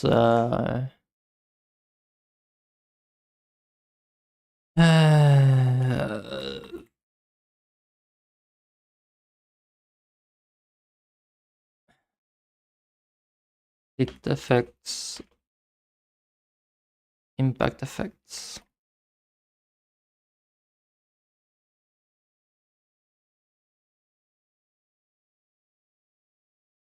Okay.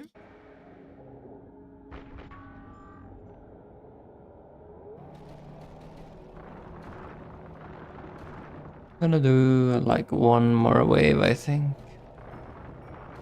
In this run, I'm just gonna go upgrade the weapons quite heavily.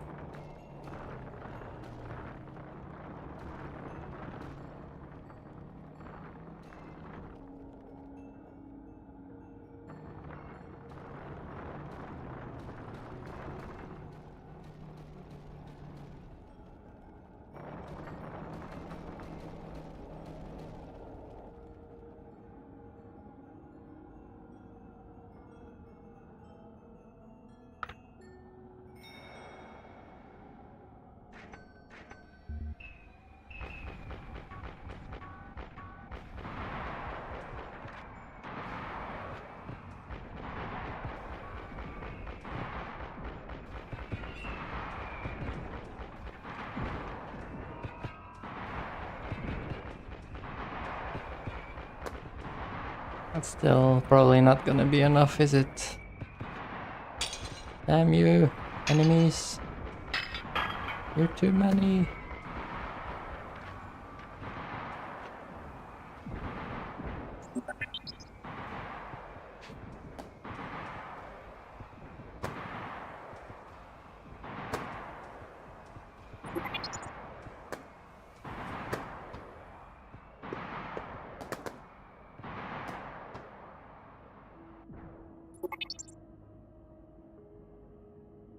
Alright.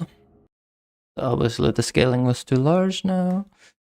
We can fix that easily by go to the enemy spawner. The world here.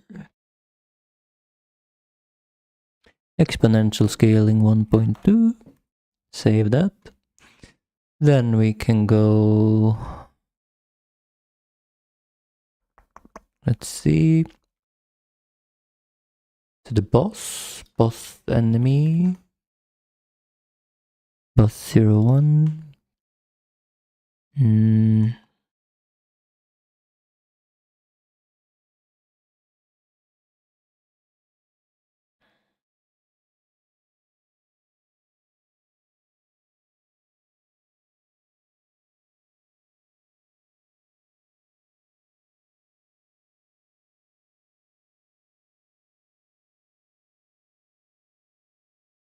So how does this guy scale? Is it when we spawn him, we scale him maybe?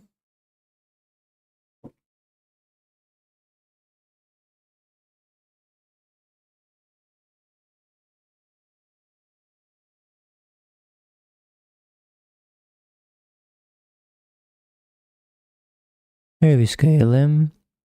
So we don't want to do that.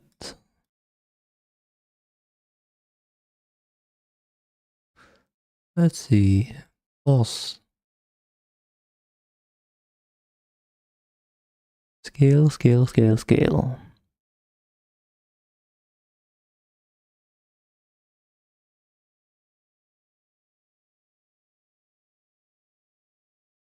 Does he have a mesh root reference?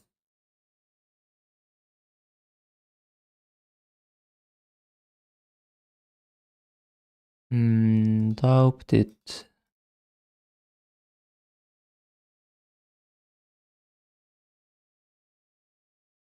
No.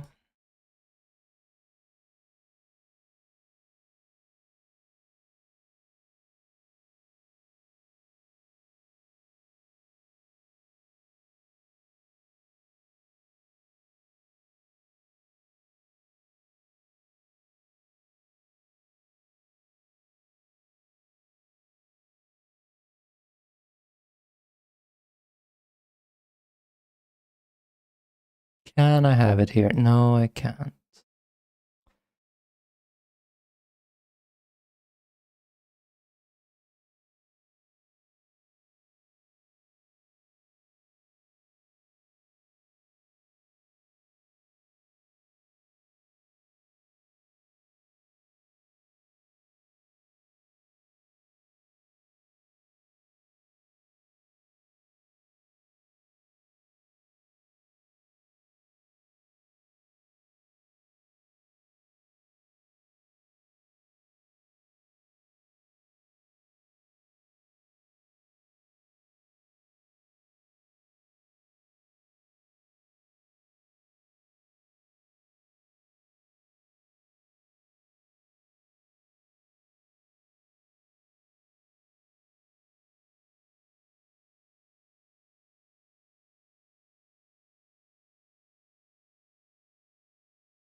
Okay.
Ah, shit.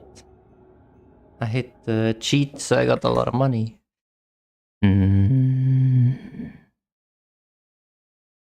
Wonder if I can rebind that one. Inventory manager.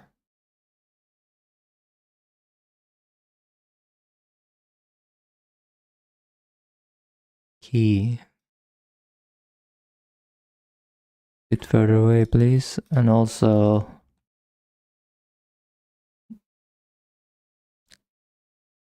is testing off. Yeah, that's enough. Is testing off.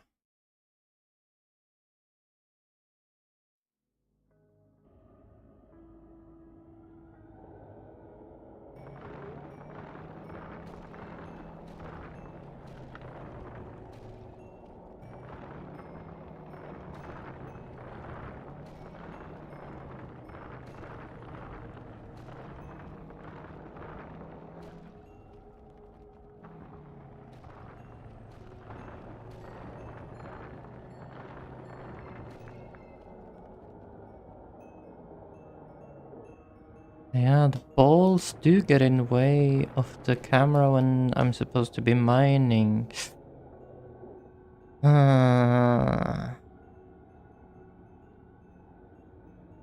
Which makes the mining aim a bit off.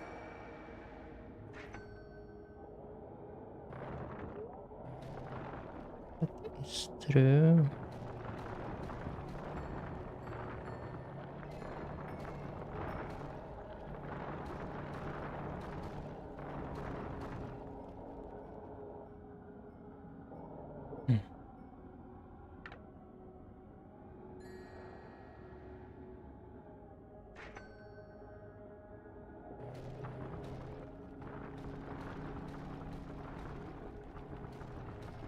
Oh, bronze.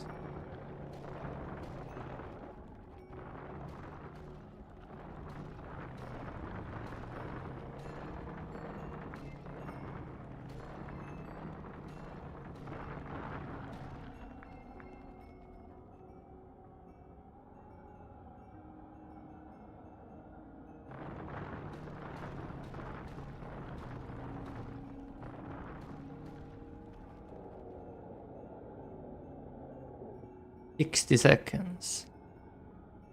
So going for another mining upgrade now is slightly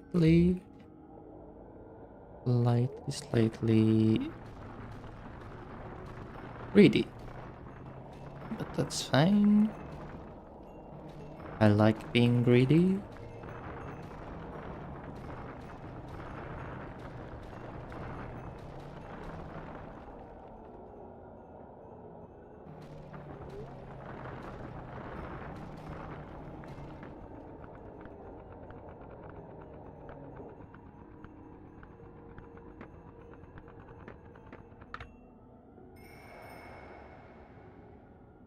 Okay. The machine gun. And we're ready.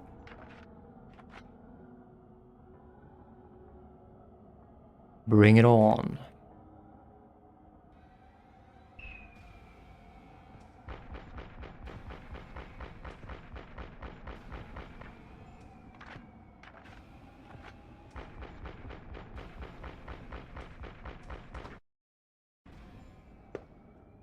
Okay.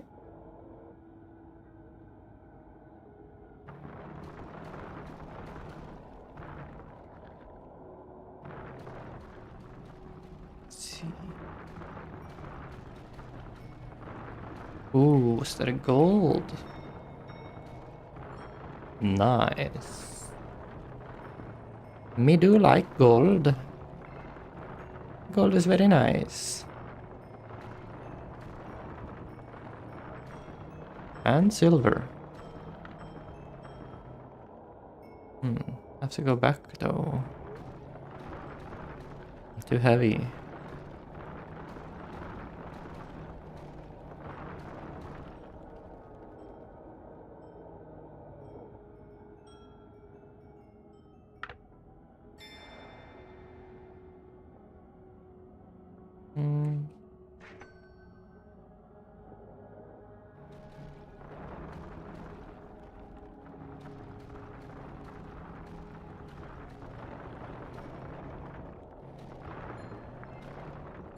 This is great. A lot of resources down here.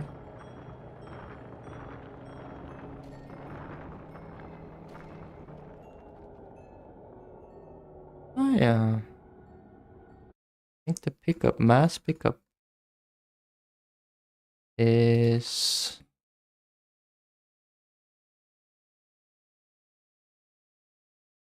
set that it has to be exactly.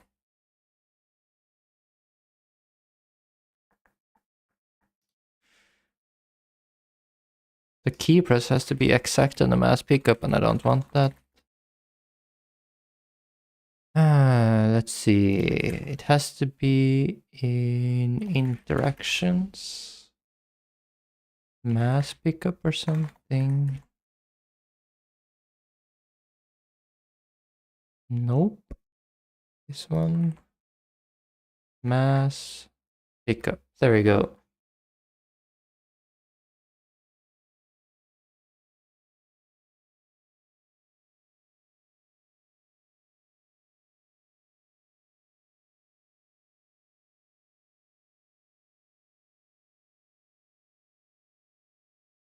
So for those of you that don't know, when you have true behind a statement like this, just pressed here, that means that if you, for example, hold another key while you're pressing it, like Control E will not trigger the E key.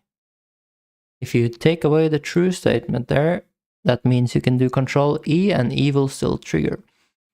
So it depends a little. It depends a little on your key binding setup and stuff. But yeah.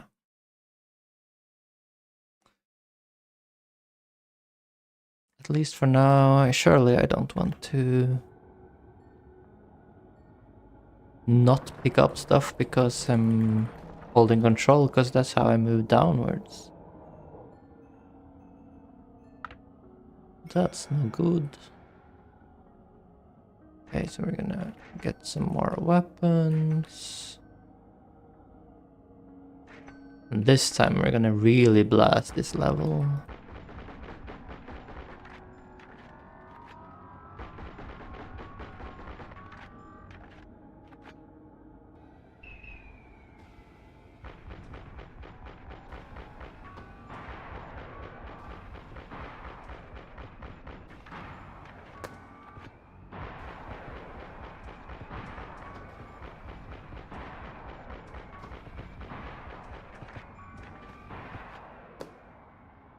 Yes.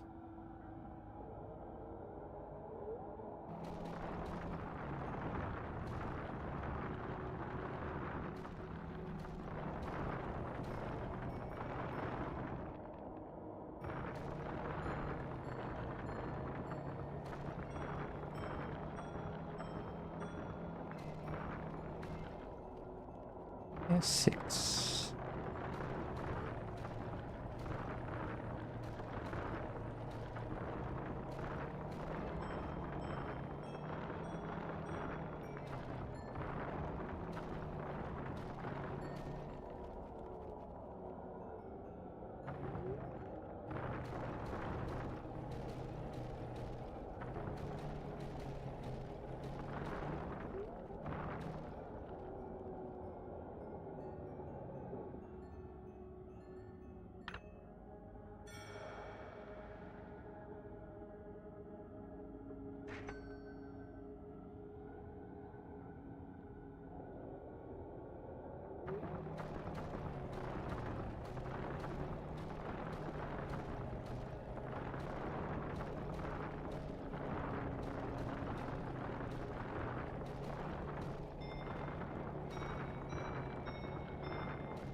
Oh my god, so many good resources here. Just hit the jackpot.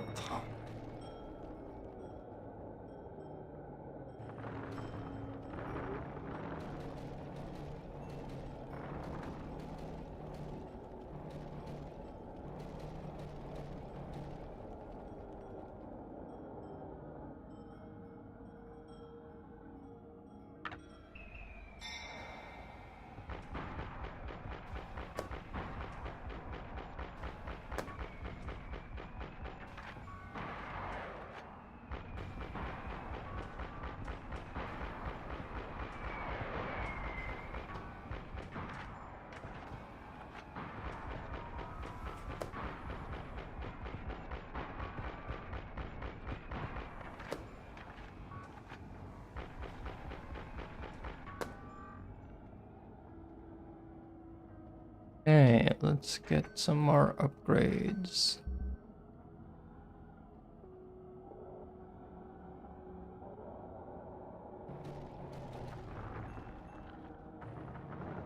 Silver.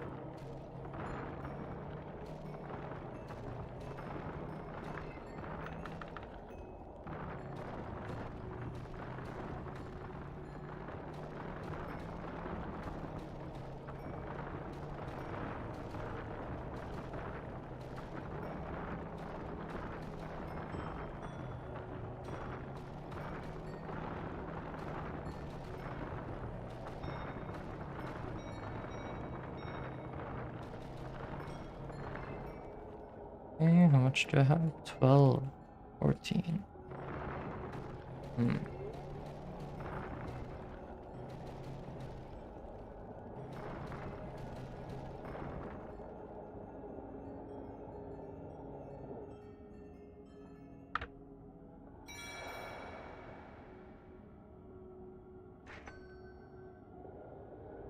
That's a lot of carry weight limit.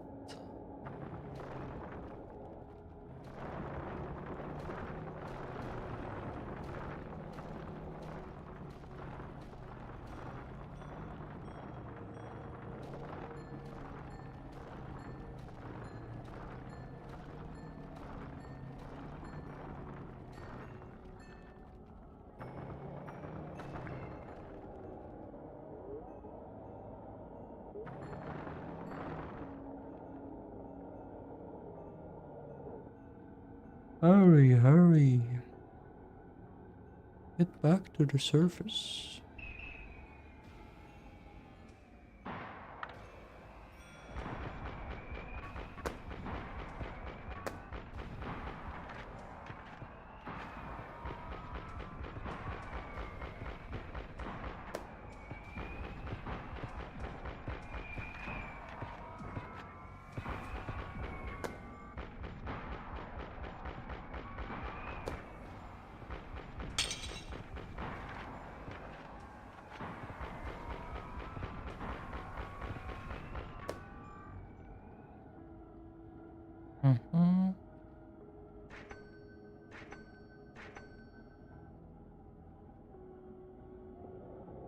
I have speed.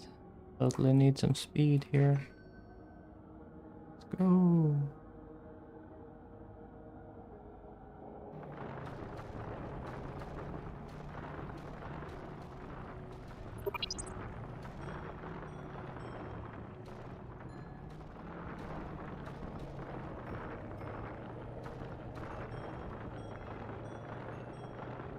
$80 carry weight. Damn.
let's go to the surface, boys.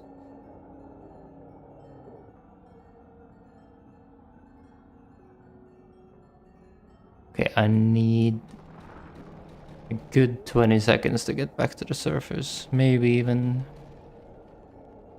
I should probably do 30.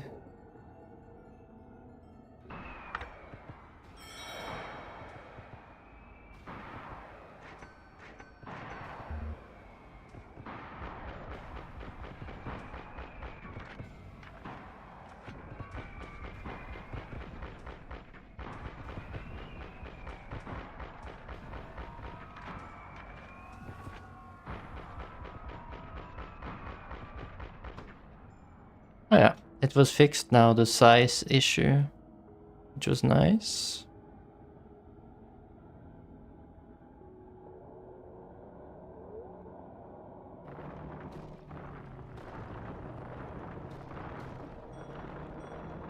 Honestly, I wonder if we should give the player upgrades for the light as well in the cave, so it's easier to see further away. Mining helmet. Guess I could also make it so the deeper parts are like darker, but the light basically dissipates with the level. So if you're gonna see something, you have to upgrade your light.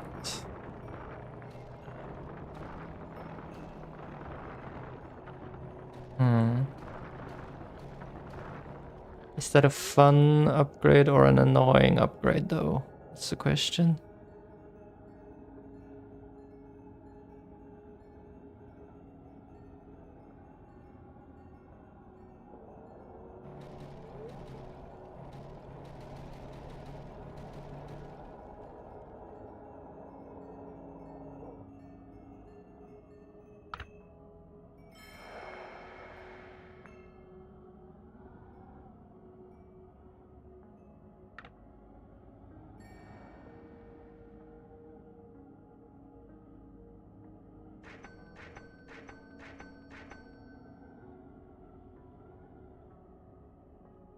Time to turn down the volume.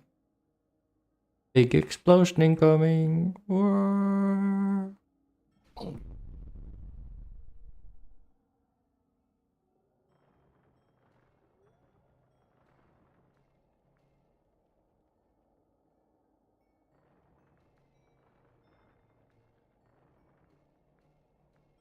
Or power this explosion.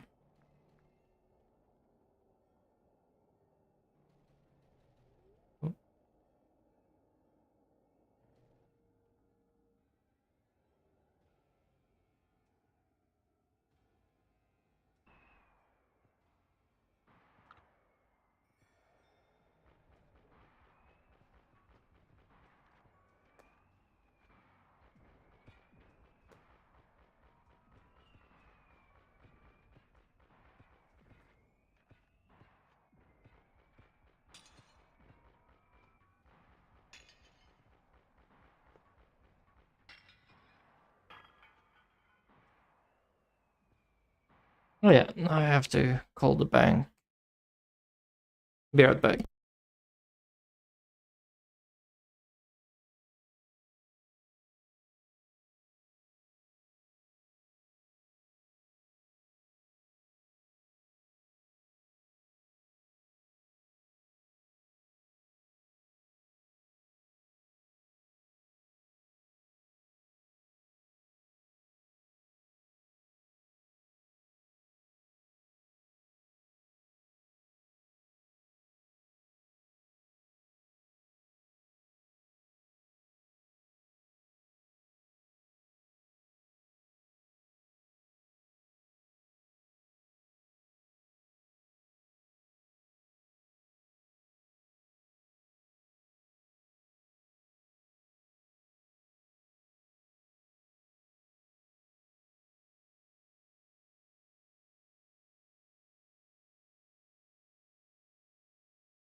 All right, that should do it.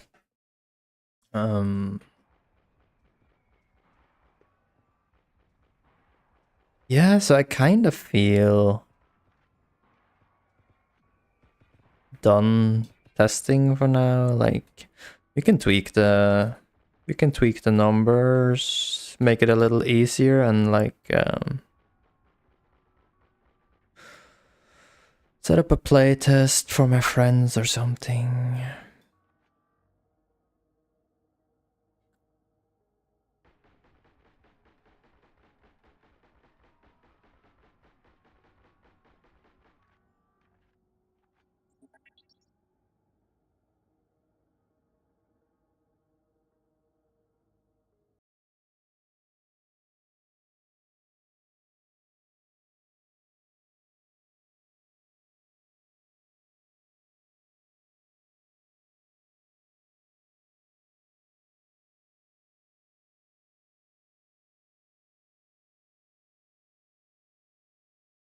I suppose I could try starting to hook things up to Steam so I can run a playtest that anyone can join, really.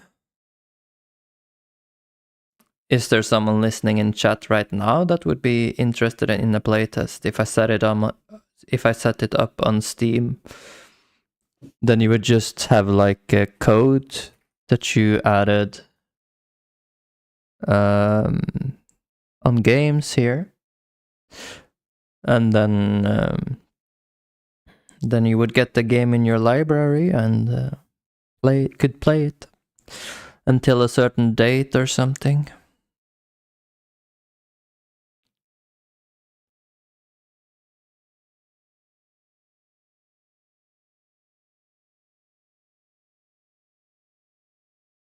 If not, I'll do that anyways eventually.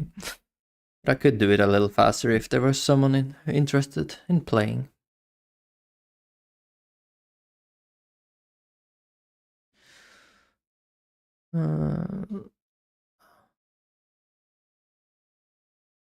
Okay.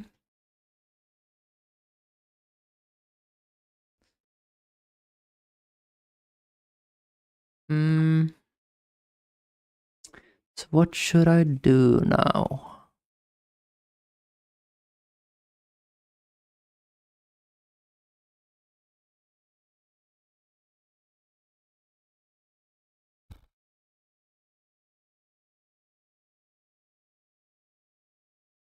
Think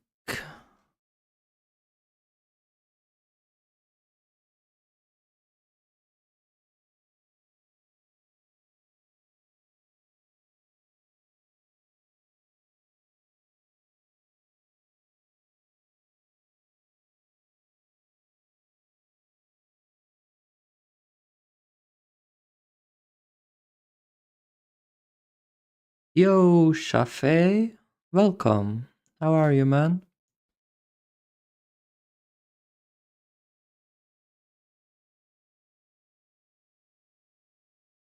I think now we just tweak the values a little for the spawner, make it a little easier.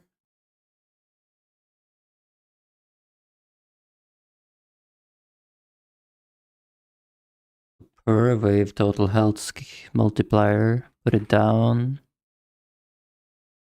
And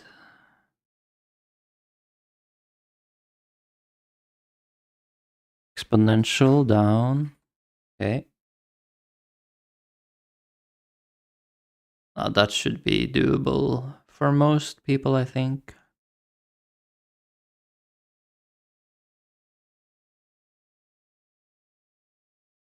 You're good. Glad to hear it, man. Yeah, I'm good as well. I've just been testing the current state of the game. This is my first project in Godot. I spent 100 days on it so far, approximately, maybe a little more.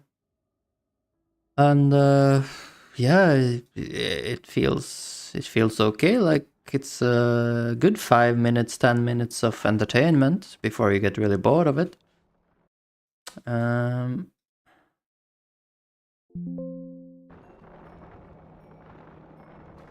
And yeah, I can see what kind of improvements I would like, and I imagine this could be a fun game eventually.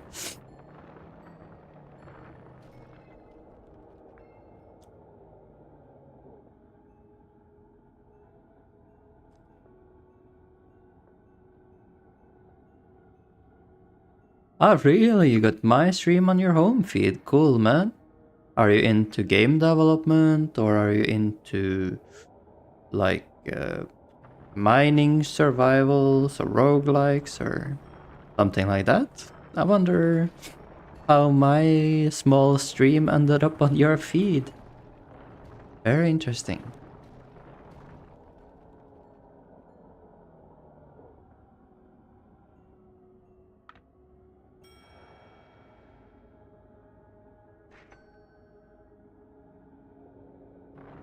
Yeah, I should make the shops a bit more interesting as well. Wonder how the shop should be. Maybe some cyberpunk neon signs with some funny vendors inside. I don't know.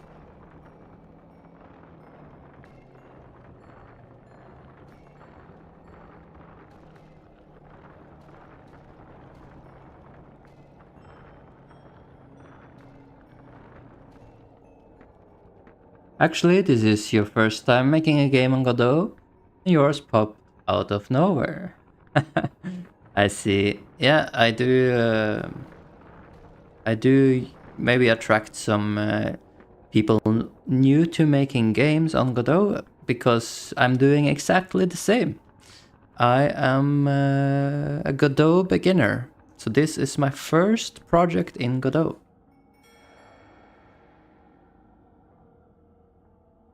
Now, I've been working on this quite some time already, since it's been about 100 days. It's probably been about, yeah, it's been more than 100 days, so maybe like 800 hours.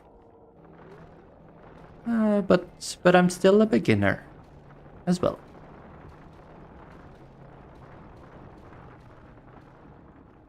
Absolutely.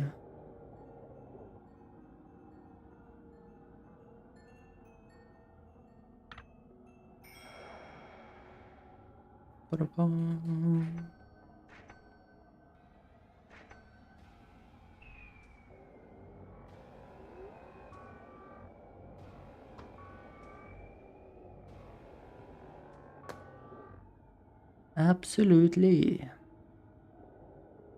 Oh, cool. I'm also a beginner and literally know nothing. Yeah, like last autumn, I just started watching some Brackies videos, and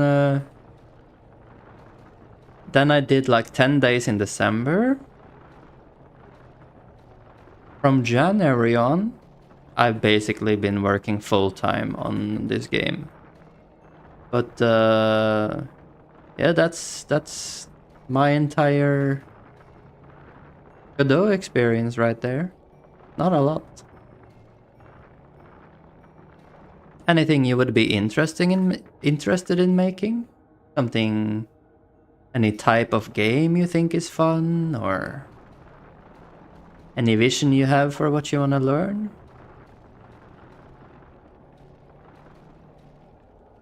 You make character animations, digital arts, and learn modeling. Oh yeah, that's something I'm gonna be working on eventually.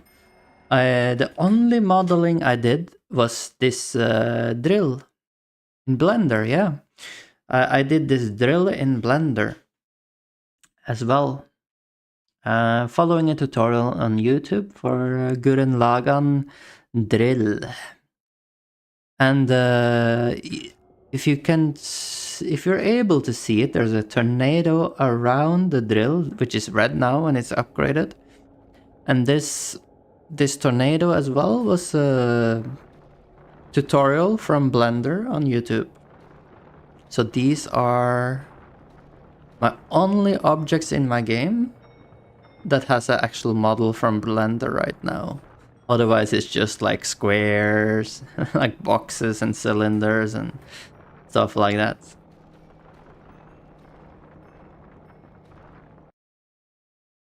You thought of making your own game for quite some time now. Yeah, it's a lot of fun to do. It's a nice hobby as well. So I definitely recommend it. Uh,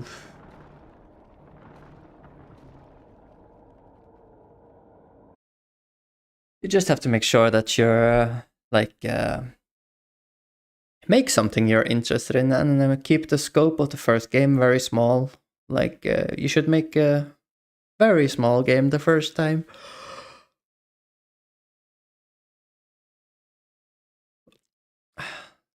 Like if you make a platformer, literally a guy jumping from platform to platform and picking up some coins before reaching the end is enough for the first game.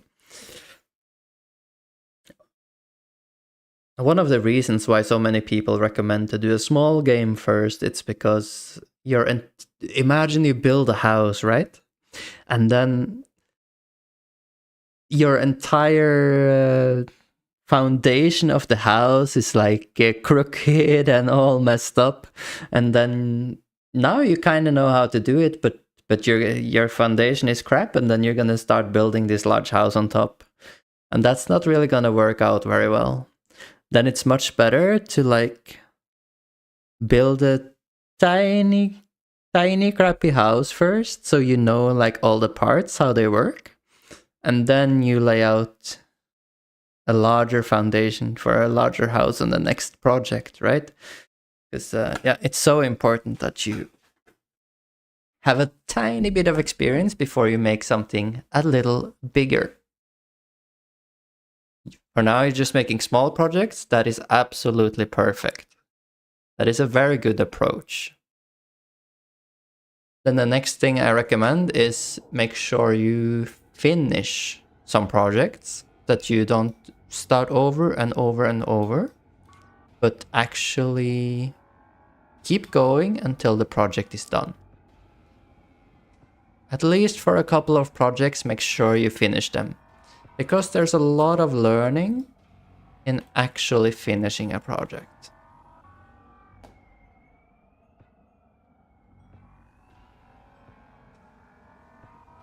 But it sounds like you're on the right track if you want to learn Godot, which is great.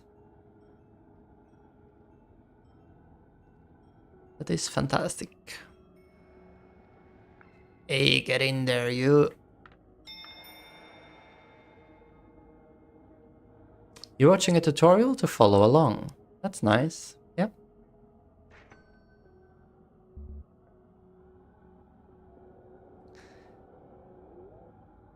Smart, smart.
Let's absolutely destroy the next wave and then think about if we should do something more today or if I should quit for today. Like the goal for today was to test the current state of the game, and I kind of feel like we did that.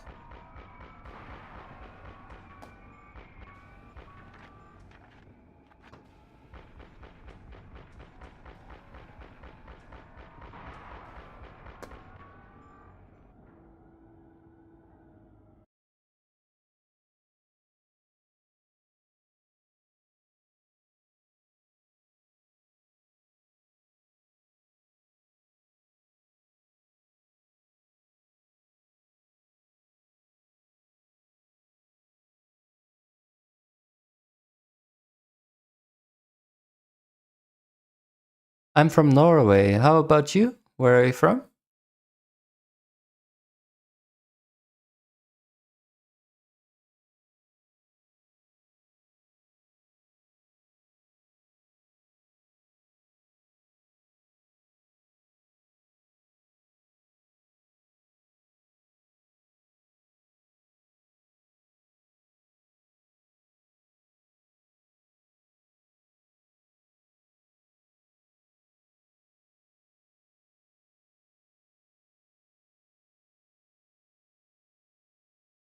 You're from Bangladesh. Welcome. Welcome from Bangladesh. Hello, Profix.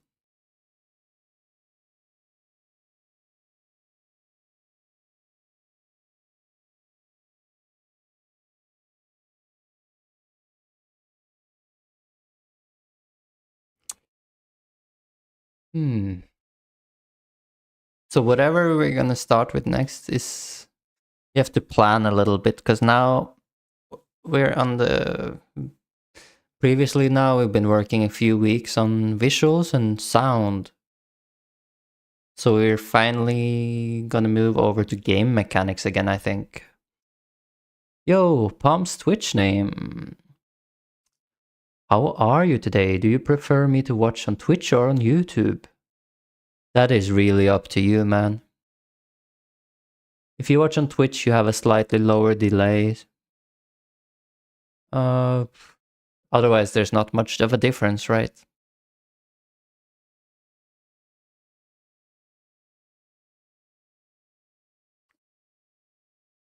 I could, if there keep being like a lot of chats from both sides, I could put it on screen left side and right side. No difference in money? I don't think I get money for anything really, no. So that doesn't matter.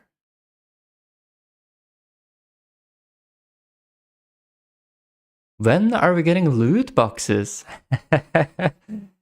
Good question. Alright, Shafe. Thanks for stopping by and good luck on creating your game. I don't think there will be loot boxes very fast in this game.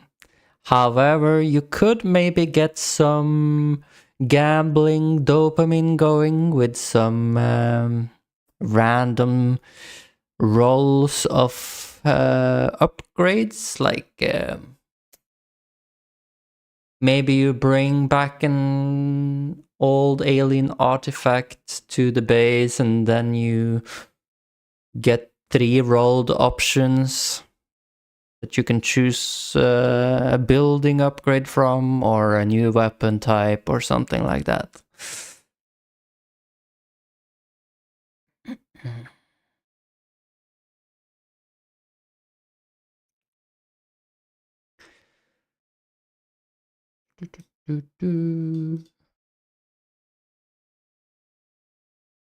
Yeah, we do.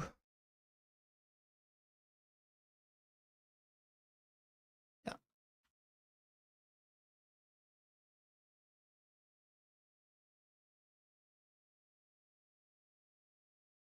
What next? Something I really, really want in the game is special rooms in the mine, like special areas that you can discover. And while I'm not completely sure how all the different rooms might look or what might be in them, what I do know is we need to prepare an area of the mine where we can spawn the room. So basically an area where there's just air blocks. There's like no solid, no stone, no iron, gold or bronze, anything. So that we have a space allocated where we can just spawn in whatever we want. So that's something I think I'll do next. Create logic to prepare a special room in the mine. To prepare space for a special room in the mine. Select spawn location. World voxel XYZ. Make all blocks in an area around the spawn location air blocks. This must happen post chunk creation. Just replace the solid blocks in the area with air. Yeah, think so. You also need select spawn, select room size, XYZ. You can just have square rooms, that's fine.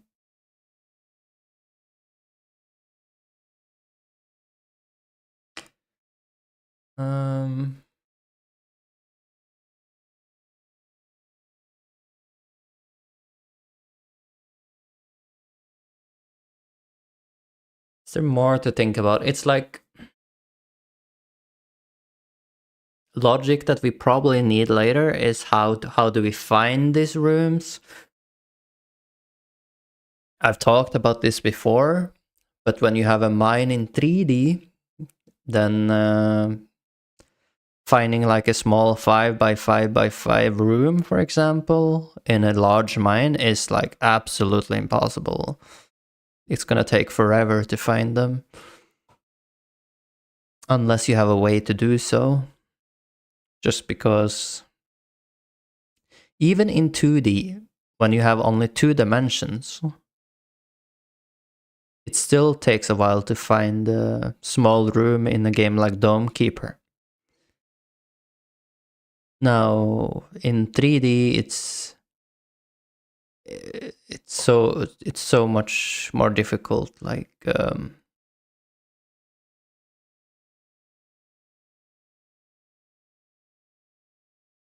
it's not like 2 times more difficult. It's like 20 times more difficult,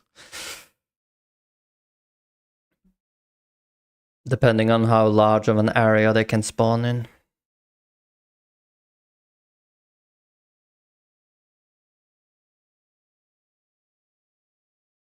So we do need a way to locate the rooms.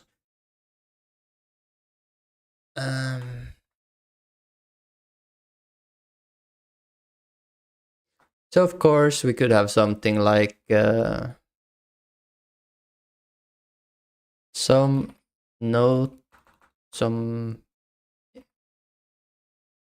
information on when we approach a room.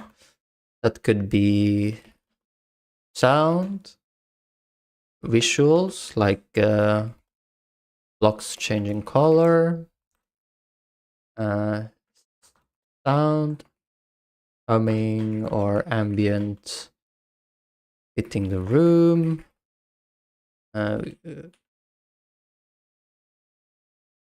attenuation, so it grows louder when we are closer,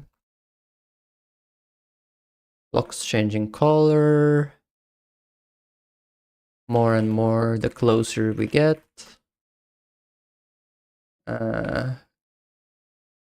Changing color, growing moss, etc.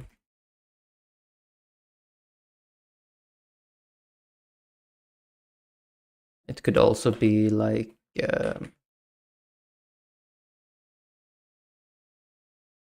special spawns that are only close to the room.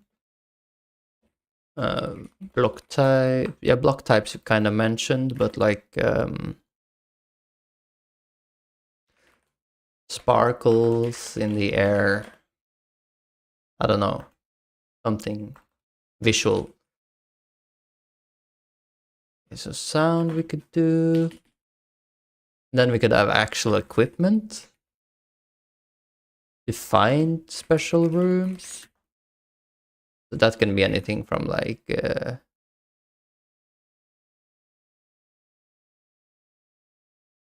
radar,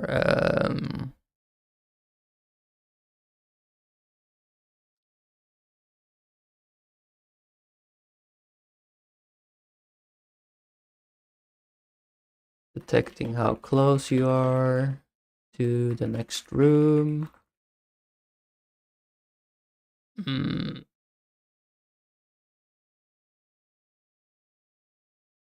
Not really radar either, like doesn't have to show the path exactly.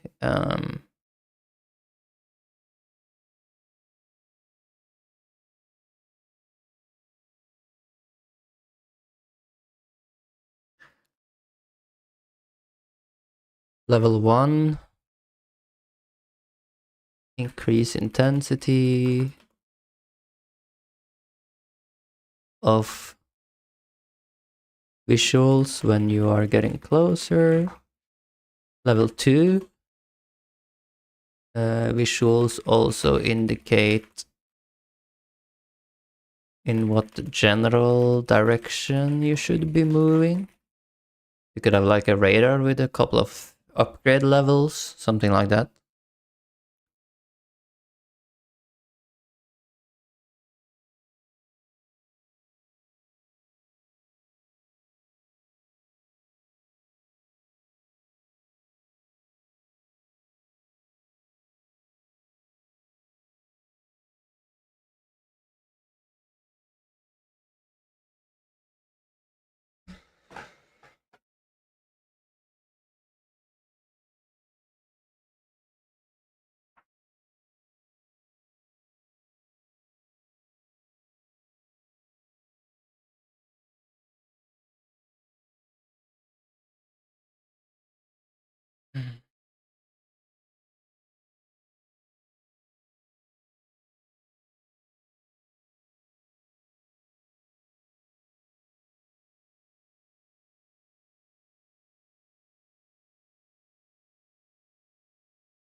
We do have some brainstorming on the rooms already.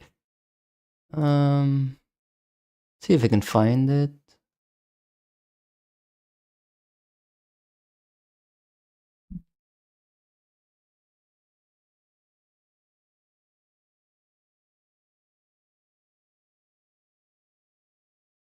Yep.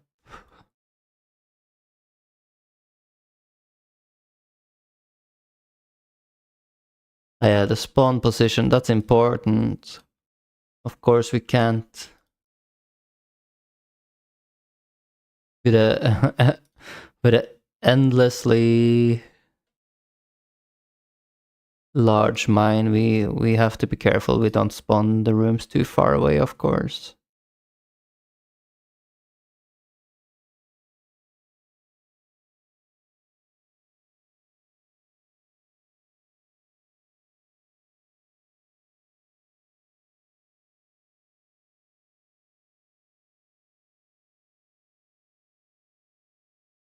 Let's see.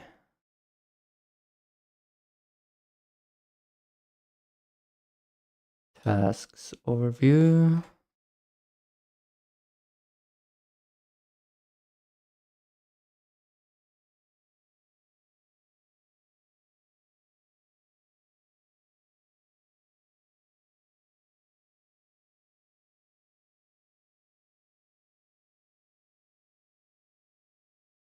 Mm-hmm.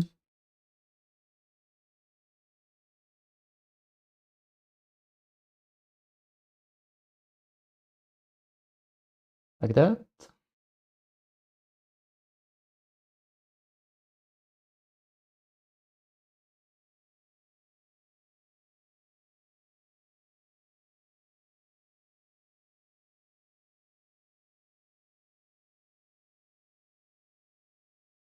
I think that's a good general direction for what we're gonna work on tomorrow. This is probably gonna be the only thing we focus on tomorrow. Prepare this spawn location. Like first we figure out what location should the special room spawn in. And then how do we prepare that spawn location?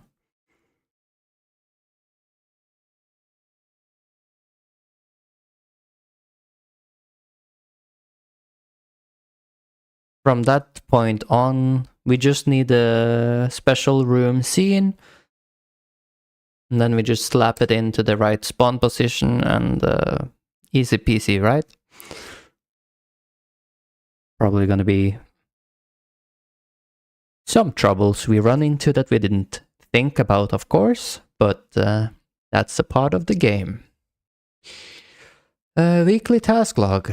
What are we now? We are 21st, so it's this one. We did the laser trail and improved impact effect. We did some playtesting, balancing today. Okay.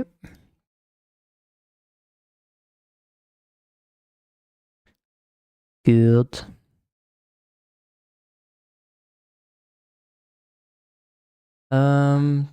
For YouTube, I don't know if I can really raid you guys over to a new streamer working on something similar. But let's see. On Twitch/SwabbieGames live, I'm gonna now find someone that works on game dev that you can continue watching while I'm off for today. Let's see.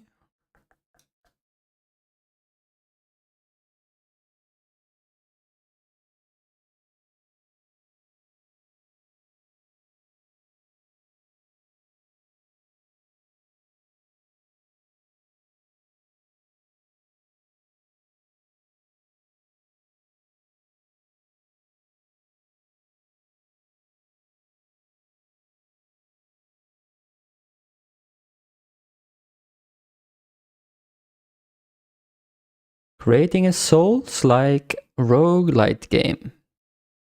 Certainly sounds intriguing.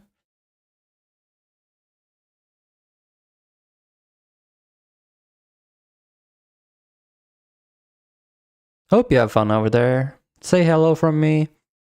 Have a nice day. And thank you for watching, guys. See you later.